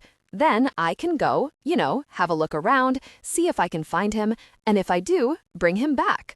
I added as an afterthought, if he wants to come, of course. Susanna, Father Dom was really fed up with me, you could totally tell. It had been all right back at the house when I'd been crying and everything, but then I'd gotten this terrific idea. Only Father Dominic didn't think the idea was so terrific, see? I personally found it brilliant. I couldn't believe I hadn't thought of it before. I guess my brain had gotten a little squashed, what with the concussion, but there was no reason why my plan shouldn't work. No reason at all, except that Father Dominic would have no part of it. No, he said, which was what he'd been saying ever since I first mentioned it. What you are suggesting, Susanna, has never been done before. There isn't the slightest guarantee it will work, or that if it does, you will be able to return to your body. That, I said calmly, is where the rope comes in. No, Father Dominic shouted. He had to slam on the brakes at that very moment because a tour bus came barreling along from out of nowhere, and, there being no traffic lights in downtown Carmel, there were often differences of opinion over whose turn it was at four-way stops. I heard the holy water, still in its jar in his black bag on the back seat, slosh around. You wouldn't have thought there'd be any left, what with the dousing Father D had given our house. That stuff had been seriously flying. I hoped he was right about Maria and Felix being too Catholic to dare to cross the threshold of a newly blessed home, because if he was wrong, I'd pretty much made a big ass out of myself in front of Dopey for no reason. Dopey had been all, "What you doing that for, Father D?" when Father Dominic got to his room with the aspergillum, which turned out to be what the dippy thing was called. "Because your sister asked me to," Father Dom replied as he flicked holy water all over Dopey's weight bench, probably the only time that thing had ever come close to being cleaned. "Suze asked you to bless my room?" I could hear Dopey's voice all the way down the hall in my own room. I'm sure neither of them knew I was listening. "She asked me to bless the house," Father Dominic said. "She was very disturbed by the discovery of the skeleton in your backyard, as I'm sure you know. I would greatly appreciate it if you would show her a little extra kindness for the next few days, Bradley." Bradley? In my room? I started cracking up. Bradley? Who knew? I don't know what Dopey said in reply to Father Dom's suggestion that he be nicer to me, because I took the opportunity to shower and change into civilized clothing. I figured 12 hours was more than enough to go around in sweats. Any more than that, and you are, quite frankly, wallowing in your own sorrow. Jesse would not want my grieving over him to affect my by-now-famous sense of fashion. Besides, I had a plan. So it was that, showered, made up, and attired in what I considered to be the height of mediator chic in the form of a slip dress and sandals, I felt prepared to take on not only the minions of Satan, but the staff at the Carmel Pinecone, in front of whose office Father D had promised to drop me. I had not only figured out, you see, a way to get Jesse back, I'd figured out a way to avenge Clive Clemmings's death, not to mention his grandfather's. Oh yes, I still had it. But good. "It is out of the question, Susanna," Father Dominic said, "so put the idea from your head. Wherever he is now, Jesse is in a better place than he was. Let him rest there." "Fine," I said. We pulled up in front of a low building, heavily shaded by pine trees, the offices of the local rag. "Fine," Father Dominic said, putting his car into park. "I'll wait out here for you. It would probably be better if I didn't come in, I suppose." "Probably," I said, "and there's no need to wait. I'll find my own way home." I undid my seatbelt. "Susanna," Father Dominic said. I lifted my sunglasses and peered at him. "Yes?" "I'll wait here for you," he said. "We still have a good deal of work to do, you and I." I screwed up my face. "We do?" "Maria and Diego," Father D reminded me gently. "You are protected from them at home now, but they are still at large, and will, I think, be excessively angry when they realize you are not dead." I had finally broken down and explained to him what had happened to my head. "We need to make preparations, you and I, to deal with them." "Oh," I said, "that." I had, of course, forgotten all about it. Not because I did not feel Maria and her husband should be dealt with, but because I knew my idea of dealing with them and Father D's idea were not exactly going to gel. I mean, priests aren't really big on beating adversaries into bloody pulps. They're more into gentle reasoning. "Sure," I said. "Yeah, we should get right on that." And, of course, Father D looked really odd. I realized why when the next words that came out of his mouth were, "We've got to decide what's to be done with Jesse's remains." Jesse's remains. The words hit me like twin punches. Jesse's remains. Oh, God. "I was thinking," Father Dominic said, still choosing his words with elaborate care, "of putting in a formal request with the coroner's office to have the remains transferred to the church for burial in the mission cemetery. Do you agree with me that that would be appropriate?" Something hard grew in my throat. I hied to swallow it down. "Yes," I said. It came out sounding funny, though. "What about a headstone?" Father Dominic said. "Well, that might be difficult, seeing as how I highly doubt the coroner will be able to make a positive identification." "Right, they didn't have dental x-rays back when Jesse'd been alive." "Maybe," Father Dominic said, "a simple cross." "No," I said, "a headstone. I have $3,000. More if I took back all those Jimmy Choos. Good thing I'd saved the receipts. Who needed a fall wardrobe anyway? Do you think that would cover it?" "Oh," Father Dominic said, looking taken aback. "Susanna, you can let me know," I said. Suddenly, I didn't think I could sit there on the street anymore, discussing this with him. I opened the passenger door. "I better go. See you in a few." And I started to get out of the car, but not soon enough. Father D called my name again. "Father D," I began impatiently, but he held up a hand. "Just hear me out, Susanna," he said. "It isn't that I don't wish there was something we could do to bring Jesse back. I, too, wish that he could, as you said, have found his own way to wherever it was he was supposed to have gone after death. I do. I truly do. I just don't think that going to the extreme you're suggesting is, well, necessary. And I certainly don't think it's what he would have wanted. You're risking your life for his sake." I thought about that. I really did. Father D was absolutely right, of course. Jesse would not have wanted me to risk my life for him, not ever, especially considering the fact that he doesn't even have one anymore. A life, I mean. But let's face it, Jesse's from a slightly different era. Back when he was born, girls spent all their time at quilting bees. They didn't exactly go around routinely kicking butt the way we do now. And even though Jesse's seen me kick butt a million times, it still makes him nervous. You can totally tell. You would think he'd be used to it by now, but no. I mean, he was even surprised when he heard about Maria and her knife. I guess that's kind of understandable. Come on, little Miss Hoop Skirt, poppin' a blade. Still, even after a century and a half of knowing she was the one who had ordered the hit on him, that completely blew his mind. I mean, that sexism thing, they drive that stuff down deep. It hasn't been easy curing him of it. Anyway, all I'm saying is Father D's right. Jesse definitely would not want me to risk my life for him. But we don't always get what we want, do we? "Fine," I said again. You would have thought that Father D would notice how accommodating I'd become all of a sudden. I mean, didn't he realize that he wasn't the only person in town who could help me?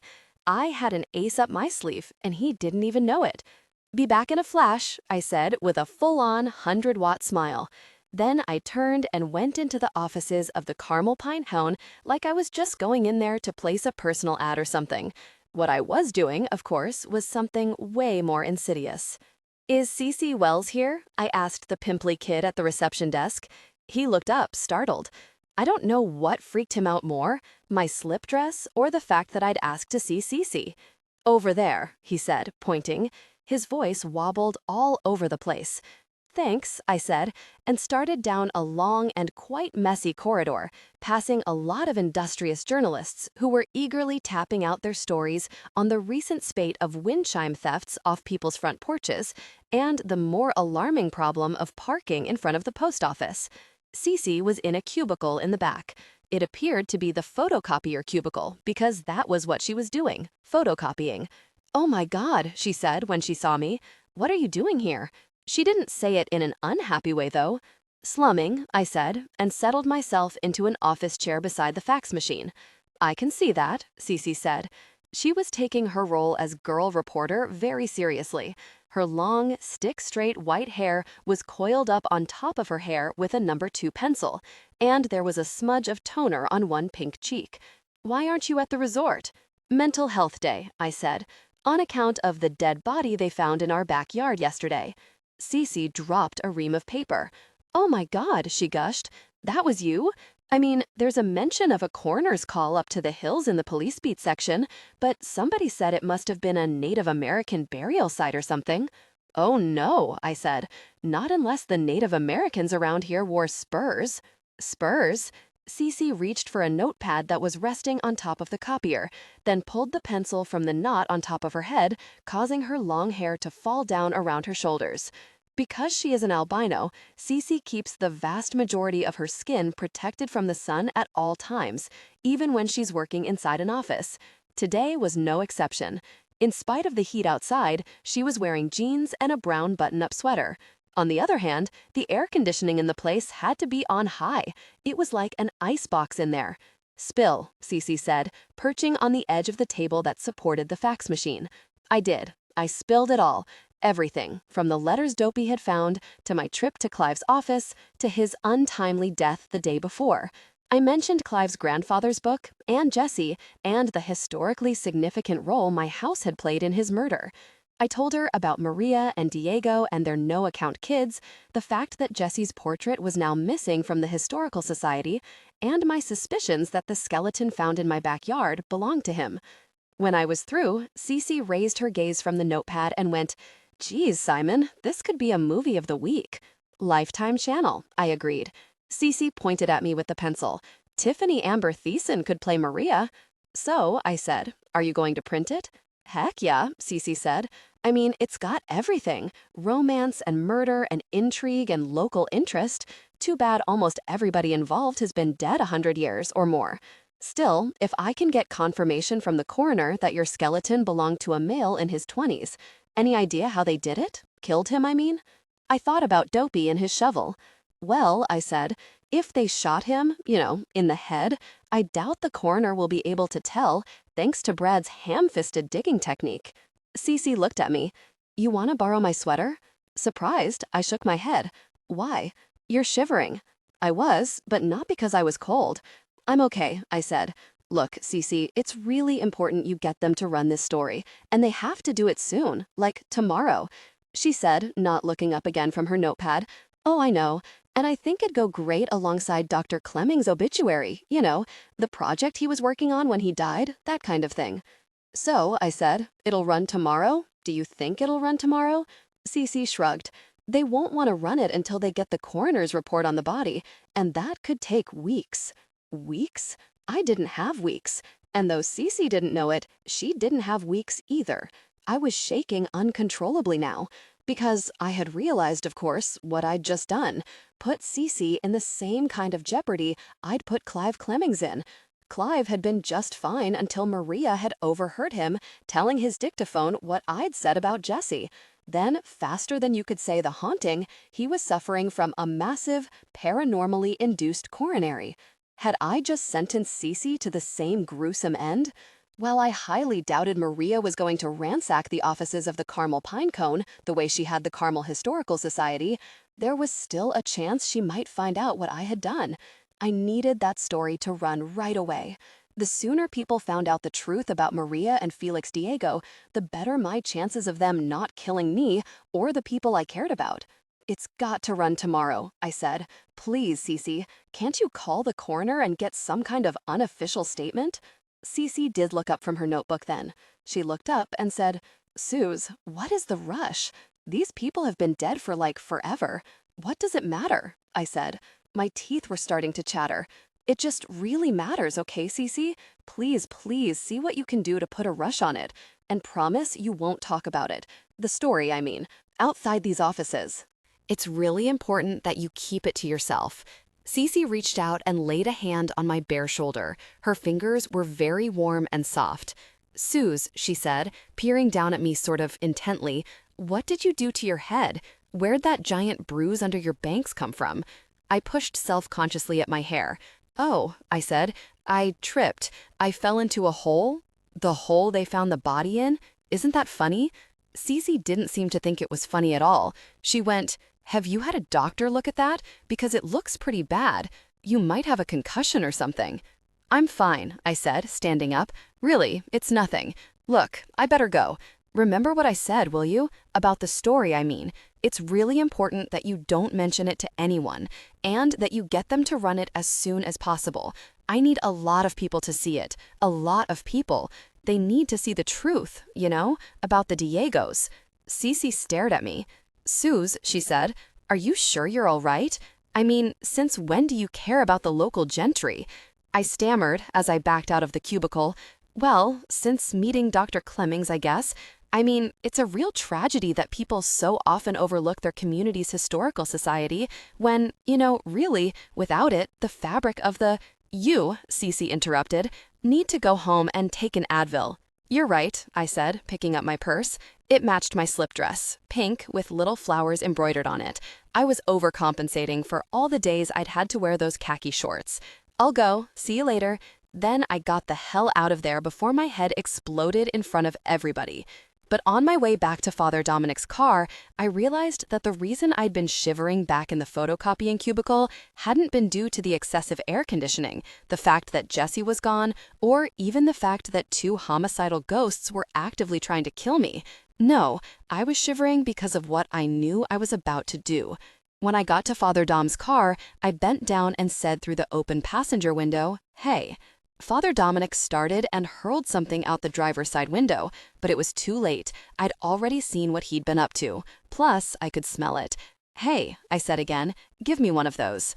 "Susanna." Father Dominic looked stern. "Don't be ridiculous. Smoking is an awful habit. Believe me, you do not want to pick it up. How did things go with Miss Wells?" I said, "Fine. I'm pretty sure it's a sin to tell a lie to a priest, even a white lie that can't possibly hurt him. But what was I supposed to do? I know him, see? And I know he's going to be completely rigid on the whole exorcism thing. So what else could I do?" "She wants me to stick around, actually," I said, "and help her write it. The story, I mean." Father Dominic's white eyebrows met over his silver frames. "Susanna," he said, "we have a great deal to do this afternoon, you and I." "Yeah," I said, "I know, but this is pretty important. How about I meet you back at your office at the Mission at 5? Father Dominic hesitated. I could tell he thought I was up to something. Don't ask me how. I mean, I can be quite the angelic type when I put my mind to it. 5 o'clock, he said, finally, and not a minute later or Susanna, I'm telling you right now, I will telephone your parents and tell them everything. 5 o'clock, I said, promise. I waved as he drove away, and then, just in case he was looking in his rearview mirror, made as if to go back into the newspaper building. But instead, I slipped around the back of it, then headed toward the Pebble Beach Hotel and Golf Resort. I had some unfinished business there. He wasn't in the pool. He wasn't eating burgers at the pool house. He wasn't on the tennis courts, at the stables, or in the pro shop. Finally, I decided to check his room, although it didn't make any sense at all that he'd be there, not on a gloriously sunny day like this one. But when the door to his suite swung open to my knock, that's exactly where I found him. He was, Caitlin informed me tersely, taking a nap. Taking a nap? I stared at her. Caitlin, he's an 8-year-old, not an 8-month-old. He said he was tired, Caitlin snapped at me. And what are you doing here anyway? I thought you were supposed to be sick. I am sick, I said, pushing past her into the suite. Caitlin eyed me disapprovingly. You could tell she was jealous of my slip dress and delicate pink sandals, not to mention my bag. I mean, compared to her, in her regulation Oxford tee and pleated khakis, I looked like Gwyneth Paltrow. Only with better hair, of course. You don't look very sick to me, Caitlin declared. Oh yeah? I lifted up my bangs so she could see my forehead. She sucked in her breath and made an "ugh, that must have hurt" face. "My God," she said, "how'd you do that?" I thought about saying it was a job-related injury of some kind so I could milk some disability out of her, but I didn't think it would work. Instead, I just said I'd tripped. "So what are you doing here?" Caitlin wanted to know. "I mean, if you're not here to work." "Well," I said, "that's the thing. I felt really guilty, saddling you with Jack, so I got my mom to drop me off here after she took me to the doctor. I'll stay with him for the rest of the day if you want." Caitlin looked dubious. "I don't know," she said. "You're not in uniform." "Well, I wasn't going to wear my uniform to the doctor's office," I squealed. Really, it was amazing how these elaborate lies were tripping off my tongue. I could hardly believe it myself, and I was the one making them up. I mean, come on. But look, he told me I'm fine, so there's no reason I can't take over for you. We'll just stay here in the suite if you're that nervous about people seeing me out of uniform. No problem. Caitlin glanced at my forehead again. "You're not on any kind of painkiller for that, are you? Because I can't have you babysitting all whacked up on Scooby snacks." I held up the first 3 fingers of my right hand in the international symbol for scouting. "On my honor," I said, "I am not whacked up on Scooby snacks." Caitlin glanced at the closed door to Jack's room. "Well," she said hesitantly. "Oh, come on," I said. "I could really use the dough. And don't you and Jake have a date tonight?" Her gaze skittered towards me. "Well," she said, blushing. Seriously, she blushed. "Yeah," she said, "actually, we do." God, it had only been a guess. "Don't you want to cut out a little early?" I said, "to make yourself, all glam for him?" She giggled. Caitlin actually giggled. "I am telling you, my stepbrothers ought to come with government warning labels. Caution, hazardous when mixed with estrogen." "Okay," she said, and started heading for the door. "My boss'll kill me though if he sees you without your uniform, so you've got to stay in the room. Promise?" I had made and broken so many promises in the past 24 hours, I didn't think one more could hurt. I went, "Sure thing, Caitlin," and then I walked her to the door. As soon as she was gone, I put down my purse and went into Jack's room. I did not knock first. There is nothing an 8-year-old boy's got that I haven't seen before. Besides, I was still a bit hacked with the little creep. Jack may have been told to take a nap, but he certainly wasn't doing so. When I walked into his room, he thrust whatever it was he'd been playing with under the blankets and lifted his head from the pillow with his face all screwed up like he was sleepy. Then he saw it was me, threw the covers back, and revealed that not only was he fully dressed, but that he'd been playing with his Game Boy. "Suze," he shouted when he saw me, "you came back." "Yeah," I said. It was dark in his room. I went to the French doors and threw open the heavy drapes to let in the sunlight. "I came back. I thought," Jack said, jumping up and down excitedly on the bed, "that you were mad at me." "I am mad at you," I said, turning around to look at him.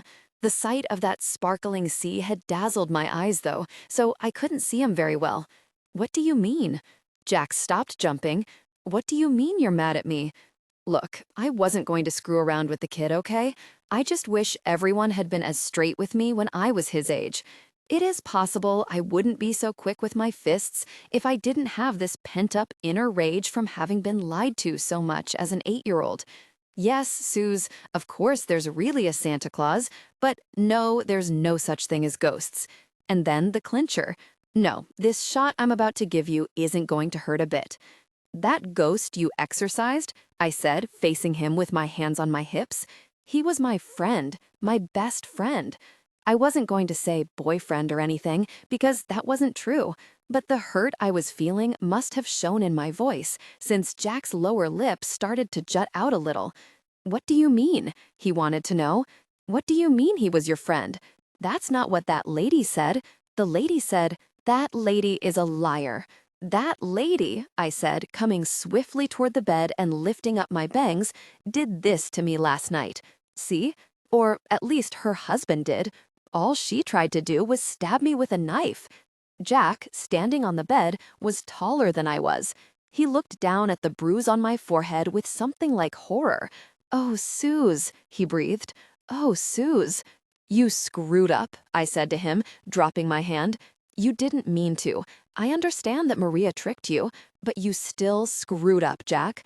Now his lower lip was trembling. So was his whole chin, actually, and his eyes had filled up with tears.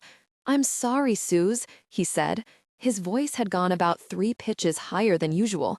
Suze, I'm so sorry. He was trying really hard not to cry. He wasn't succeeding, though. Tears were spilling out of his eyes and rolling down his chubby cheeks, the only part of him that was chubby, except maybe for his Albert Einstein hair.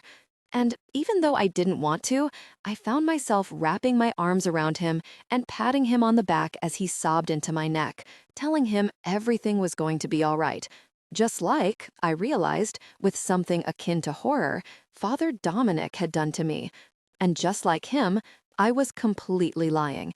Because everything was not going to be all right. Not for me, at least. Not ever again.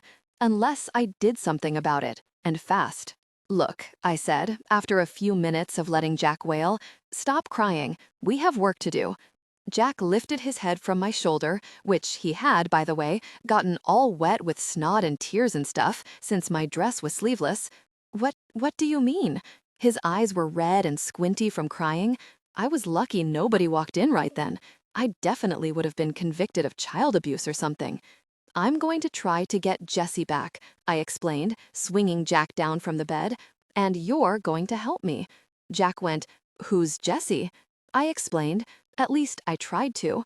I told him that Jessie was the guy he had exorcised, and that he had been my friend, and that exorcising people was wrong, unless they'd done something very, very bad, such as tried to kill you.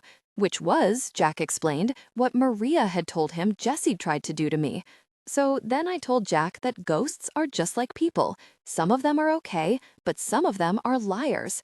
If he had ever met Jessie, I assured him, he'd have known right away he was no killer. Maria da Silva, on the other hand, but she seemed so nice, Jack said. I mean, she's so pretty and everything. Men, I'm serious. Even at the age of 8, it's pathetic. Jack, I said to him, have you ever heard the expression, don't judge a book by its cover? Jack wrinkled his nose.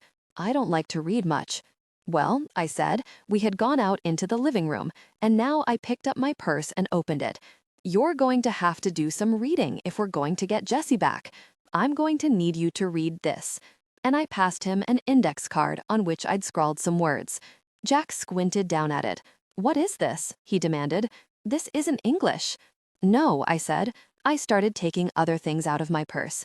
It's Portuguese. What's that? Jack asked. It's a language, I explained, that they speak in Portugal, also in Brazil and a few other places.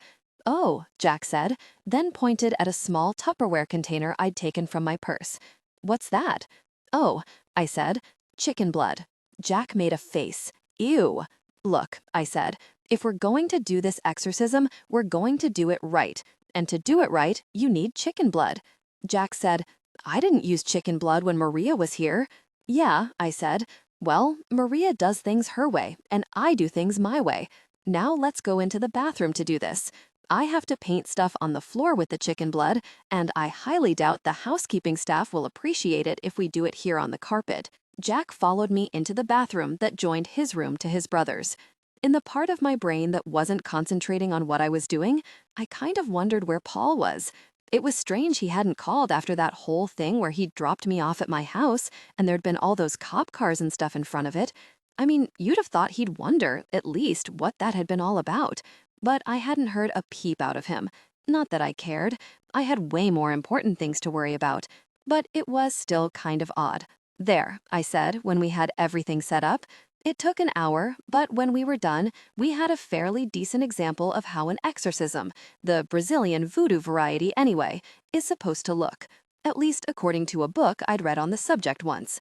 With the chicken blood I'd procured from the meat counter of one of the gourmet shops downtown, I'd made these special symbols in the middle of the bathroom floor, and around them I'd stuck assorted candles, the votive kind, the only ones I could get at short notice, between the offices of the Carmel Pinecone and the hotel. They were cinnamon-scented, too, so the bathroom smelled sort of like Christmas. Well, except for the not-so-festive fragrance of chicken blood. In spite of the amateurishness with which it had been thrown together, it was, in fact, a working portal. Or at least it would be once Jack did his part with the note card. I'd gone over the pronunciation of each word, and he seemed to have it down pretty well.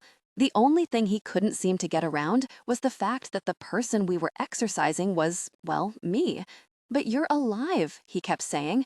If I exorcise your spirit from you, won't you be dead? Actually, this was a thought that had not really occurred to me. What would happen to my body after my spirit had left it? Would I be dead?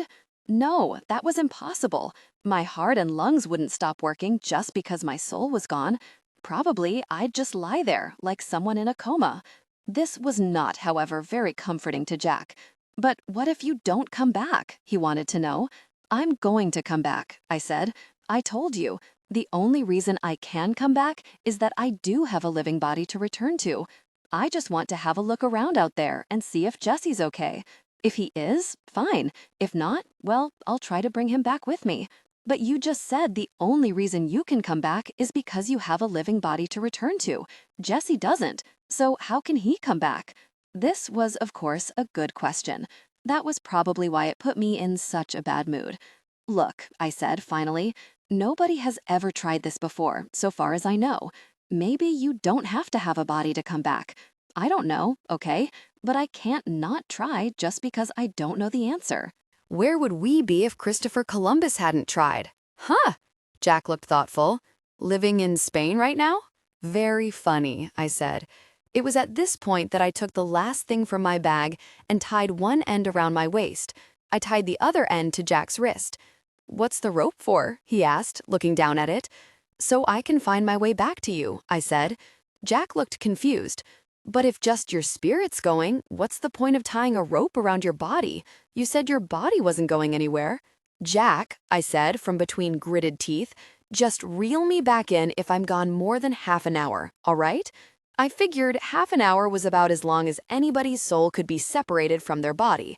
On TV, I was always seeing stuff about little kids who'd slipped into icy water and drowned and been technically dead for up to 40 minutes, yet recovered without any brain damage or anything. So I figured half an hour was cutting it as close as I could. But how?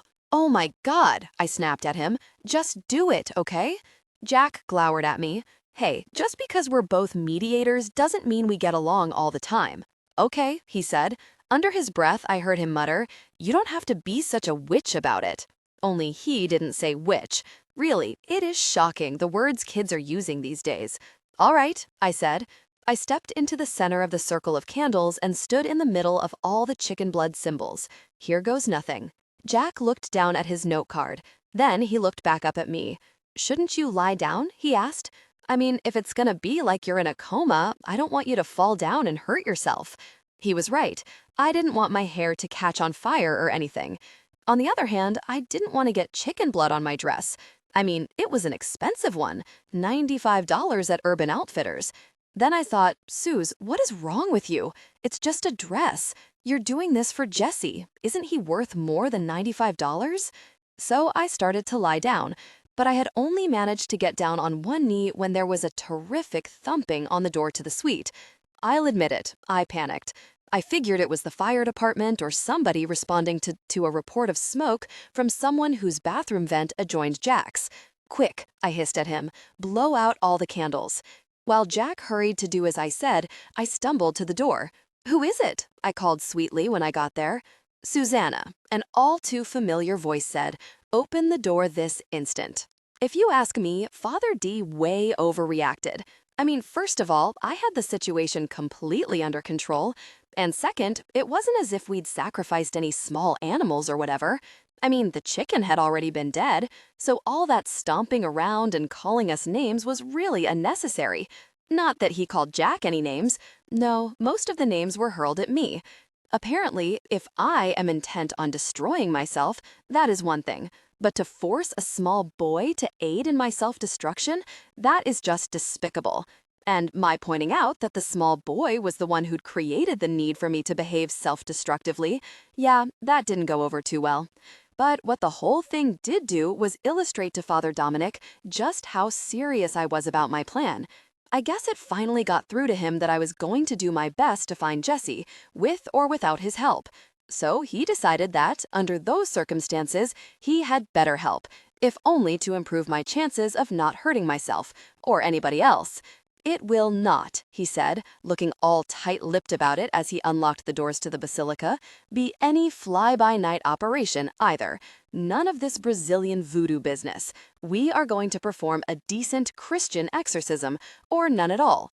Really, if you think about it, I probably have the most bizarre conversations of anyone on the planet. Seriously, I mean, a decent Christian exorcism? But it isn't just the conversations I have that are bizarre. I mean, the circumstances under which I have them are pretty bizarre too. For instance, I was having this one in a dark, empty church. Dark because it was after midnight, and empty for the same reason. And you are going to have adult supervision, Father Dominic went on as he ushered me inside. How you could have expected that boy to successfully perform so complicated a procedure, I simply cannot imagine. He had been ranting in that particular vein all afternoon, all the way up until Jack's parents, not to mention Paul, had gotten back to the suite, as a matter of fact. Father D hadn't, of course, been able to whisk me off right away the way he'd wanted to, because of Jack. Instead, Jack and I had been forced to clean up the mess we'd made. It is no joke sponging chicken blood out from between bathroom tiles, let me tell you. And then we'd had to sit and wait for Dr. and Mrs. Slater to return from their tennis lesson. Jack's parents had looked a little surprised to find the three of us sitting there on the couch. I mean, think about it. A babysitter, a boy, and a priest? Talk about feeling as if you were whacked up on Scooby snacks. But what was I supposed to do? Father D wouldn't leave without me. He didn't trust me not to try exercising myself. So the three of us sat there while Father D lectured us on the fine art of mediation. He talked for 2 hours. I'm not kidding, 2 hours. I can tell you, Jack was probably regretting ever having told me about the whole I see dead people thing by the end of it. He was probably all, yeah, about the dead people? Joking, guys, I was joking. But I don't know, maybe it was good the little guy got the do's and don'ts. God knew I hadn't been too lucid with my own intro to mediation. I mean, if I'd been a little clearer on the finer points, maybe this whole thing with Jesse would never have. But whatever, you can only beat yourself up so much. I was fully aware the entire mess was my own fault. That's why I was so intent on fixing it. Oh, and the part about my being in love with the guy? Yeah, that had a little something to do with it too. Anyway, that's what we were doing when Jack's parents walked in, listening to Father D drone on about responsibility and courtesy when dealing with the undead. Father Dominic dried up when Dr. and Mrs. Slater, followed by Paul, came into the suite. They, in turn, stopped chatting about their dinner plans and just stood there, staring. Paul was the one who came out of it first. "Suze," he said, smiling, "what a surprise. I thought you weren't feeling well." "I recovered," I said, standing up. "Dr. and Mrs. Slater, Paul, this is, the principal of my school, Father Dominic. He was nice enough to give me a ride over so that I could, visit Jack." "How do you do?" Father Dominic got quickly to his feet. Like I said, Father D's no slouch in the looks department. He cut a pretty impressive figure, all snowy-topped 6 feet of him. He didn't look like the kind of guy you'd feel funny about finding in your hotel suite with your 8-year-old and his babysitter, which is saying quite a lot, you know? When Dr. and Mrs. Slater heard that Father D was affiliated with the Junipero Serra mission, they got all chummy and started saying how they'd been on the tour and how impressive it was and all. I guess they didn't want him to think they were the kind of people who came to a town with a historically significant slice of Americana attached to it and then spent the whole time they were there playing golf and downing mimosas. While his parents and Father D schmoozed, Paul sidled up to me and whispered, "What are you doing tonight?" I thought about telling him the truth.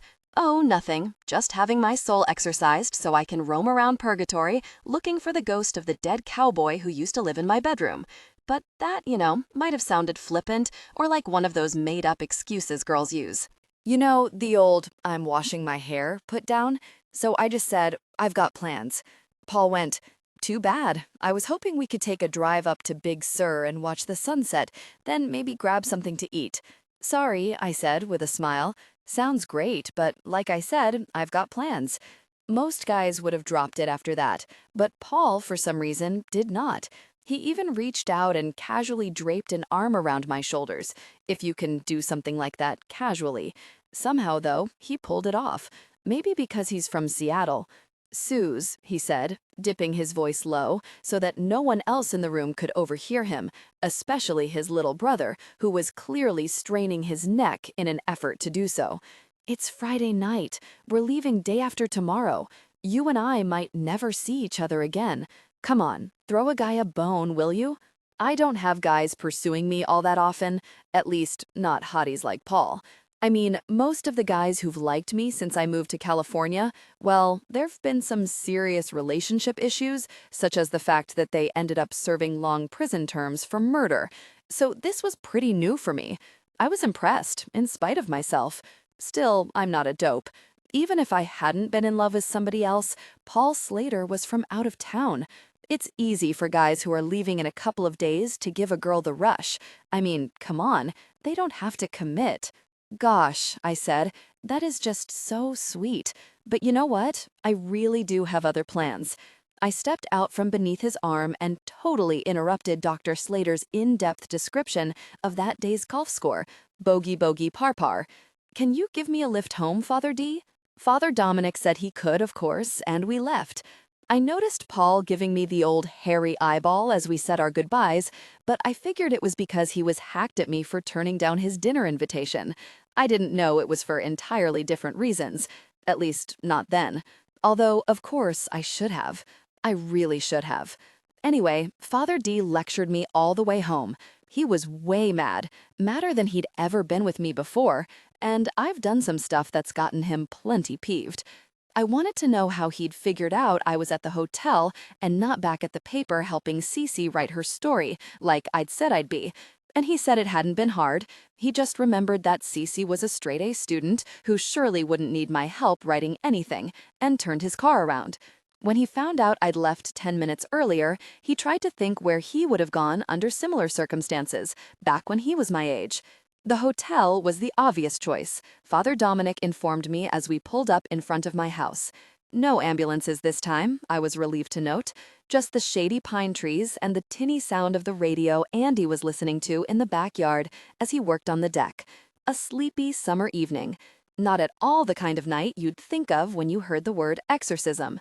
You are not, Father D went on, precisely unpredictable, Susanna. Predictable I may be, but it has apparently worked to my advantage, since right before I got out of the car, Father D went, "I'll return at midnight to bring you down to the mission." I looked at him in surprise. The mission? "If we're going to perform an exorcism," he said tersely, "we're going to do it correctly, in a house of the Lord. Unfortunately, the Monsignor, as you know, is sure to frown on such a use of church property. So while I dislike having to resort to subterfuge, I can see that you will not be swayed from this course, and so it will unfortunately be necessary in this case. I want to make certain there's no chance of Sister Ernestine or anyone else discovering us. Therefore, midnight it will have to be. And midnight, therefore, it was. I can't really tell you what I did in the meantime. I was too nervous, really, to do much of anything. We had takeout for dinner. I don't know what it was. I hardly tasted it. It was just me and my mom and Andy, since Sleepy had a date with Caitlin, and Dopey was with his latest skank. The only thing I know for sure is that Cece called with the news that the story on the dysfunctional De Silva Diego family was going to run in the Sunday edition of the paper. "It'll reach 35,000 people," Cece assured me, "way more than our circulation during the week. More people subscribe to the Sunday paper because of the funnies and all." The coroner, she informed me, had come through with a tentative confirmation of my story. The skeleton found in my backyard was between 150 to 175 years old and belonged to a male of 20 to 25 years of age. Race, Cece went on, is difficult to determine due to the damage to the skull from Brad's shovel, but they were certain about the cause of death. I clutched the receiver to my ear, conscious that my mother and Andy, over at the dinner table, could hear every word. "Oh," I said, trying to keep my tone light, but I could feel myself getting cold again, just like I had that afternoon in the photocopy cubicle. "Asphyxiation," Cece said. "There's like some bone in the neck they can tell by." "So he was?" "Strangled," Cece said matter-of-factly. "Hey, what are you doing tonight anyway? Wanna hang? Adam's got some family thing he has to go to. We could rent a movie." "No," I said. "No, I can't. Thanks, Cece. Thanks a lot." I hung up the phone. Strangled. Jesse had died from being strangled. By Felix Diego. Funny, I had somehow always figured he'd been shot to death. But strangling made more sense. People would have heard a shot and come to investigate. Then there'd have been no question about what happened to Hector da Silva. But strangling someone? That was pretty much silent. Felix could easily have strangled Jesse in his sleep, then carried his dead body into the backyard and then buried it, along with his belongings. No one would have been the wiser. I guess I must have stood there looking down at the phone for a while, since my mom went, "Suze, are you all right, honey?" I jumped and went, "Yeah, Mom, sure, I'm fine." But I hadn't been fine then, and I certainly wasn't fine now. I had only been to the mission after dark a couple times before, and it was still as creepy now as it had been then. Long shadows, dark recesses, spooky noises as our footsteps echoed down the aisle between the pews. There was this statue of the Virgin Mary right by the doorway, and Adam had told me once that if you walked by it while thinking an impure thought, the statue would weep blood. Well, my thoughts as I walked into the basilica weren't exactly impure, but I noticed as I passed the Virgin Mary that she looked more particularly prone to weeping blood than usual. Or maybe it was just the dark. In any case, I was creeped out. Above my head yawned the huge dome you could see, glowing red in the sun and blue in the moon from my bedroom window, while before me loomed the chancel in which the altar glowed, swathed in white. Father Dom had been busy, I saw, when I entered the church. Candles had been set up in a wide circle just before the altar rail. Father Dominic, still muttering to himself about my need for adult supervision, stooped down and began lighting the wicks. "That's where we're going to do it?" I asked. Father Dominic straightened and surveyed his handiwork. "Yes," he said. Then, misreading my expression, he added durily, "Don't let the absence of chicken blood fool you, Susanna. I assure you the Catholic exorcism ceremony is highly effective." "No," I said quickly. "It's just that—" I looked at the floor in the middle of the circle of candles. The floor looked very hard, way harder than the bathroom floor back at the hotel. That was tile. This was marble. Remembering what Jack had said, I went, "What if I fall down? I might conk my head again." "Fortunately, you will be lying down," Father D said. "Can't I have a pillow or something?" I asked. "I mean, come on, that floor looks cold." I glanced at the altar cloth. "How about that? Can I lie on that?" Father Dominic looked pretty shocked for a guy who was about to exorcise a girl who was neither possessed nor dead. "For goodness sake, Susanna," he said, "that would be sacrilegious."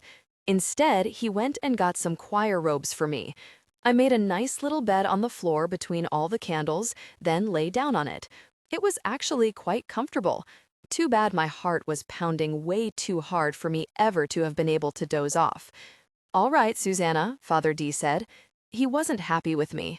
He hadn't been happy with me, I knew, for some time. But he was bowing to the inevitable. Still, he seemed to feel one last lecture was necessary. "I am willing to help you with this ridiculous scheme of yours, but only because I realize that if I do not, you will try to do it on your own, or with, God forbid, that boy's help." Father D was looking at me very sternly from where he stood. But do not think for 1 minute that I approve. I opened my mouth to argue, but Father Dominic held up one hand. "No," he said, "allow me to finish, please. What Maria da Silva did was wrong, and I realize you are only trying to correct that wrong. But I am afraid I cannot see any of this ending happily. It is my experience, Susanna, and I hope you will agree, that my experience is significantly greater than yours, that once spirits are exorcised, they stay that way." Again, I opened my mouth, and again Father D shushed me.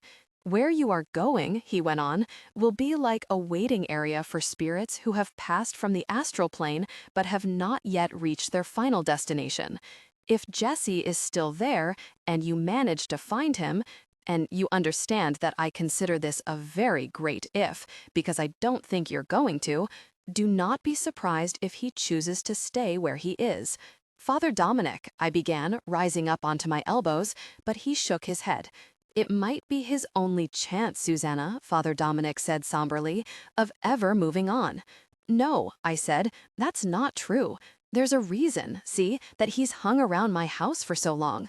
All he has to do is figure out what that reason is, and he'll be able to move on his own." "Susanna," Father Dominic interrupted, "I'm sure it isn't that simple. He has a right," I insisted through gritted teeth, "to decide for himself." I agree, Father Dominic said. That's what I'm trying to say, Susanna. If you find him, you must let him decide.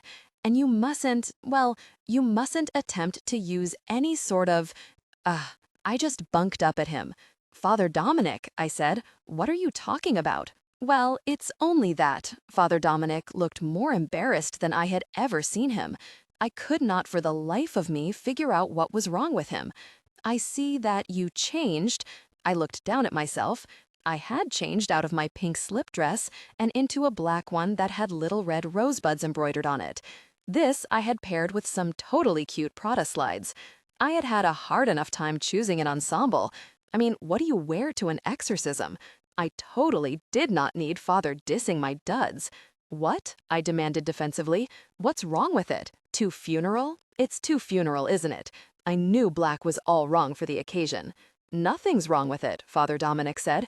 It's simply that, Susanna, you mustn't attempt to use your, charms to influence Jesse's decision. My mouth dropped open. Okay, now I was mad. Father Dominic, I sat up and yelled. After that, though, I was completely speechless. I couldn't think of anything to say except, as if. Susanna, Father Dominic said severely, don't pretend you don't know what I mean. I know you care about Jesse. All I'm asking is that you don't use your, he cleared his throat, feminine charms to manipulate his, like I could, I grumbled. Yes, Father Dominic's tone was firm. You could. All I'm asking is that you don't. For the good of both of you, don't. Fine, I said. I won't. I wasn't planning to. I'm delighted to hear that, Father Dominic said. He opened a small leather-bound book and began flipping through the pages. Shall we begin then? I suppose. Still grumbling, I lay back down. I couldn't believe Father D had just suggested what he had, that I would use my appeal to lure Jesse back to me? Huh, Father D was overlooking two simple things. One being that I'm not so sure I have appeal, and two, that if I do, Jesse had certainly never noticed. Still, Father Dominic had felt obliged to say something about it, which must mean he'd noticed something. Must be the dress. Not bad for $59.95. As I lay there, a slow grin crept over my face. Father D had used that word about me. Excellent. Father D began reading from his little book. As he read, he swung this metal ball that had smoke coming out of it. The smoke was from the incense burning inside the metal ball. Let me tell you, it stank. I couldn't understand what Father D was saying since it was all in Latin. It sounded nice, though. I lay there in my black slip dress and wondered if I ought to have worn pants. I mean, who knew what I was going to find up there? What if I had to do some climbing? People might see my underwear. You would have thought I'd be pondering more profound thoughts than this, but I am very sorry to report that the most deepest thing I thought about while Father Dominic was exercising my soul was that when this was all over, and Jesse was home, and Maria and Felix had been locked back up in their crypt where they belonged, I was going to have to take a really long soak in that hot tub Andy was installing, because let me you tell you, I was sore. And then something started happening above my head. A section of the domed ceiling disappeared and was replaced by all this smoke. Then I realized it was the smoke from the incense Father D was waving around. It was curling like a tornado above my head. Then, in the center of the tornado, I saw the night sky. Really? Like the dome over the top of the basilica wasn't there anymore. I could see stars twinkling coldly. I didn't recognize any constellations, even though Jesse had been trying to teach them to me. Back in Brooklyn, you couldn't see the stars so well because of the city lights. So other than the Big Dipper, which you can always see, I don't know the names of any of the constellations. It didn't matter. This wasn't the sky I was seeing, not Earth's sky anyway. It was something else, someplace else. Susanna, Father Dominic said gently. I started, then looked at him. I had been, I realized, half asleep, staring up at that sky. What? I asked. It's time, Father Dominic said. Father Dominic looks funny, I thought. Why does he look so funny? I realized why when I sat up. That's because only part of me sat up. The rest of me stayed where I was, lying on the choir robes with my eyes closed. You know, on Sabrina the Teenage Witch, when she splits into two people, so one can go to the party with Harvey and the other can go to the witch convention with her aunts? That's what had happened to me. I was two people now, except that only one of them was conscious. The other half was just lying there with her eyes closed. And you know what? That bruise on my forehead really did look disgusting. No wonder everyone who saw it recoiled in horror. Susanna, Father Dominic said, "Are you all right?" I tore my gaze from my unconscious self. "Fine," I said. I looked down at my spiritual self, which appeared to me to be exactly the same as the person beneath me, except that I was glowing a little. An excellent fashion accessory, by the way, if you can get it. I opened my mouth to argue, but Father Dominic held up one hand. "No," he said, "allow me to finish, please. What Maria da Silva did was wrong, and I realize you are only trying to correct that wrong. But I am afraid I cannot see any of this ending happily. It is my experience, Susanna, and I hope you will agree that my experience is significantly greater than yours, that once spirits are exorcised, they stay that way." Again, I opened my mouth, and again Father D shushed me. "Where you are going," he went on, "will be like a waiting area for spirits who have passed from the astral plane but have not yet reached their final destination. If Jesse is still there, and you manage to find him, and you understand that I consider this a very great if, because I don't think you're going to, do not be surprised if he chooses to stay where he is." "Father D," I began, rising up onto my elbows, but he shook his head. "It might be his only chance, Susanna," Father Dominic said somberly, "of ever moving on." "No," I said, "that's not true. There's a reason, see, that he's hung around my house for so long.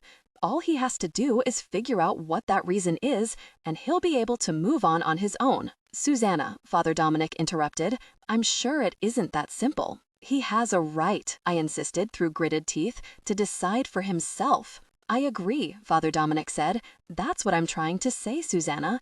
If you find him, you must let him decide.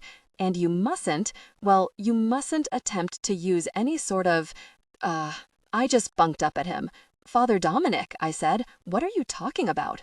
"Well, it's only that—" Father Dominic looked more embarrassed than I had ever seen him. I could not, for the life of me, figure out what was wrong with him. "I see that you changed." I looked down at myself. I had changed out of my pink slip dress and into a black one that had little red rosebuds embroidered on it. This I had paired with some totally cute Prada slides. I had had a hard enough time choosing an ensemble. I mean, what do you wear to an exorcism? I totally did not need Father D dissing my duds. "What?" I demanded defensively. "What's wrong with it? Too funeral? It's too funeral, isn't it?" I knew black was all wrong for the occasion. You know, that all-over spectral glow can really do things for a girl's complexion. Plus something else. The bruise on my forehead? Yeah, it didn't hurt anymore. "You don't have much time," Father Dominic said. "Just half an hour." I blinked at him. How am I supposed to know when half an hour is up? I don't have a watch. I don't wear one because somehow they always end up getting smashed by some recalcitrant spirit. Besides, who wants to know what time it is? The news is almost always disappointing. "Wear mine," Father Dom said, and he took off his enormous steel link man watch and gave it to me. It was the first object I picked up in my new ghostly state. It felt absurdly heavy. Still, I managed to fasten it around my wrist, where it jangled loosely, like a bracelet, or a prison shackle. "Okay," I said, looking up at that hole above me. "Here goes nothing." I had to climb, of course. Don't ask me why I hadn't thought of this. I mean, I had to reach up and grab the edges of that hole in time and space and boost myself up into it. And in a slip dress, no less. Whatever. I was about halfway in when I heard a familiar voice shriek my name. Father Dominic spun around. I leaned down from the hole through which I could only see fog, gray fog that spritzed my face damply, and saw Jack, of all people, running down the church aisle towards us, his pale face white with fear, and something trailing behind him. Father Dominic reached out and caught him just before he flung himself on my unconscious form. He obviously didn't see my legs dangling from the enormous tear in the church ceiling. "What are you doing here?" Father Dominic demanded, his face almost as white as the kids. Do you have any idea what time it is? Do your parents know you're here? They must be worried sick. They're asleep, Jack panted. Please, she forgot her rope. Jack held up the long white object that had been skittering along behind him as he'd run between the pews. It was my rope from our first attempt to exorcise me. How is she going to find her way back without her rope? Father Dominic took the rope from Jack without a word of thanks. It was very wrong of you, Jack, he said disapprovingly, to come here. What could you have been thinking? I told you it was going to be very dangerous. But Jack kept looking at my unconscious half. Her rope. She forgot her rope. Here, I called from my celestial hole. Toss it up here. Jack looked up at me, and the anxiety left his face. Suze, he yelled delightedly, you're a ghost. Shh, Father Dominic looked pained. Really, young man, you must keep your voice down. Hi, Jack, I said from my hole. Thanks for bringing the rope. How'd you get down here anyway? Hotel shuttle, Jack said proudly. I snuck onto it. It was coming into town to pick up a lot of drunk people. When it stopped near the mission, I snuck off. I couldn't have been prouder if he'd been my own son. Good thinking, I said. This, Father Dominic moaned, is the last thing we need right now. Here, Susanna, take the rope, and for the love of God, hurry. I leaned down and grabbed the end of the rope, then tied it securely around my waist. Okay, I said, if I'm not back in half an hour, start pulling. 25 minutes, Father Dominic corrected me. We lost time thanks to this young man's interruption. He took a pocket watch from his coat with the hand that wasn't clutching the other end of the rope. Go now, Susanna, he urged me. Right, I said. Okay, be right back. And then I swung my legs into the hole. When I looked down, I could see Father Dominic and Jack standing there, peering up at me. And I could also see me, asleep like Snow White, in a circle of dancing candle flames, although I doubt Snow White ever wore Prada. I got up and looked around me. Nothing. I'm serious. There was nothing there, just that black sky through which a few stars burned coldly. And then there was the fog, thick, ever-moving, cool fog. I should have, I thought to myself with a shiver, worn a sweater. The fog seemed to weigh down the air I was taking into my lungs. It also seemed to serve as a muffler.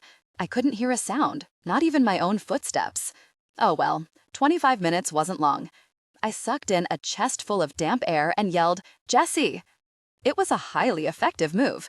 Not that Jessie showed up, oh no, but this other guy did. In a gladiator outfit, no less. I'm not even kidding. He looked like the guy from my mom's American Express card, which I frequently borrow, with her permission, of course. You know, the broom sticking out of his helmet, the leather miniskirt, the big sword. I couldn't see his feet on account of the fog, but I assumed that if I could, he'd be wearing lace-up sandals, so unflattering on people with fat knees. You, he said, in this deep, no-nonsense voice, do not belong here. See, I knew the slip dress had been a mistake, but who knew purgatory had a dress code?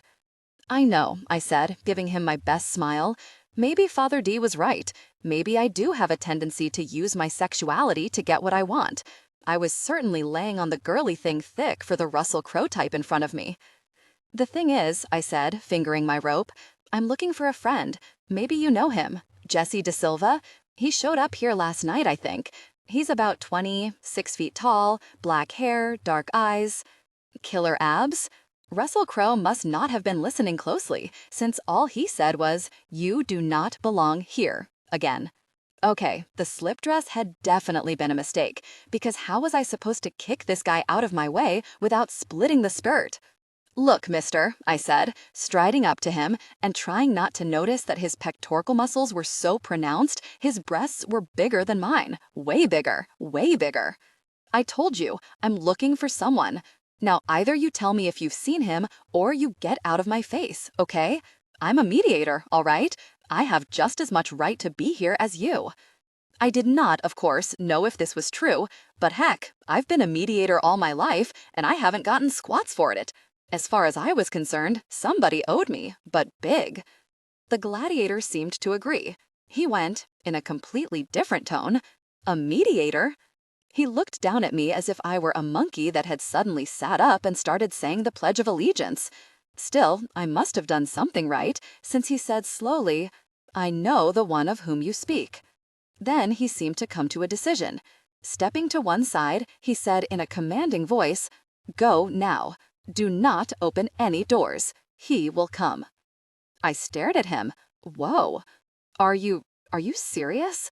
For the first time, he showed some personality. He went, "Do I seem to be joking to you?" I said, "No. Because I am the gatekeeper. I do not joke. Go now." He pointed. "You have not much time." Off in the distance, in the direction he was pointing, I saw something. I don't know what it was, but it was something other than fog. I felt like hugging my new gladiator friend, but I restrained myself. He didn't seem the touchy-feely sort. "Thanks," I said. "Thanks a whole lot." "Hurry," the gatekeeper said, "and remember, whatever you do, do not go toward the light." I had given the rope a yank so that Father D would give me some slack. Now I just stood there with it in my hands, staring at the gladiator. "Don't go in the light?" I echoed. "You're not serious." "I swear to you," he sounded indignant. "I told you before, I do not joke. Why do you think I would say something I do not mean?" I wanted to tell him that the whole "don't go into the light" thing was way overplayed. I mean, Poltergeist 1 through 3 had pretty much run that line into the ground. But who knew? Maybe the guy who wrote those movies was a mediator. Maybe he and the gatekeeper were pals or something. "Okay," I said, sidling past him. "Gotcha." Don't go in the light. Or open any doors, the gatekeeper reminded me. No doors, I said, pointing at him and winking. You got it. Then I turned around and the fog was gone. Well, not gone, really. I mean, it was still there, licking at my heels. But most of it had given way so that I could see I was in a corridor lined with doors.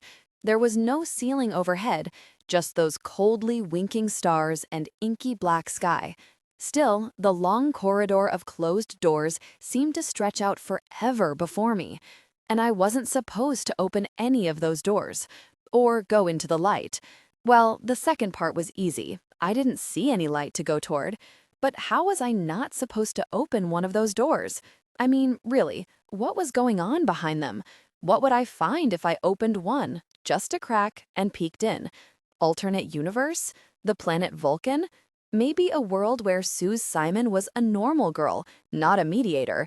Maybe one where Suze Simon was homecoming queen and the most popular person in the whole school, and Jesse wasn't a ghost and could actually take her to dances and had his own car and didn't live in her bedroom. Then I stopped wondering what was behind all those doors. That's because coming down the hallway toward me, as if he just materialized there from out of nowhere, came Jesse. He looked pretty surprised to see me. I don't know if it was the fact that I was standing there in what was, I suppose, heaven's waiting room, or if it was the attractive length of cord around my waist, which did not, I have to admit, go with the rest of my outfit. Whatever it was, he looked pretty shocked. "Oh," I said, reaching up to make sure my bangs were covering my unsightly bruise. "Hi." Jesse froze in his tracks and just stared at me. It was like he couldn't believe what he was seeing. He didn't look any different from the last time I'd seen him. I mean, the last time I'd seen his ghost. The last time I'd seen him, of course, it had been a view of his rotten corpse, and the sight had, of course, made me lose my supper. But this Jesse was a lot easier on the eyes. Still, if I had expected any sort of joyful reunion, a hug, or, God forbid, a kiss, I was in for a disappointment. He just stood there, staring at me like I'd grown 2 heads since the last time we'd bumped into each other. "Susanna," he breathed, "what are you doing here? You're not—" I caught his meaning at once and went with a nervous laugh, "Dead? Me? No, no, no, no. I came up here because I wanted to, see if you were all right." Okay, could I be any lamer? I mean, seriously. I had pictured this moment in my head 1,000 times since I'd first decided I was going to come after him, and in all my fantasies, no explanations were ever necessary. Jesse just threw his arms around me and started kissing me, on the lips. This was way awkward. I wished I'd prepared a speech. I said, what I really wished was that I could stop saying. See, the thing is, I wanted to make sure you were here because you wanted to be. Because if you don't want to be, well, Father Dom and I thought maybe it would be possible for you to come back. To, finish whatever it is, that was keeping you down there. In my world, I mean. Our world, I corrected myself, quickly, remembering Father Dominic's warning. Our world, I mean. Jesse continued to just stare at me. Susanna, he said. His voice sounded weird. I figured out why a second later, when he asked, "Weren't you the one who sent me here?" I gaped at him. What? What are you talking about? Now I knew what was so weird about his voice. It was filled with hurt. Didn't you, he asked, have me exorcised? Me? My own voice rocketed up about 10 octaves. Me? Jesse, of course not. I would never do that. I mean, I would never do something like that. That kid Jack did it. Your girlfriend Maria made him do it. She was trying to get rid of you. She told Jack you were bothering me, and he didn't know any better, so he exorcised you. And then Felix Diego threw me off the porch roof, and Jesse, they found your body. I mean, your bones, and I saw them, and I threw up all over the side of the house. And Spike really misses you, and I was just thinking, if you wanted to come back, you could, because that's why I've got this rope, so we can find our way back. I was babbling. I have a tendency to do this even when I am not standing in purgatory, but I couldn't help myself. Everything was just kind of spilling out. Well, not everything. I mean, I totally wasn't going to tell him why I wanted him to come back. I wasn't going to mention the L word or anything. And not even because of Father D's warning either. That is, I went on, if you want to come back, I could see why you'd want to stay here. I mean, after 150 years and all, it's probably a relief. I imagine they'll be moving you along soon, and you'll be getting a new life or going up to heaven or whatever. But I was just thinking, it wasn't fair of Maria to do what she did to you twice, and that if you want to come back and figure out what it was you were, doing down there on Earth for so long, well, I'd just give you a hand, if I could. I looked down at Father D's watch. It was easier than looking into Jesse's face and seeing that he still wore that inscrutable expression, as if he couldn't quite believe what he was seeing and hearing. The only thing is, I said, I can be separated from my body for half an hour before I wind up permanently detached, and we only have 15 minutes left, so you have to hurry up and decide, what's it going to be? Was that, I wondered, unfeminine enough for Father Dom? I was so totally not working it. No one could accuse me even of smiling. I was the picture of a professional mediator. Only I didn't know how long I was going to be able to maintain my businesslike persona, especially when Jesse reached out, like he did just then, and laid a hand on my arm. "Susanna," he said, and now his voice wasn't filled with hurt at all, but something that, if I wasn't mistaken, sounded a lot like anger. "Are you saying you died for me?" I said, wondering if it would count as using my feminine wiles if he was the one who touched me. Well, not technically, yet, but if we hang around here much longer? The hand on my arm tightened. "Let's go," he said. I wasn't sure he really understood the situation. "Jesse," I said, "I can find my own way back, okay? I'm like this with the gatekeeper." I held up crossed fingers. "If you want to come with me because you want to go back, that's fine. But if you just want to walk me back to my hole, believe me, I can get there on my own." Jesse just said, "Susanna, shut up." And then, still keeping one hand on my arm, he grabbed the rope and started following it, back in the direction from which I'd come. Oh, I thought, okay, great. Now he's mad at me. Here I risk my life, because let's face it, that's what I was doing, and he's mad at me because of it. I actually should have thought of this. I mean, risking your life for a guy is practically like using the L word. Worse, even. How was I going to get out of this one? I said, "Jesse, don't flatter yourself that I did this for you. I mean, it has been nothing but one giant pain in the neck having you for a roommate. Do you think I like having to come home from school or from work or whatever and having to explain stuff like the Bay of Pigs to you? Believe me, life with you is no picnic. He didn't say anything. He just kept pulling me along. Or what about Tad, I said, bringing up what I knew was a sore subject. I mean, you think I like having you tag along on my dates? Having you out of my life is going to make things a lot simpler, so don't think, I did this for you. I only did it because that stupid cat of yours has been crying its head off. And also because anything I can do to make your stupid girlfriend mad, I will. Nombre de Dios, Susana, Jessie muttered. Maria's not my girlfriend. Well, she certainly used to be, I said. And what about that anyway? That girl is a full-on unpleasant person, Jessie. I can't believe you ever agreed to marry her. I mean, what were you thinking anyway? Couldn't you see what she was like underneath all that lace? Things, Jessie said through gritted teeth, were different back then, Susanna. Oh, yeah? So different that you couldn't tell the girl you were about to marry was a big old, I hardly knew her, Jessie said, hauling me to a stop and glaring down at me. All right. Nice try, I said. You two were cousins, which is a whole other issue which, if you really want to know, completely grosses me. Yes, we were cousins, Jessie interrupted, giving my arm a shake. But like I said before, things were different back then, Susanna. If we had more time, I'd tell you, oh no, you don't. We still have, I looked down at Father D's watch, 12 minutes left. You tell me now. Susanna, now, Jessie, or I swear I'm not budging. He actually groaned in frustration and said what I think must have been a very bad word, only I don't know for sure since it was in Spanish. They don't teach us swears in Spanish at school. Fine, he said, dropping my arm. You want to know? You want to know how it was back then? It was different, all right. California was different, completely different. There was none of this mingling of the sexes.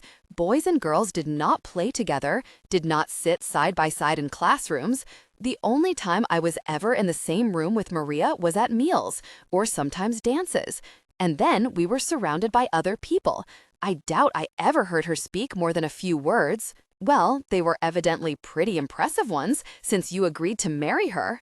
Jessie ran a hand through his hair and made another exclamation in Spanish. Of course I agreed to marry her, he said. My father wanted it. Her father wanted it. How could I say no? I didn't want to say no. I didn't know, not then, what she was. It was only later, when I got her letters, that I realized that she can't spell. He ignored me. That the two of us had nothing in common, and never would. But even then, I would not have disgraced my family by breaking things off with her. Not for that. But when you heard she wasn't as pure as the driven snow? I folded my arms across my chest and glared at him, sexist product of the 19th century that he was. That's when you decided she wasn't good wife material? When I heard rumors about Maria and Felix Diego, he said impatiently, I was unhappy. I knew Diego. He was not a good man. He was cruel and, well, he was always looking for ways to make money. And Maria had a lot of money. He wanted to marry her. You can guess why. So when I found out, I decided it might be better to end it, yes.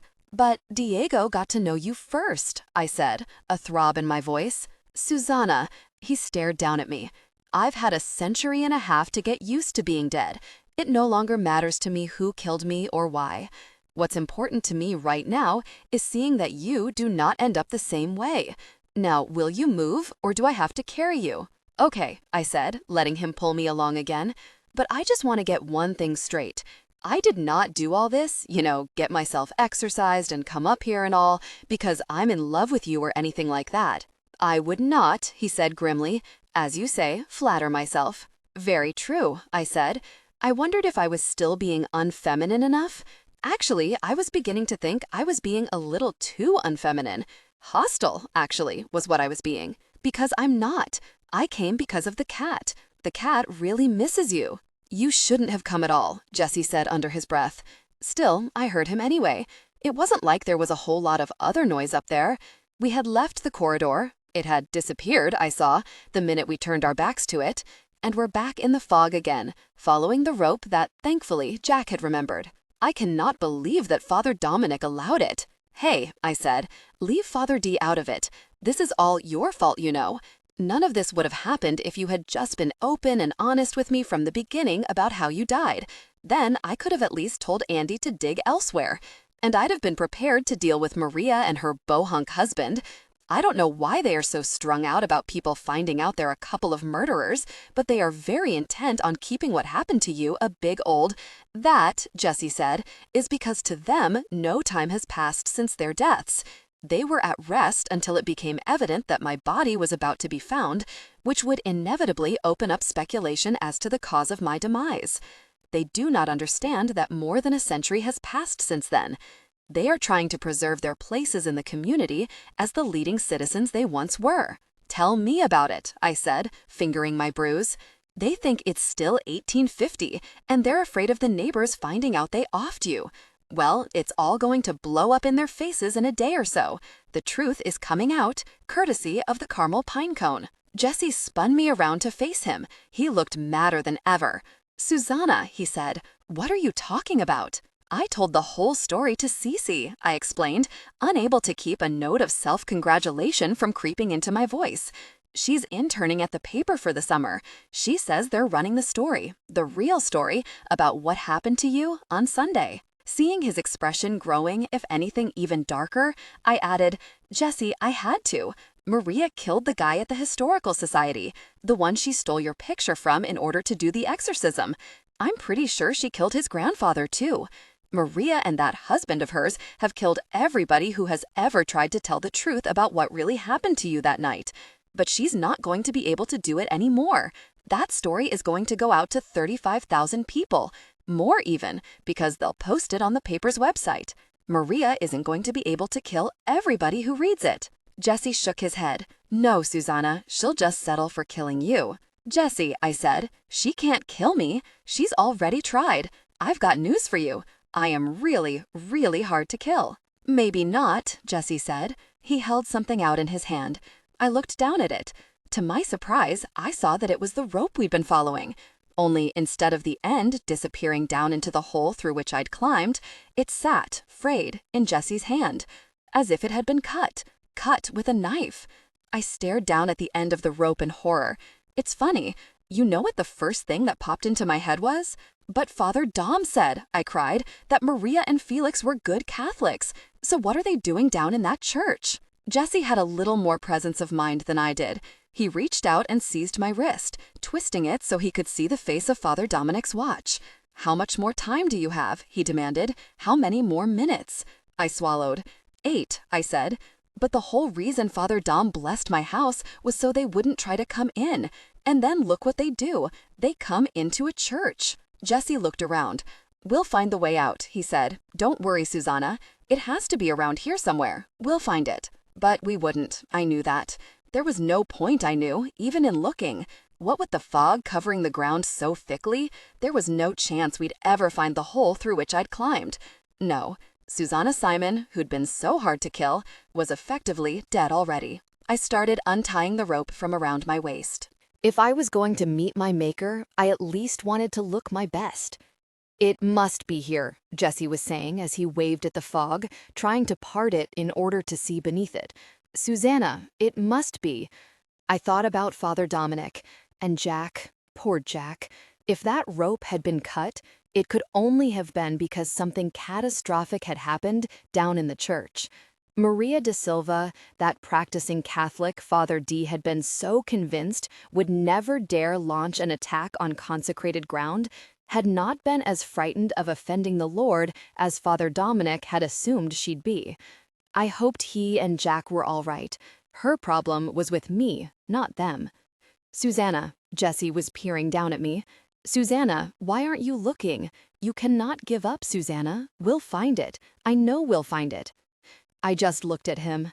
I wasn't even seeing him, really. I was thinking about my mother. How was Father Dominic going to explain it? I mean, if he wasn't already dead himself. My mom was going to be really, really suspicious if my body was found in the basilica. I mean, I wouldn't even go to church on Sunday. Why would I be there on a Friday night? Susanna! Jessie had reached out and seized me by both my shoulders. Now he gave me a shake with enough force to send my hair flying into my face. Susanna, are you listening to me? We only have 5 more minutes. We've got to find a way out. Call him." I blinked up at him, confusedly pushing my long dark hair from my eyes. That was one thing, anyway. I'd never have to worry about finding the perfect shade to cover my gray. I'd never turn gray now. "Call who?" I asked dazedly. "The gatekeeper," Jessie said through gritted teeth. "You said he was your friend. Maybe he'll show us the way." I looked into Jessie's eyes. I saw something in them I'd never seen before. I realized, in a rush, what that something was. Fear. Jessie was afraid. And suddenly, I was afraid too. Before, I'd just been shocked. Now, I was scared. Because if Jessie was afraid, well, that meant something really, really bad was about to happen. Because Jessie does not scare easily. "Call him," Jessie said again. I tore my gaze from his and looked around. Everywhere I looked, I saw only fog, night sky, and more fog. No gatekeeper, no hole back to the Junipero Serra Mission Church, no hallway filled with doors. Nothing. And then, suddenly, there was something.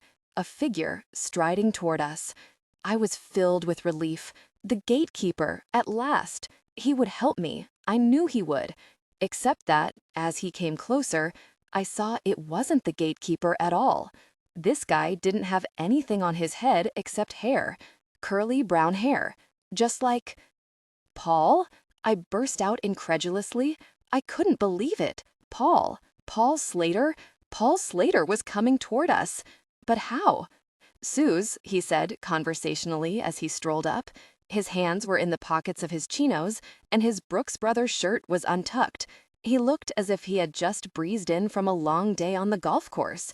Paul Slater. Paul Slater. "What are you doing here?" I asked. Are you dead?" "I was about to ask you the same question," Paul said. He looked at Jessie, who was still clutching my shoulders. "Who's your friend? He is a friend, I assume." I glanced from Jessie to Paul and then back again. "I came up here to get him," I explained. "He's my friend Jessie. Jack accidentally exorcised him and—" "Ah," Paul said, rolling back and forth on his heels. "Yes, I told you that you should have left well enough alone with Jack. He'll never be one of us, you know." I just stared at him. I could not figure out what was happening. Paul Slater? Here? It didn't make any sense. Not unless he was dead. "One of... what?"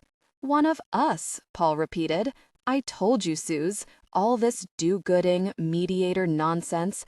I can't believe you fell for it." He shook his head, chuckling a little. "I would have thought you were smarter than that. I mean, the old man, I can understand. He's from a completely different world, a different generation. And Jack, of course, is, well, clearly unsuited for this sort of thing. But you, Suze, I'd have expected more from you."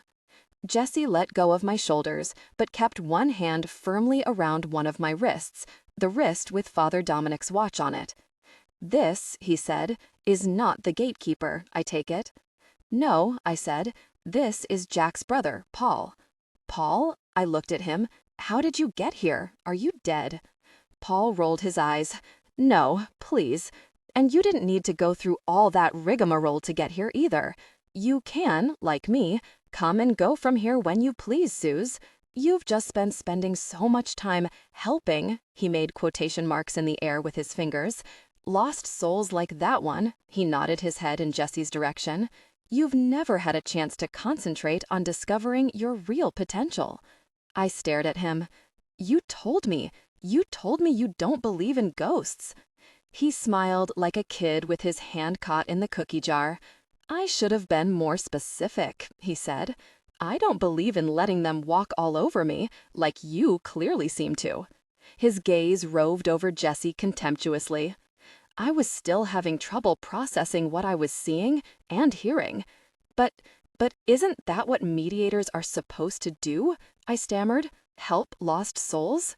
Paul heaved a shudder, as if the fog swirling around us had suddenly grown colder. "Hardly," he said. "Well, maybe the old man, and the boy, but not me, and certainly not you, Susanna." And if you'd bothered giving me the time of day, instead of being so caught up trying to rescue this one, he sneered in Jesse's direction, I might have been able to show you precisely what you're capable of, which is so much more than you can begin to imagine. A glance at Jesse told me that I had better cut this little conversation short if I didn't want any bloodshed. I could see a muscle I'd never noticed before leaping in Jesse's jaw. Paul, I said, I want you to know that it really means a lot to me, the fact that you, apparently, have your finger on the pulse of the mystical world. But right now, if I don't get back to Earth, I'm going to wake up dead. Not to mention the fact that, if I'm not mistaken, your little brother might be having a really hard time down there with a guy named Diego and a chick in a hoop skirt. Paul nodded. Yes, he said. Thanks to you and your refusal to acknowledge your true calling, Jack's life is in danger, as is, incidentally, the priest's. Jesse made a sudden motion toward Paul, which I cut short by holding up a restraining hand. How about giving us some help then, huh, Paul, if you know so much? I asked. It was no joke holding Jesse back. He seemed ready to tear the guy's head off. How do we get out of here? Paul shrugged. Oh, is that all you want to know? He asked. That's easy. Just go into the light. Go into the... I broke off, furious. Paul. He chuckled. Sorry, he said. I just wanted to know if you'd seen the movie. But he wasn't chuckling a bit a split second later when Jesse suddenly launched himself at him. I'm serious. It was way WWF. 1 minute, Paul was standing there smirking, and the next, Jesse's fist was sinking into his tanned, handsome face. Well, I'd tried to stop him. Paul was, after all, probably my only way out of there. But I can't say I really minded when I heard the sound of nasal cartilage tearing. Paul was pretty much a baby about the whole thing. He started cursing and saying stuff like, "You broke my nose. I can't believe you broke my nose." "I'll break more than your nose," Jesse declared, clutching Paul by his shirt collar and waving his blood-smeared fist in front of his eyes. "If you don't tell us how to get out of here, now." How Paul might have responded to this interesting threat, I never did find out. That's because I heard a sweetly familiar voice call my name. I turned around, and there, running toward me through the mist, was Jack. Around his waist was a rope. "Suze," he called, "come quick. That mean lady ghost you warned me about, she cut your rope, and now she and that other one are beating up Father Dominic." Then he stopped running, took in the sight of Jesse's still clutching a bloody-faced Paul, and said, curiously, "Paul, what are you doing here?" A moment passed. A heartbeat, really, if I'd had one, which, of course, I didn't.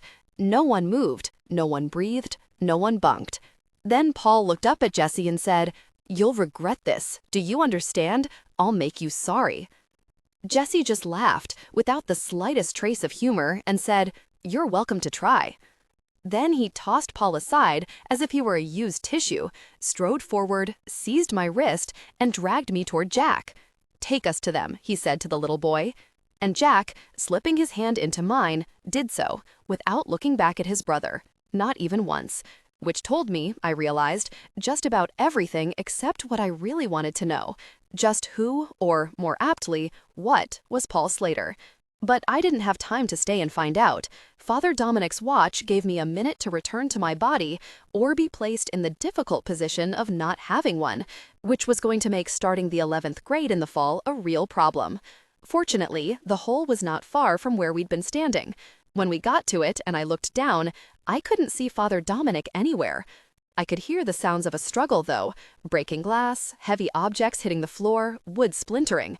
And I could see my body stretched out beneath me as if I were sleeping, and sleeping so deeply I wasn't stirring at the sound of all that racket, not a twitch. Somehow, it seemed a much longer way down than it had climbing up. I turned to look at Jack. "You should go first," I said. "We'll lower you with the rope." But both he and Jesse shouted, "No!" at the same time. And the next thing I knew, I was falling. Really, down and down I tumbled, and while I couldn't see much as I fell, I could see what I was about to land on. And let me tell you, I did not relish crushing my own. But I didn't. Just like in dreams I've had where I've been falling, I opened my eyes at the moment of impact and found myself blinking up at Jesse's and Jack's faces, peering down at me over the rim of the hole Father Dom had created with his chanting. I was inside myself again, and I was in one piece. I could tell as I reached down to make sure my legs were still there. They were. Everything was functional. Even the bruise on my head hurt again. And when, a second later, a statue of the Virgin Mary, the one Adam had told me had wept blood, landed across my stomach, well, that really hurt too. "There she is," Maria da Silva cried. "Get her!" I have to tell you, I am getting really tired of people, particularly dead people, trying to kill me. Paul is right. I am a do-gooder. I do nothing but try to help people. And what do I get for my efforts? Virgin Mary statues in the midriff. It isn't fair. To show just how unfair I thought it all was, I heaved the statue off me, scrambled to my feet, and grabbed Maria by the back of her skirt. Apparently, recalling her last incident with me, she decided to make a run for it. Too late, though. "You know, Maria," I said conversationally as I reeled her in by her flounces, the way a fisherman reels in a really big trout, "girls like you really irritate me. I mean, it's not just that you get guys to do your dirty work for you instead of doing it yourself. It's this whole I'm so much better than you because I'm a Da Silva thing that really bugs me. Because this is America." I reached out and grabbed a fistful of her glossy black curls. And in America, we're all created equal, whether our last name is Da Silva or Simon. "Yes," Maria cried, lashing out with her knife. She'd apparently gotten it back. "Well, do you want to know what irritates me about you? You think that just because you are a mediator, you are better than me. I have to tell you, that one cracked me up." "Now that's not true," I said, ducking as she took a swipe at me with her blade. "I don't think I'm better than you because I'm a mediator, Maria. I think I'm better than you because I do not go around agreeing to marry guys I'm not in love with." In a flash, I had her arm pinned behind her waist again. The knife fell to the floor with a clatter. "And even if I did," I went on, "I wouldn't have them murdered just so I could marry somebody else. Because, keeping a firm grip on her hair with my other hand, I steered her toward the altar rail. I believe the key to a successful relationship is communication. If you had simply communicated with Jesse better, none of this would be happening now. I mean, that's your real problem right there, Maria. Communication goes two ways. Somebody has to talk, and somebody has to listen." Seeing what I was about to do, Maria shrieked, "Diego!" But it was too late. I had already rammed her face hard into the altar rail.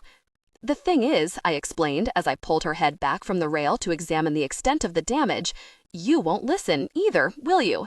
I mean, I told you not to mess with me, and," I leaned forward to whisper her in her ear, "I think I specified that you not mess with my boyfriend either. But did you listen? No, you did not." I accompanied each of those last 4 words with a blow to Maria's face. Cruel, I know, but let's face it, she totally deserved it. The difficult person had tried to kill me, not once, but twice. Not that I'm counting or anything. Here's the thing. About chicks who were brought up in the 19th century, they're sneaky. I'll give them that. They have the whole backstabbing, attacking people while they're asleep thing down pretty pat. But as far as actual hand-to-hand combat goes, yeah, not so good at that. I broke her neck pretty easily just by stomping on it, in Prada slides too. It was a shame her neck wouldn't stay broken for long, but while I had her nicely subdued, I looked around to see if Jack had made it down okay, and the news was not good. Oh, Jack was fine. It was just that he was hunched over Father Dominic, who was far from it. He was lying in a crumbled heap to one side of the altar, looking way worse for wear. I climbed over the altar rail and went to him. "Oh, Suze," Jack wailed, "I can't wake him up. I think he's—" But even as he was speaking, Father Dom, his bifocals askew on his face, let out a moan. "Father D?" I lifted his head and set it down gently in my lap. "Father D, it's me, Suze. Can you hear me?" Father D just moaned some more, but his eyelids fluttered, which I knew was a good sign. "Jack," I said, "run over there to that gold box beneath the crucifix, see it? And pull out the decanter of wine you'll find there." Jack hurried to do as I had asked. I put my face close to Father Dominic's and whispered, "You'll be okay. Hang on, Father D. Keep it together." A very loud splintering crash distracted me, and I glanced around the rest of the church with a sudden sinking feeling. Diego! He was here somewhere. I had forgotten all about him, but Jesse hadn't. I don't know why, but I had simply assumed that Jesse had stayed up there in that creepy Shadowland. He hadn't. He had slipped back into this world, the real world, without apparently much thought as to what he might be giving up in doing so. On the other hand, down here, he was getting to beat the crap out of the guy who killed him, so maybe he wasn't giving up all that much. In fact, he looked pretty intent on returning the favor. You know, killing the guy who'd killed him. Except, of course, that he couldn't, since Diego was already dead. Still, I had never seen anybody go after someone with such single-minded purpose. Jesse, I was convinced, wasn't going to be satisfied merely with breaking Felix Diego's neck. No, I think he wanted to rip off the guy's head. And he was doing a pretty job of it, too. Diego was bigger than Jesse, but he was also older and not as quick on his feet. Plus, I think Jesse just plain wanted it more. To see his opponent decapitated, I mean. At least if the energy with which he was swinging a jagged-edged piece of pew at Felix Diego's head was any indication. "Here," Jack said breathlessly as he brought the wine in its crystal decanter to me. "Good," I said. It wasn't whiskey, isn't that what you're supposed to give unconscious people to rouse them? But it had alcohol in it. "Father D," I said, raising his head and putting the unstoppered decanter to his lips. "Drink some of this." Only it didn't work. Wine just dribbled down his chin and dripped onto his chest. Meanwhile, Maria had begun to moan. Her broken neck was snapping back into place already. That's the thing about ghosts. They bounce back, and way too fast. Jack glared at her as she tried to raise herself to her knees. "Too bad we can't exorcise her," he said darkly. I looked at him. "Why can't we?" I asked. Jack raised his eyebrows. "I don't know. We don't have the chicken blood anymore." "We don't need the chicken blood," I said. "We have that." I nodded toward the circle of candles. Miraculously, in spite of all the fighting going on, they had remained standing. "But we don't have a picture of her," Jack said. "Don't we need a picture of her?" "Not," I said, gently putting Father D's head back on the floor, "if we don't have to summon her.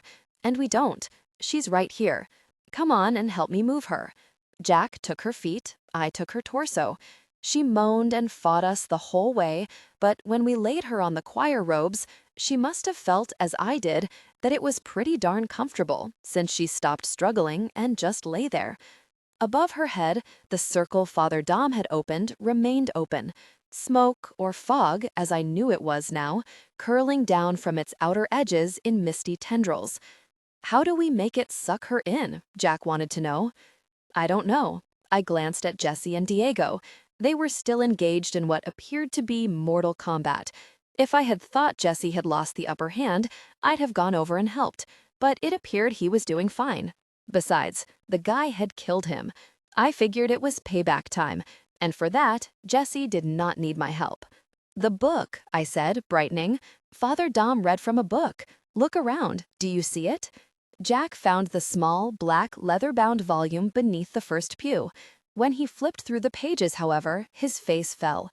"Suze," he said, "it's not even in English." "That's okay," I said, and I took it from him and turned to the page Father Dominic had marked. "Here it is," and I began to read. I'm not going to pretend I know Latin. I don't. I hadn't the slightest idea what I was saying. But I guess pronunciation doesn't count when you are summoning the forces of darkness, since, as I spoke, those misty tendrils began to grow longer and longer, until finally they spilled out onto the floor and began to curl around Maria's limbs. She didn't even seem to mind either. It was like she was enjoying the way they felt around her wrists and ankles. Well, the chick was kind of dominatrixy if you asked me. She didn't even struggle when, as I read further, the slack on the smoky tendrils tightened, and slowly the fog began elevating her off the floor. "Hey," Jack said in an indignant voice, "how come it didn't do that for you? How come you had to climb into the hole?" I was afraid to reply, however. Who knew what would happen if I stopped reading? So I kept on, and Maria soared higher and higher, until... With a strangled cry, Diego broke away from Jesse and came racing toward us. "You difficult person," he bellowed at me as he stared in horror at his wife's body dangling in the air above us. Bring her down. Jesse, panting, his shirt torn down the middle and a thin ribbon of blood running down the side of his face from a cut in his forehead, came up behind Diego and said, "You want your wife so badly? Then why don't you go to her?" And he shoved Felix Diego into the center of the ring of candles. A second later, tendrils of smoke shot down to curl around him, too. Diego didn't take his exorcism as quietly as his wife. He did not appear to be enjoying himself one bit. He kicked and screamed and said quite a lot of stuff in Spanish that I didn't understand, but which Jesse surely did. Still, Jesse's expression did not change, not even once. Every so often, I looked up from what I was reading and checked. He watched the two lovers, the one who had killed him and the one who had ordered his death, disappear into the same hole we just climbed from. Until finally, after I'd uttered a last amen, they disappeared. When the last echo of Diego's vengeful cries died away, silence filled the church. It was so pervasive a silence, it was actually a little overwhelming. I myself was reluctant to break it, but I felt like I had to.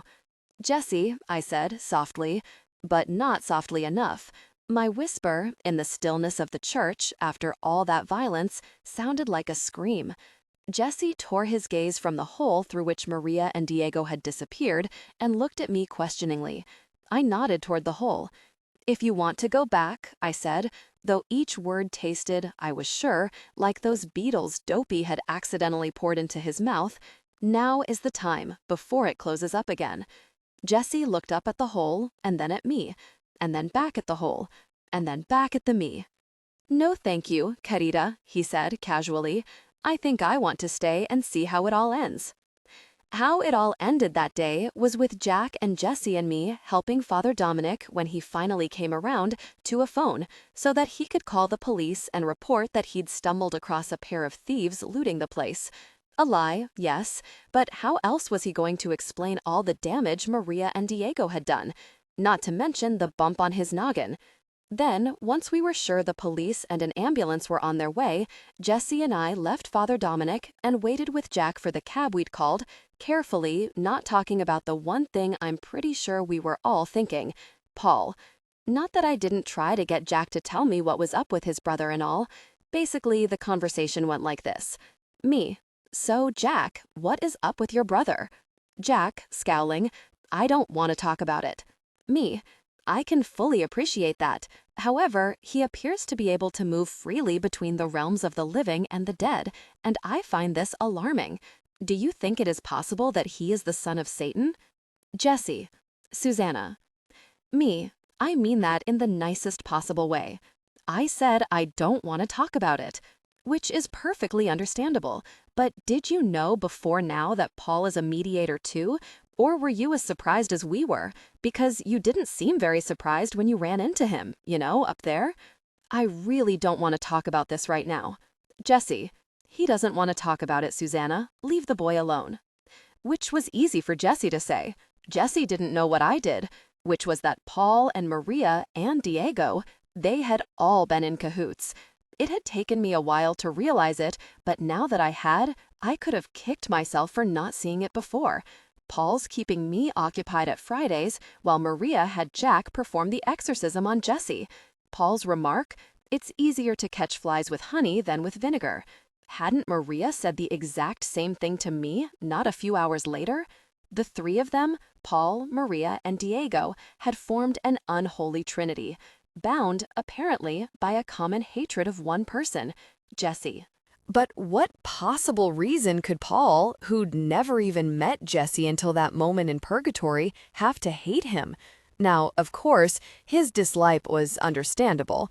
Jesse had done him a very great bodily injury, something for which Paul has sworn to repay him next time he saw him. I'm sure Jesse wasn't taking it too seriously, but I was worried. I mean, I'd just gone to a lot of trouble to get Jesse out of one sticky situation. I wasn't too enthused about seeing him plunge straight into another one. But it was no good. Jack wouldn't talk. The kid was traumatized. Well, sort of. He actually seemed like he'd had a pretty good time. He just didn't want to talk about his brother, which bummed me out, because I had a lot of questions. For instance, if Paul was a mediator, and he had to be, how else could he have been walking around up there? Why hadn't he helped his little brother out with the whole "I see dead people" thing, said a few words of encouragement, assured the poor kid he wasn't crazy? But if I'd hoped to get any answers out of Jack on that account, I was sadly disappointed. I guess if I'd had a brother like Paul, I probably wouldn't have wanted to talk about it either. Once Jack had been safely dropped off at the hotel, Jessie and I began the long walk home. I didn't have enough money on me for a ride from the hotel back to my house. You might wonder what we talked about during that 2-mile trek. A lot, surely, might have been discussed. And yet, to tell you the truth, I can't remember. I don't think we really talked about anything important. What was there to say, really? I snuck in as successfully as I'd snuck out. No one woke up, except the dog, and once he saw it was me, he went right back to sleep. No one had noticed that I'd been gone. No one ever does. Spike was the only one besides me who'd noticed Jessie was gone, and his joy at seeing him again was an embarrassment to felines everywhere. I could hear the stupid cat purring all the way across the room, although I didn't listen for long. That's because what happened was, I walked in, pulled down the bedclothes, slipped off my slides, and climbed into bed. I didn't even wash my face. I climbed into bed, looked one last time at Jessie, as if to reassure myself he was really back, and then I went to sleep. And I stayed asleep until Sunday.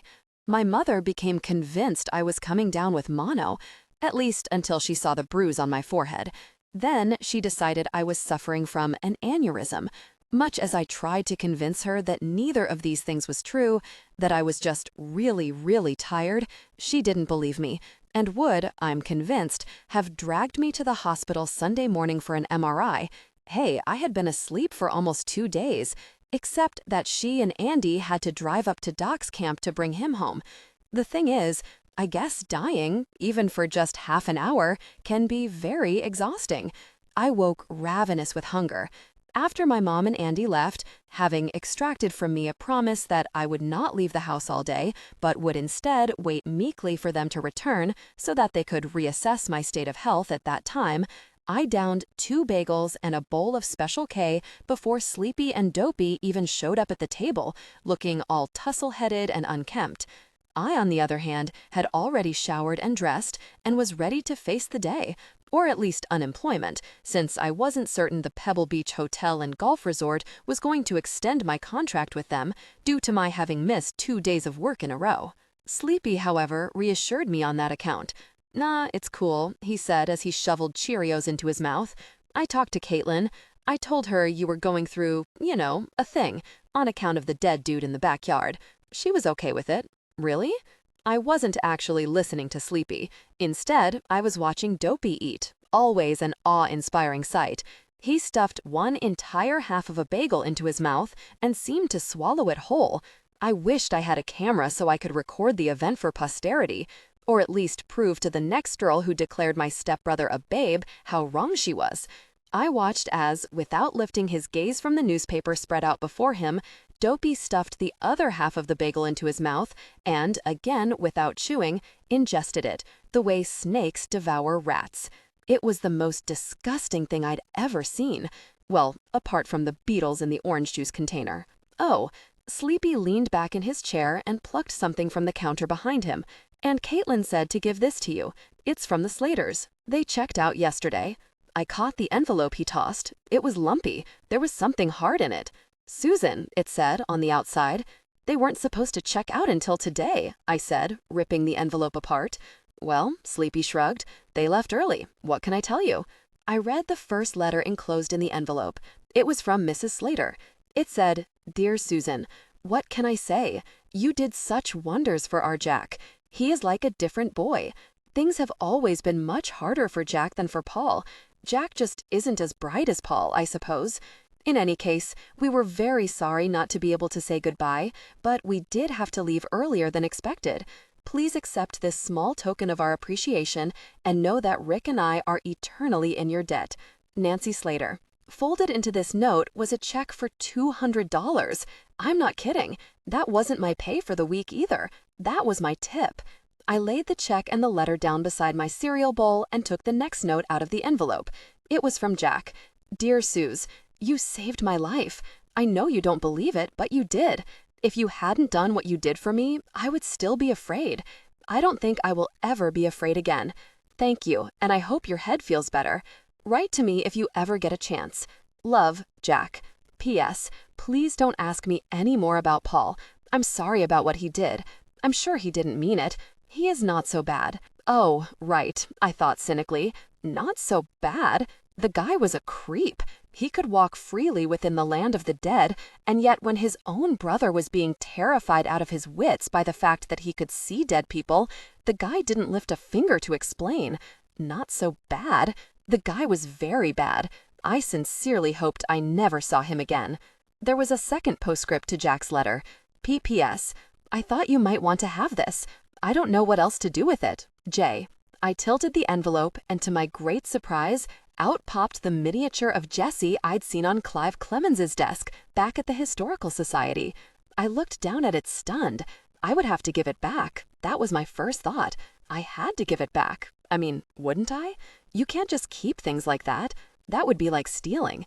Except that somehow I didn't think Clive would mind, especially after Dopey looked up from the paper and went, "Yo, we're in here." Sleepy glanced up from the automotive section he'd been scanning, as usual, for a '67 black Camaro with less than 50,000 miles. "Get out," he said in a bored voice. "No, seriously," Dopey said. "Look." He turned the paper around, and there was a picture of our house. Alongside it was a photo of Clive Clemens and a reproduction of Maria's portrait. I snatched the paper away from Dopey. "Hey," he yelled, "I was reading that." "Let somebody who can pronounce all the big words have a try," I said. And then I read Cece's article out loud for both of them. She'd written basically the same story I told her, starting with the discovery of Jesse's body, only she called him Hector, not Jesse de Silva, and then going into Clive's grandfather's theory about his murder. She hit all the right points, hammering it home about Maria's two-faced treachery and Diego's overall ickiness. It was the most disgusting thing I'd ever seen. Well, apart from the beetles in the orange juice container. Oh, Sleepy leaned back in his chair and plucked something from the counter behind him. "And Caitlin said to give this to you. It's from the Slaters. They checked out yesterday. I caught the envelope he tossed. It was lumpy. There was something hard in it. Susan, it said on the outside. They weren't supposed to check out until today," I said, ripping the envelope apart. "Well," Sleepy shrugged, "they left early. What can I tell you?" I read the first letter enclosed in the envelope. It was from Mrs. Slater. It said, "Dear Susan, what can I say? You did such wonders for our Jack. He is like a different boy. Things have always been much harder for Jack than for Paul. Jack just isn't as bright as Paul, I suppose. In any case, we were very sorry not to be able to say goodbye, but we did have to leave earlier than expected. Please accept this small token of our appreciation and know that Rick and I are eternally in your debt. Nancy Slater." Folded into this note was a check for $200. I'm not kidding. That wasn't my pay for the week either. That was my tip. I laid the check and the letter down beside my cereal bowl and took the next note out of the envelope. It was from Jack. "Dear Suze, you saved my life. I know you don't believe it, but you did. If you hadn't done what you did for me, I would still be afraid. I don't think I will ever be afraid again. Thank you, and I hope your head feels better. Write to me if you ever get a chance. Love, Jack. P.S. Please don't ask me any more about Paul. I'm sorry about what he did. I'm sure he didn't mean it. He is not so bad." Oh, right, I thought cynically. Not so bad. The guy was a creep. He could walk freely within the land of the dead, and yet when his own brother was being terrified out of his wits by the fact that he could see dead people, the guy didn't lift a finger to explain. Not so bad. The guy was very bad. I sincerely hoped I never saw him again. There was a second postscript to Jack's letter. P.P.S. I thought you might want to have this. I don't know what else to do with it. J. I tilted the envelope, and to my great surprise, out popped the miniature of Jessie I'd seen on Clive Clemens's desk back at the Historical Society. I looked down at it stunned. I would have to give it back. That was my first thought. I had to give it back. I mean, wouldn't I? You can't just keep things like that. That would be like stealing. Except that somehow I didn't think Clive would mind, especially after Dopey looked up from the paper and went, "Yo, we're in here." Sleepy glanced up from the automotive section he'd been scanning, as usual, for a '67 black Camaro with less than 50,000 miles. And without coming out and saying so in as many words, she managed to indicate that none of the couple's offspring ever amounted to much of anything. Rock on, Cece. She credited all of her information to the late Dr. Clive Clemmings, Ph.D., who she claimed had been piecing together the mystery at the time of his death a few days earlier. I had a feeling that Clive, wherever he was going to be pleased. Not only did he come off looking like a hero for having solved a 150-year-old murder mystery, but they'd also managed to find a photo of him in which he still had most of his hair. "Hey," Dopey said when I was finished reading. "How come they never mentioned me? I'm the one who found the skeleton." "Oh, yeah," Sleepy said in disgust. "Your role was really crucial. After all, if it wasn't for you, the guy's skull might still have been intact." Dopey launched himself at his older brother. As the two of them rolled around on the floor, making a thunderous noise their father would never have put up with if he'd been home, I set the paper aside and returned to my envelope from the Slaters. There was still one more slip of paper inside it. Suze, the strong, slanting handwriting on it read. Apparently, it was not to be, for now. Paul. I couldn't believe it. The note was from Paul. "I know you have questions. I also know you have courage. What I wonder is whether you have the courage to ask the question that is the hardest for someone of our persuasion. In the meantime, remember, if you give a man a fish, he'll eat for a day. But if you teach him to fish, he'll eat all the fish you might have caught for yourself. Just a little something to keep in mind, Suze. Paul." Gosh, I thought, what a charmer. No wonder we never clicked. The hardest question of all? What was that? And what persuasion were we, precisely? What did this guy know that I didn't? Plenty, apparently. One thing I did know, though. Whatever else Paul was, and I was not at all convinced he was a mediator, he was a jerk.